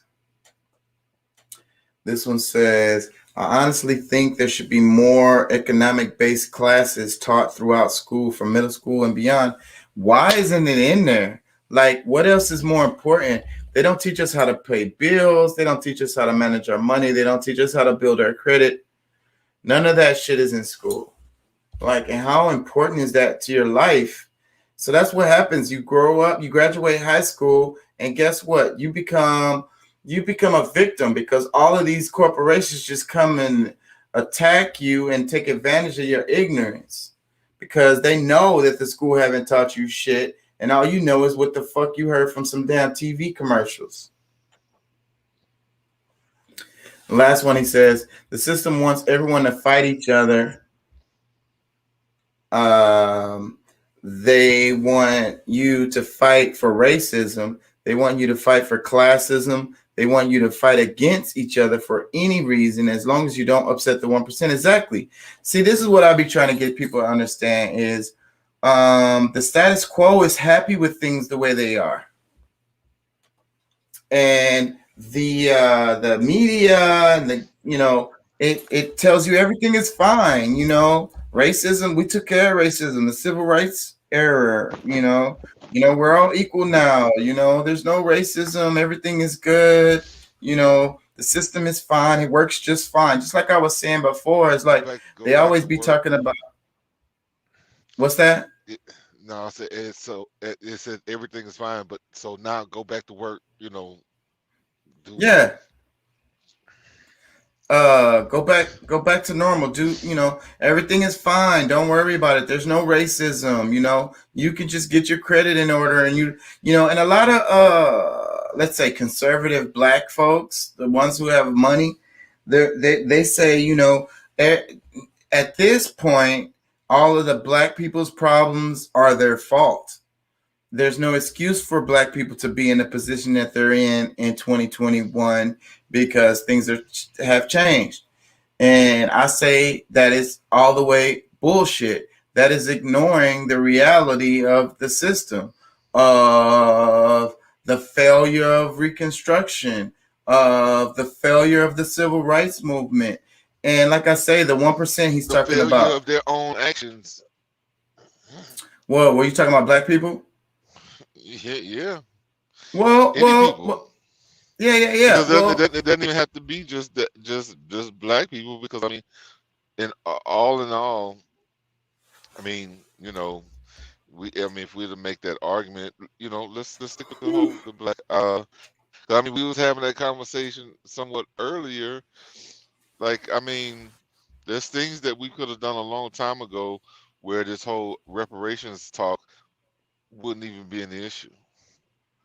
and I don't disagree with that. But what his argument is in there is that you can't leave out the structural systems that put people in the positions that they're in.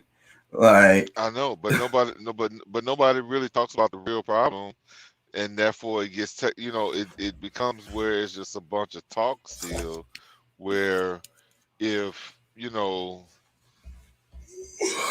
my the main thing that I talk about is, you know, being whether you want to call it denationalized or where your statuses and stuff was changed in 1774. he mentioned that date, I want to say, in the video. Go ahead. Yeah, so I mean, these things happen where if we just reverse that process, will really change a lot of things, to where when you go to court and you're speaking as someone considered a part of the human family, instead of someone some colorable um entity. Because like I said, I mean, these lawyers understand this. I don't necessarily expect the average person to truly know and understand this, but because these are the narratives that keep cycling, the things that they do speak about publicly, if you know if that conversation was to come up publicly, then I think there would be things that would change. People would understand. And then, I mean, of course, there's still going to be lazy people that feel like they shouldn't have to go file paperwork to do this. Because, like, I've had this conversation with many people. Like, well, if they undid it, then they should, if they did this thing, then they should be able to undo it. Okay, yeah, that's the case. But I mean, they should. But at the same time, this is not something that's happening. If they wanted to do it, that would be done. It's still, like, overall, it is our responsibility. If we're gonna act in the if we're gonna act in the atmosphere of men, like, if we're gonna deal with politics, okay, let's deal with politics. Like, let's make actions. Like, I mean, they're shuffling papers every day, all day. They're like, these people who are actually doing things that can change your life are shuffling papers. Like, our biggest genocide that has happened to us as black people has happened on paper. Yeah, people have died. All right. Things. So I agree with that, but it sounds like what your argument is, that going back to the individual, and that's what he was saying in the video, is that the 1% wants you to say that it's your fault, and they want you to say that the system is fine, everything works. Pull yourself up by your bootstraps, get yeah, your no. credit right, and Well, you no, can. I'm not saying it's our fault. I'm saying it's our responsibility. I agree with that, but look, this is my thing, and this is what I say all the time. How come we have to put our race on the census or on whatever it is? I don't know, job applications. I don't know if they ask for it on job applications, but they ask for this shit all kinds of paperwork you fill out asks you this. So one simple thing you could do is not do that, right? Why do they need that information? What does it matter if racism doesn't exist? If my race doesn't matter, I'm a human, then why do I have to put black, white, Hispanic, or whatever the fuck on the paperwork? That's a thing that could be fixed in the system simply by leaving that part out of the fucking thing. Just leave that one question out. Yeah, no, I mean, shit. There's probably other questions that shouldn't be on there as or alongside of that. I agree Because with you, but we can't, as an individual, I can't change that paperwork. And when I turn it in and I don't fill it out completely, then they're not going to process it. yeah, and I mean, They're going to say because it's incomplete. well, yeah, they'll say it's incomplete, and like I was saying earlier about the whole, because like what they used to do on, when people did that with the census, okay, well, I'm just not gonna answer that. Okay, are you Negro? Are you Indian? Are you white? Are you Hispanic? Are you this, that, and the other? And some people would leave it blank because, or they'll write other, but then the people who actually get it, they'll like there's default answer for that. If you try to avoid that question, the system is set up for a default answer. They're So going to plug in regardless, something. Yeah. yeah. They're So going I to mean, plug it in. that's why I say it's still our responsibility. So instead of leaving it blank or writing, other and whatever, specifically write out how you identify. You know what I'm saying? Because otherwise, they're gonna identify you for you. But that goes against my argument. My argument is the identification of like your ethnicity or race or whatever the It hell it shouldn't is. matter. I get it. I mean, I heard you. I mean, I totally get it. I agree thousands of percents. But we can't pretend like, what I'm saying, because in our mind that we feel it shouldn't be, doesn't mean that it isn't. And but see, that sounds like defeatist.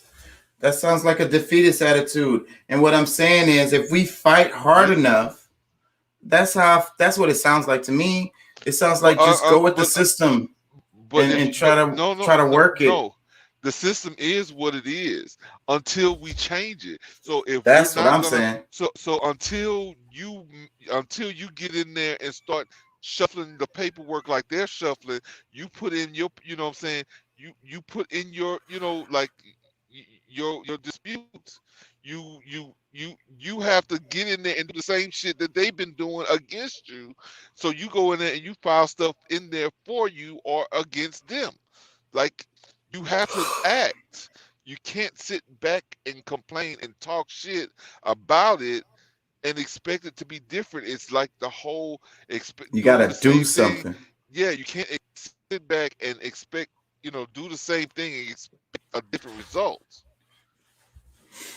And Like that's that's what I'm doing. I'm trying to fight the system. And if I can yeah. get enough people to think like, okay, if racism, because that's what they keep screaming, and it makes me angry. They say, I don't see color. Racism don't Yeah. exist. It doesn't matter Because what your race is. Well, then take the shit off the application then, bitch. If you don't see color, then why the fuck I have to put that shit on my paperwork? yeah, and the more that we take control of that, and we are in the positions where we can offer jobs, we don't put that shit on our applications, Okay, and okay, that's more where you're coming people. from. Okay, I Yeah, I mean, got you now. let's be what Right, we the want to see. institution. Yeah, we have to. Be We the have. institution. Yeah, we have to be the. We have to be the.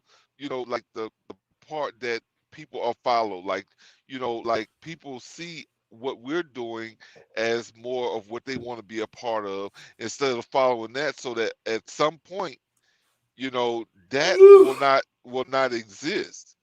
You know, people will negate that and act like, oh, they like they own that bullshit. So you know what, like I'm gonna just go over here and deal with this. Like I I'm prefer not to deal and in and this realm.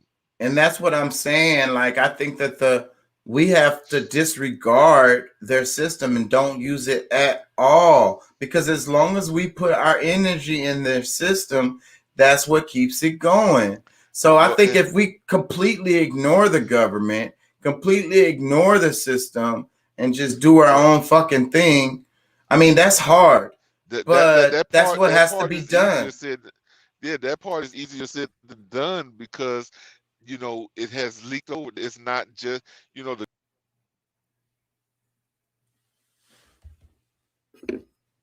Lost maybe 10, 15 more minutes. We wrapping this. I'm sure he's gonna jump back in. Let's give him a minute.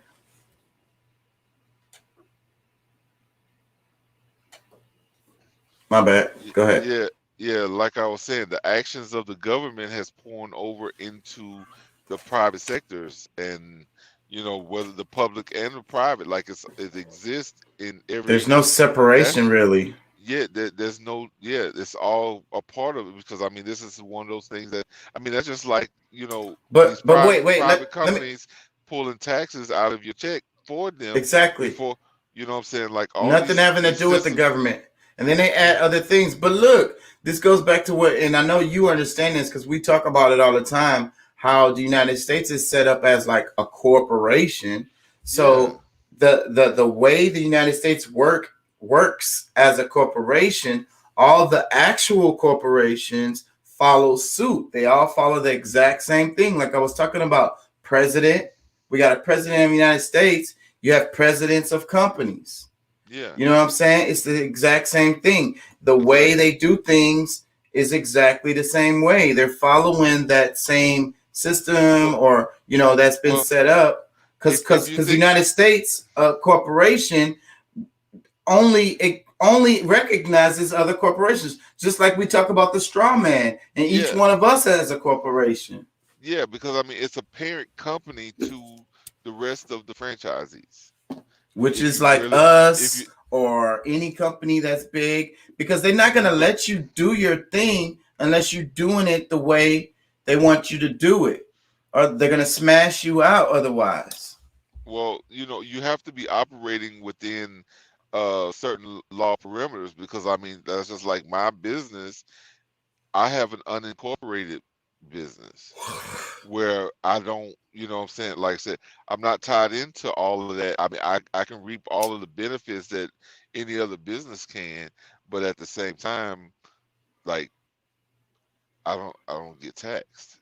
I don't, what I'm saying, like there's certain things that they can't do to me because of the way I'm set up. But by me, and that's mostly based on jurisdiction.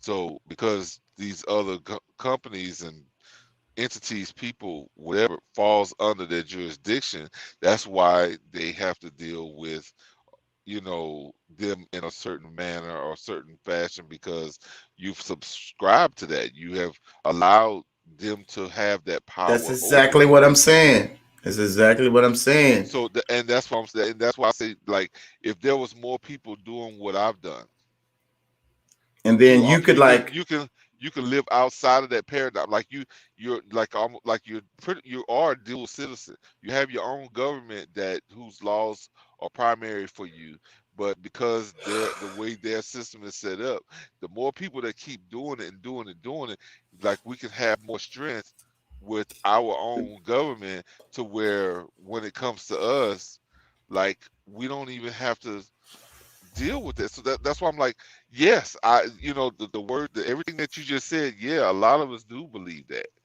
because we know that there's a solution out there that is highly ignored. And I think I get what you're saying. I think I didn't get it at first. So like it's Huh? building your build.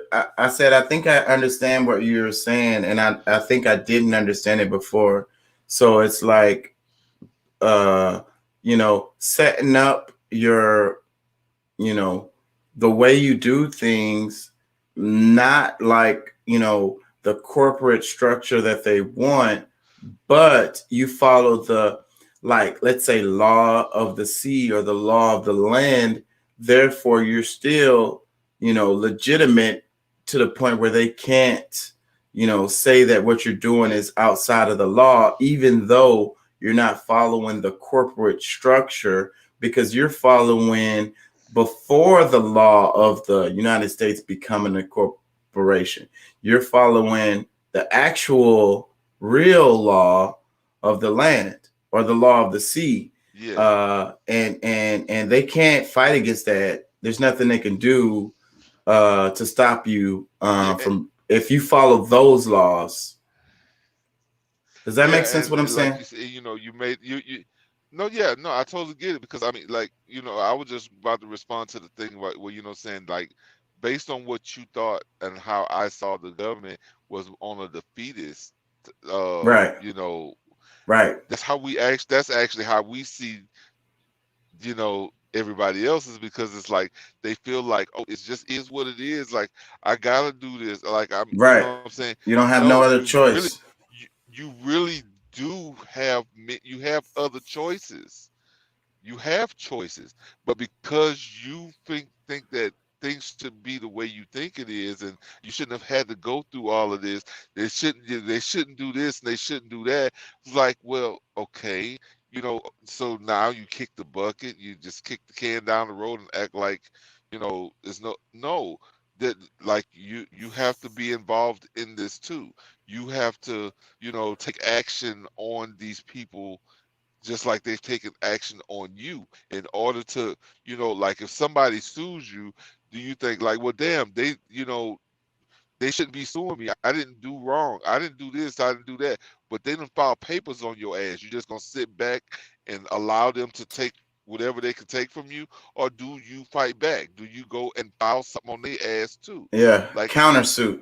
it, yeah, you have to make a countersuit. Like you have to be, because I forget the terminology that is used. Like it's like to be involved in the matters of man. Like you have to be active.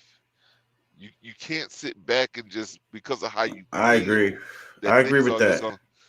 And I also, I think I'm understanding more, because you also need to understand how their system works to be able to like beat it and avoid it and work around it. Because if you don't get their system, like really understand it, then you're gonna end up falling right back into it, Yeah, like and even this without whole thing knowing with it. black people, like the whole thing with black people is that it's just practical, like what you just said. Like black people have been getting sued since 1700s. Like they've been doing shit on paper against you since the 1700s, and nobody is like doing anything about the things that they've done against you for 250 years. So Because we gotta. you feel like this is wrong. They shouldn't do that. Why? Oh, well, they helping them, but they why they keep looking? Why they won't help us? Like, I mean, it's just being fucking habitual whiners.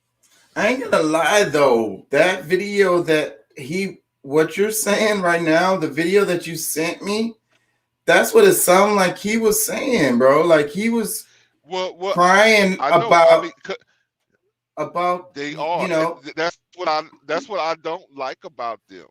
But I mean, I listen to them because there's a lot of good information there as well. You know, I have a Yeah. different perspective in which I And look that's what I at it. say all the time, that it doesn't really matter that you want to get extract the information. But yeah, I didn't make it that far in this video, but that's the Yeah, thought I had. I'm like, this dude is just crying about, because blacks it ain't was get reparations. When they gave that's Asians reparations. When they yeah, gave Afghans reparations. yeah. When they gave the immigrants And reparations. They not even citizens. How and come I they tell don't a give it bunch to us? and I tell my friends like You so you just because I asking send massa. somebody a video. No, I'm saying You like I've told like I have friends I share videos with, and then sometimes they're just like, well, damn, that's what you. I said, look, bro, when I send you something, it doesn't mean that's my viewpoint. This is It's this is some information this in is there something that's that's useful. happening. Yeah, this is something that's happening in our world right now. So you need to know about it Let's and talk. use Yeah, that useful information. Just and extract. a lot of people Don't don't kill the get it. messenger. Yeah, a Who lot of people who don't cares what get the it. messenger is? Just Yeah, just take in the if information that's useful.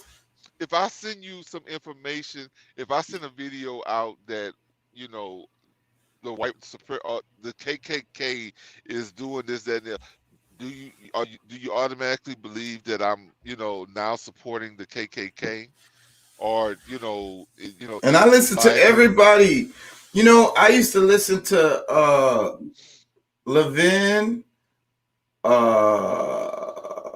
I can't think of the names. They're all big names on the radio. A lot of them then got way bigger because during the time of Obama, all of them motherfuckers blew up. Rush Limbaugh, he died, right?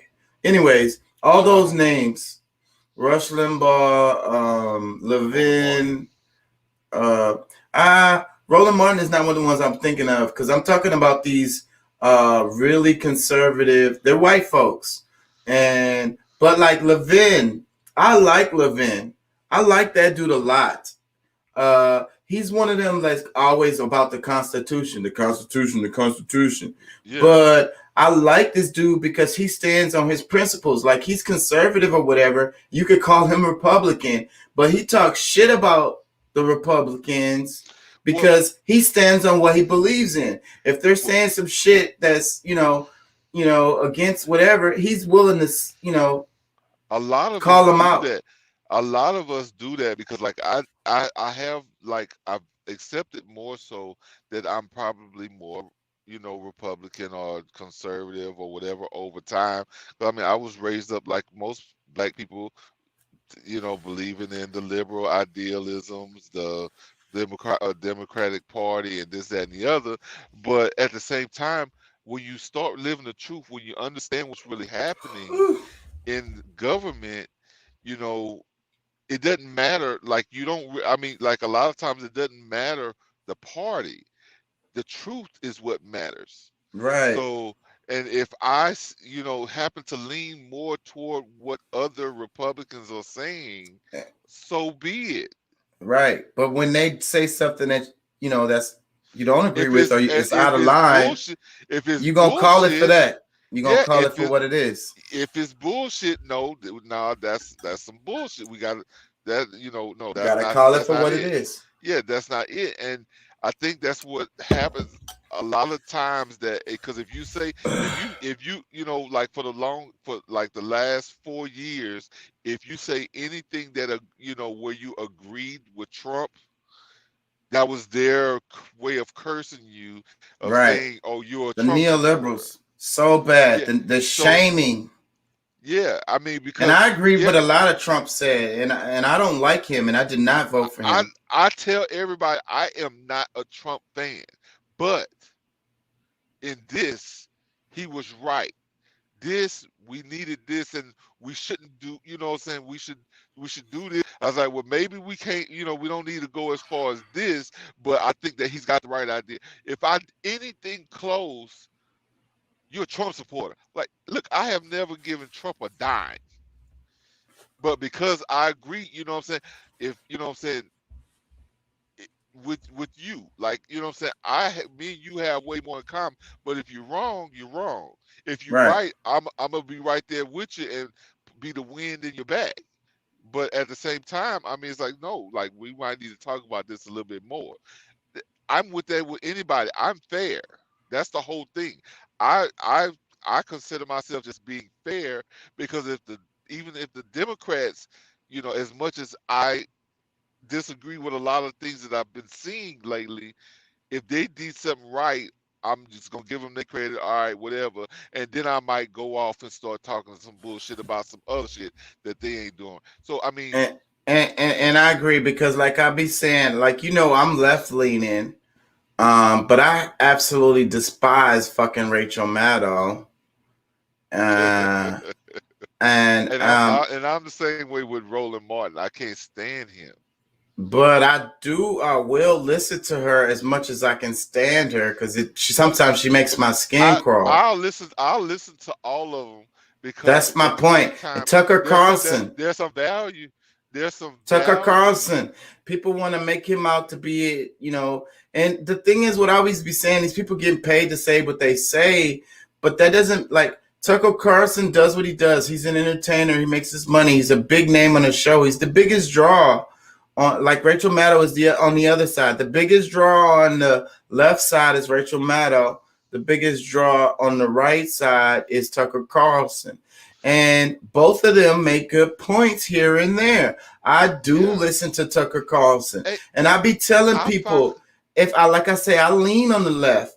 But if you are, let's say you are a left-leaning person, I tell people all the time, go listen to the conservative radio. Go listen to it. I don't care that you are left. Just because you're left leaning does not mean that you can't learn or gather. Because the thing is, you're going to get information from that side that you're not going to hear on the other side. And that stuff is true. And the thing about exactly what you're saying is that because I found myself almost where I'm getting programmed, and which it's okay because like sometimes I'm more sympathetic. Like if I'm listening to liberal stuff and I'm like, damn, that's what happened, blah blah blah, and then you never get another perspective of somebody, how another group might be seeing it and why they're fighting against it's like, damn, how could they be against this, that, and the other?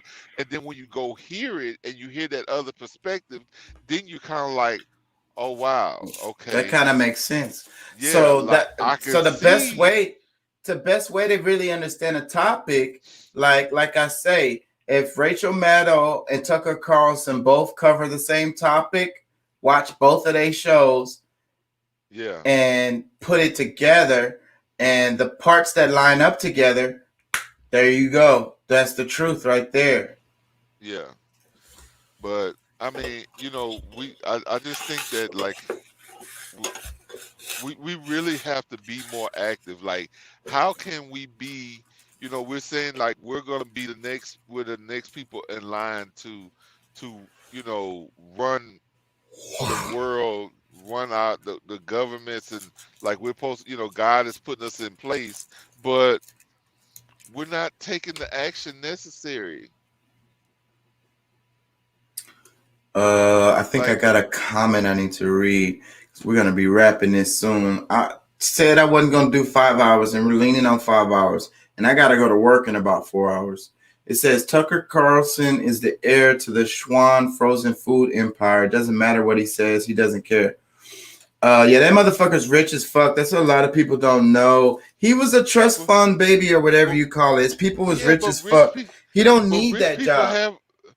No, he doesn't need that job. But at the same time, like we have to give credit to at least the different perspective. If he offers nothing else, because just because somebody has money doesn't mean that they're the way that they see the world is devalued, or is not more valued, is not less valued. This is something.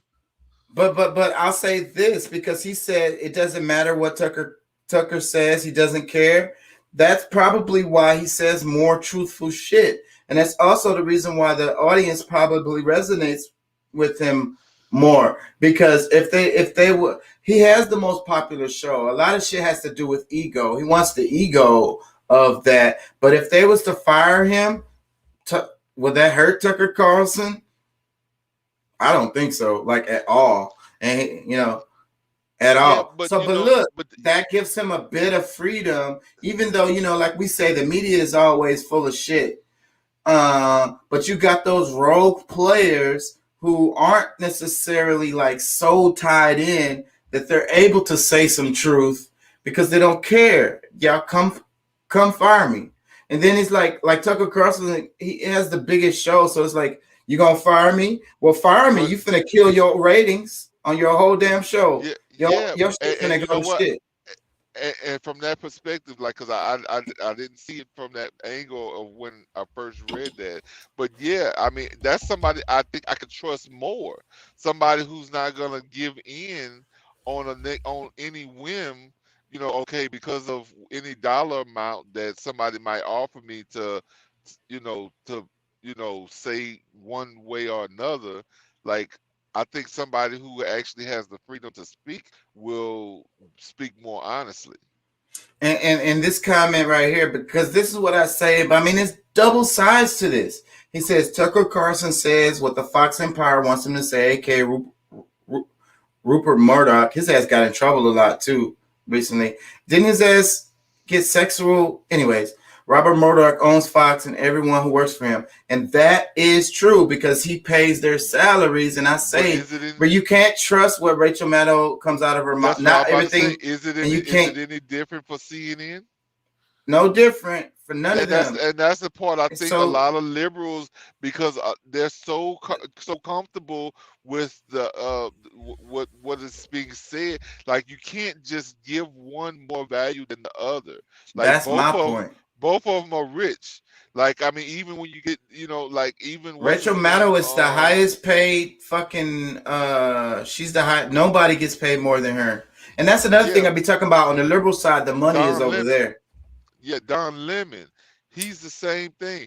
He's a black man that, of course, like people say, well, not just me. I mean, he's sometimes sometimes he says what's on his heart, though.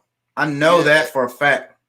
Well, yeah, sometimes he pulls emotional strings, but at the same time, is he not getting paid? If he was saying the wrong thing that CNN didn't want to be said, would he still be there? You know what I'm saying? So, I mean, you got to really take a look at that. Yeah, now, see, that's what I'm talking about right there. Like, I watch Al Jazeera all the time. One of my favorite networks, guy. Exactly. I watch that shit almost every day. Yeah, so because that's what I say, though. If you want to get the best news about American politics, you got to get it from outside of the United States. That's it.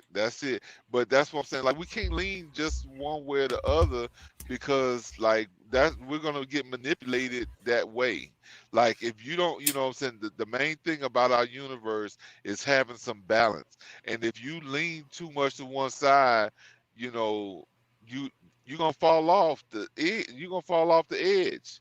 If you know what I'm saying, like. And what I'm gonna say this again, and I've said it a million times, though. If somebody is paying you a whole bunch of money, how much impact, they're not just gonna let you, say whatever the hell you want to say. Like, I mean, you're gonna have a certain amount of freedom, but they're gonna be like, hey, I'm paying you all this. Nobody's gonna pay you for nothing.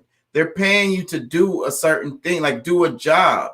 So Rachel Maddow, Tucker Carlson, they have to do a job. That's the reason why they're getting paid all this money. So a lot of those words that come out of their mouth they may not even believe that shit. They might that may not even be how they really feel. They have to say those words. Well, I've actually seen different videos where even down to the local news, where they replicate, like, yes, like, I saw that. It went viral. I know what you're talking about. It was a video that went viral, and all the way down to the local. Yeah. So one person wrote that shit, and all of them people are saying the exact same thing. Yeah. It's a script. So I mean, that's the whole thing. Like that's why, like, just knowing that that's Thank in you the for back being of. here with us, brother. We're about to wrap Yeah, it too, man. Thank you yeah, for being man. with us. We appreciate, we definitely appreciate you coming in and all your comments. You know, telling us when you don't believe us or things that you agree. All that matters. So yeah, Thank you just for so being with us. just so you know that we're here, Wednesday through Saturday nights. Friday and Saturday gets kind of, shifty as far as time, but usually it's somewhere between 10 p.m. and maybe midnight, one. It just kind of depends on Friday and Saturday. Wednesday and Thursday is usually right around 10. Earlier. Yeah. Yeah. I like to come on about So 10:30 if I can. yeah, so I mean, come look for us, man. Lock us in, Enjoying the subscribe, show. give us a thumbs up, man, a thumbs down, whatever you believe, But Thank you for being here. yeah, we appreciate you coming. Have a good night, man. Love, peace, Yeah, and love. but yeah, man, like us knowing that whole dynamic exists. How can we lock ourselves too much into the words that's coming out of their mouth, knowing that, like there's no variation. There's all these things are locked in so that everybody is getting the same, everybody's getting the same message, which, yeah, I don't think the news should be that much different, but, you know, a lot of the, what is the FCC Right. rules and things that had Regulations. the regulations, all those things have changed over the years. Yeah.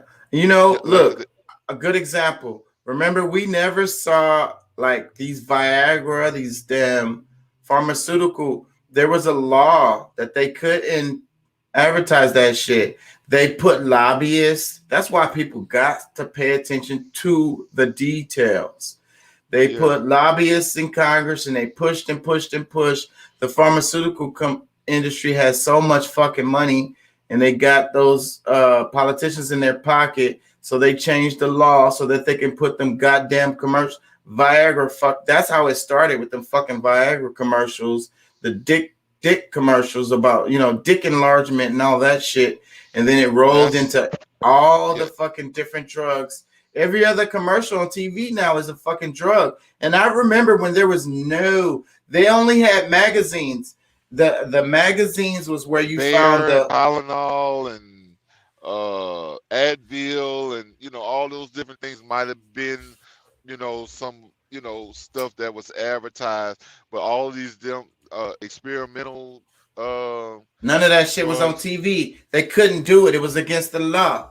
So, and it should be against the law. That is some motherfucking bullshit. Like, and just the simple fact of a kid watching TV and a dick commercial comes on.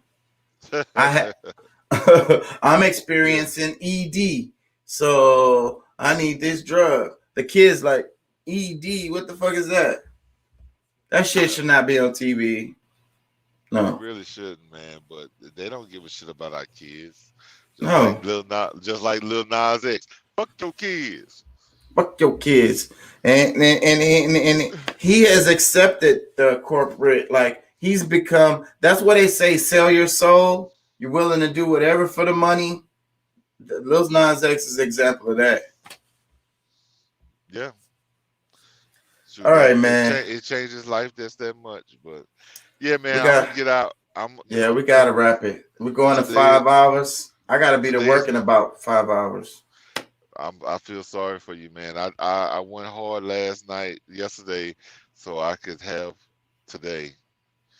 So I'm finna go to sleep like pretty much soon as we wrap this video because I gotta get up and go to fucking work and it's gonna be a struggle. I know after I get off of work, I'm gonna come home and nap. Yeah, I'm gonna go in here and grab me some breakfast and come back and stretch out. All right, man. Peace and love. We still ended up at fucking 5 hours, bro. We gotta figure out a way. Well, I mean, we come on so late, and then I mean the 5 hour thing. Like, I mean, there's no way I can do it during the middle of the week, like Wednesday. Well, it's not that. I'm talking about how we enjoy it, right? And we're having good conversation, and I think it's good for the people. It's just that I don't know. We got to figure out a way to segment this shit or something. The Well, 5 hours is too long. how much will Curtis charge us to edit some of it up and put it into more? We can break it up some. Curtis can't do no damn editing. I can edit, but it's when we do the stream, and we just keep going and going and going. That's just what happens. That's all. Because I was looking at the time the whole time. I was planning on wrapping it about 2.5 hours. But then the conversation kind of got hot. It got shifted, yeah. And that's what happens. Yeah. All right, man. Peace and love. Thank you for being here. We'll be back on Wednesday. And I want you to do a show, bro. Put together a show. When are you off? When do you have time? I'm off today. But you're talking about the day we're going into right now. Yeah, right now. Sunday. Yeah. Sunday. So yeah, man, if you got time today, I don't know, man, just trying to I don't know, whatever you want to talk about, I'll give you the air and you could just you can send me the. I sent you an idea the other day. I must have missed it. No, you responded. You was like, you ain't lying. I think don't say what it is because we can still use it. But okay, yeah.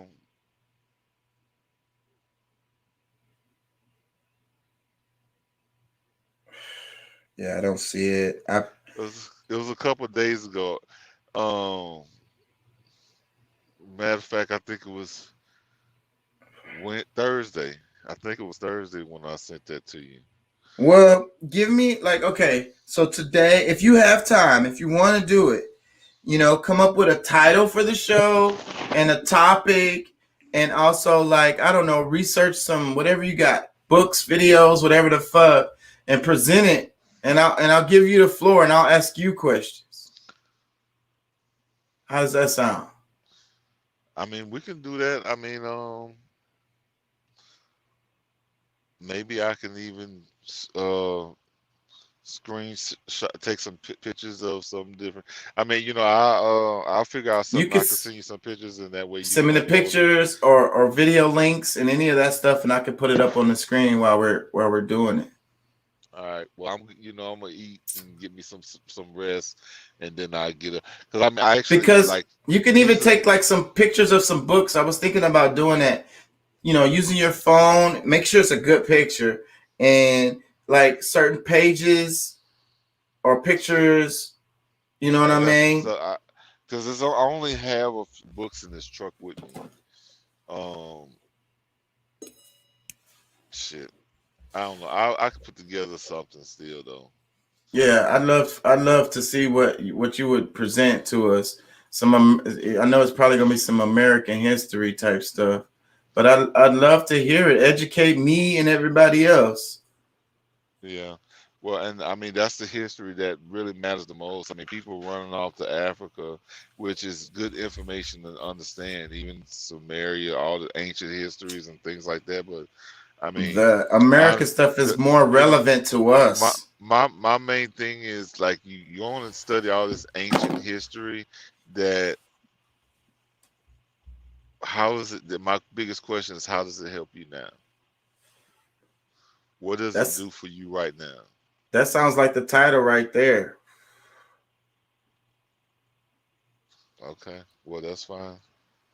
That sounds like a great title. Yeah.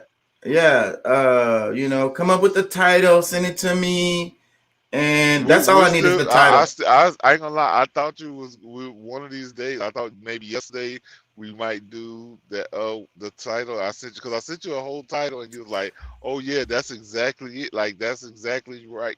Whatever." My brain, bro. I do a lot of shit. By the time after I did that, I probably went to start writing a paper or something, and my brain just it went all the way out of my brain. You know what I mean? Yeah. I do a lot. I be doing a lot of shit. I figured yesterday or today we was gonna go with that title, but let's do it Wednesday. So we have one. We have one which I think people will be really into. Whatever that was, send it to me again because I'm gonna scroll through my things and I'm gonna be lost.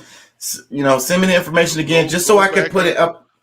Yeah, I haven't sent you that much stuff. If you go back and look at Wednesday or Thursday, I think it was Thursday, but you go back and look at the text on Thursday, you'll see if they're plain as day. Okay, I'm gonna look at it, and then what I'll do is I'll use that as the title. Or either I'll screenshot on my end and send it to you, so that'll work. And I'll just add it to the title and put whatever you put on there in the description, and then I'll give you the floor for the show. All right. And then I'll ask you questions. Yeah, I mean, that's fine. I mean, I'm sure you'll still have some things to add, but I mean, however, yeah, I mean, I'm cool with it. Let's do it, man. I want you to take the floor. Take the floor. Take the lead. You drive the trucks. You can drive the show too. But I'm gonna tell you, man, those days, Wednesday and Thursday, are probably the biggest struggle days for me. Like, yeah, I know you be having a hard time getting on because you don't be finished in time and shit. Well, if it doesn't work out, it doesn't work out. Just we'll play it by ear. Yeah, I mean, I push through it as much as I can. Like, I passed out on you a few times. Yeah, but look, if you could just produce like 45 minutes, an hour worth of content, that's good right there. We could chop it up a little bit after that and then wrap the show. I mean, the way our conversations go, it probably could extend past that easily off of one, you know what I'm saying, just to getting into the details. But I'm gonna get on off of here and we'll chat. Give us some real hard details, some real hard stuff for people to think about. But I want you to make sure that you have like information for them to like, you know what I'm saying, consume. You got me? I'm sure you understand what I mean. You know what I mean? Give them, have plenty of stuff, like a few clips, a few, stuff to read out, and then we can dissect it or however, you know what I mean? Because I don't know what it was, but whatever it was. Anyways, I'm tired as fuck. My brain is not working right now. 7 a.m., bro. I got to go to work at 11:30. All right, man. Peace and love. Have a good one. I'm going to play one song to wrap it. Can you hear me? Can't hear me? Well, we wrapping it anyway. So peace and love, bro. Deuces. Thank y'all for joining. Like, share, and subscribe. Thank y'all for being here. I love you. I really do. You my tribe now. Whether you like it or not. All right, y'all. I'm going to play probably one song because I don't know why I like to do that, but it just feels like I like to follow a certain pattern to shit. So, peace.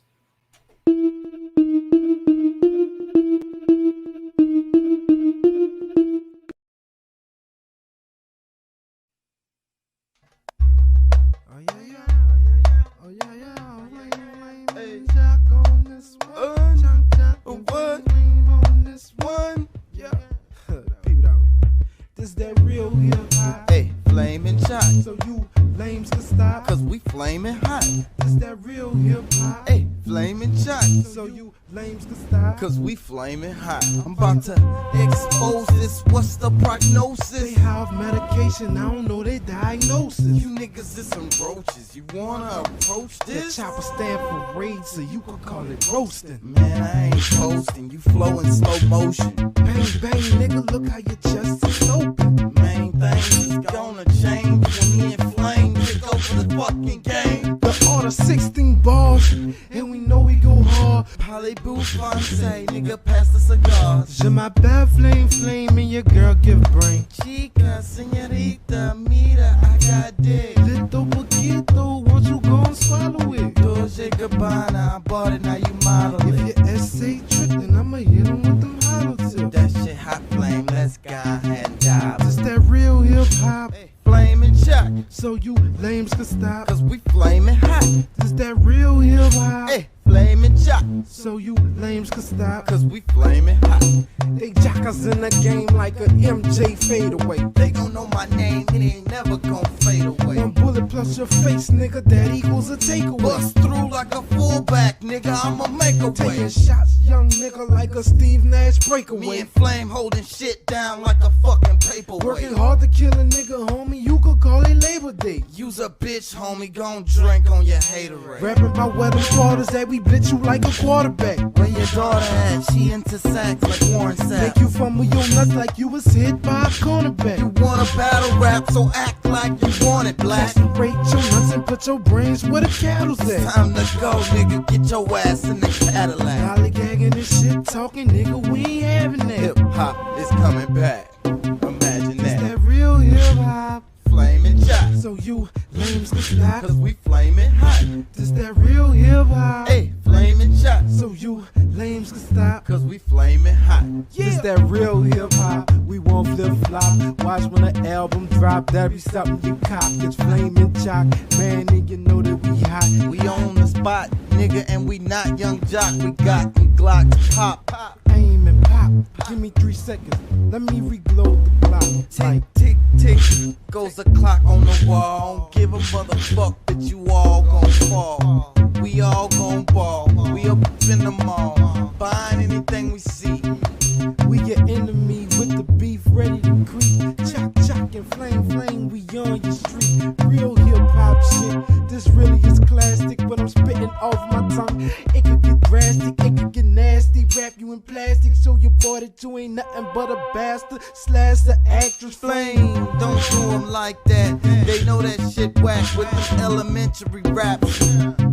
Why you even think about putting that on wax? Nigga, I'm spitting facts, the truth. When I strap up my black boots, my troops coming through. I pop shots where your kids at.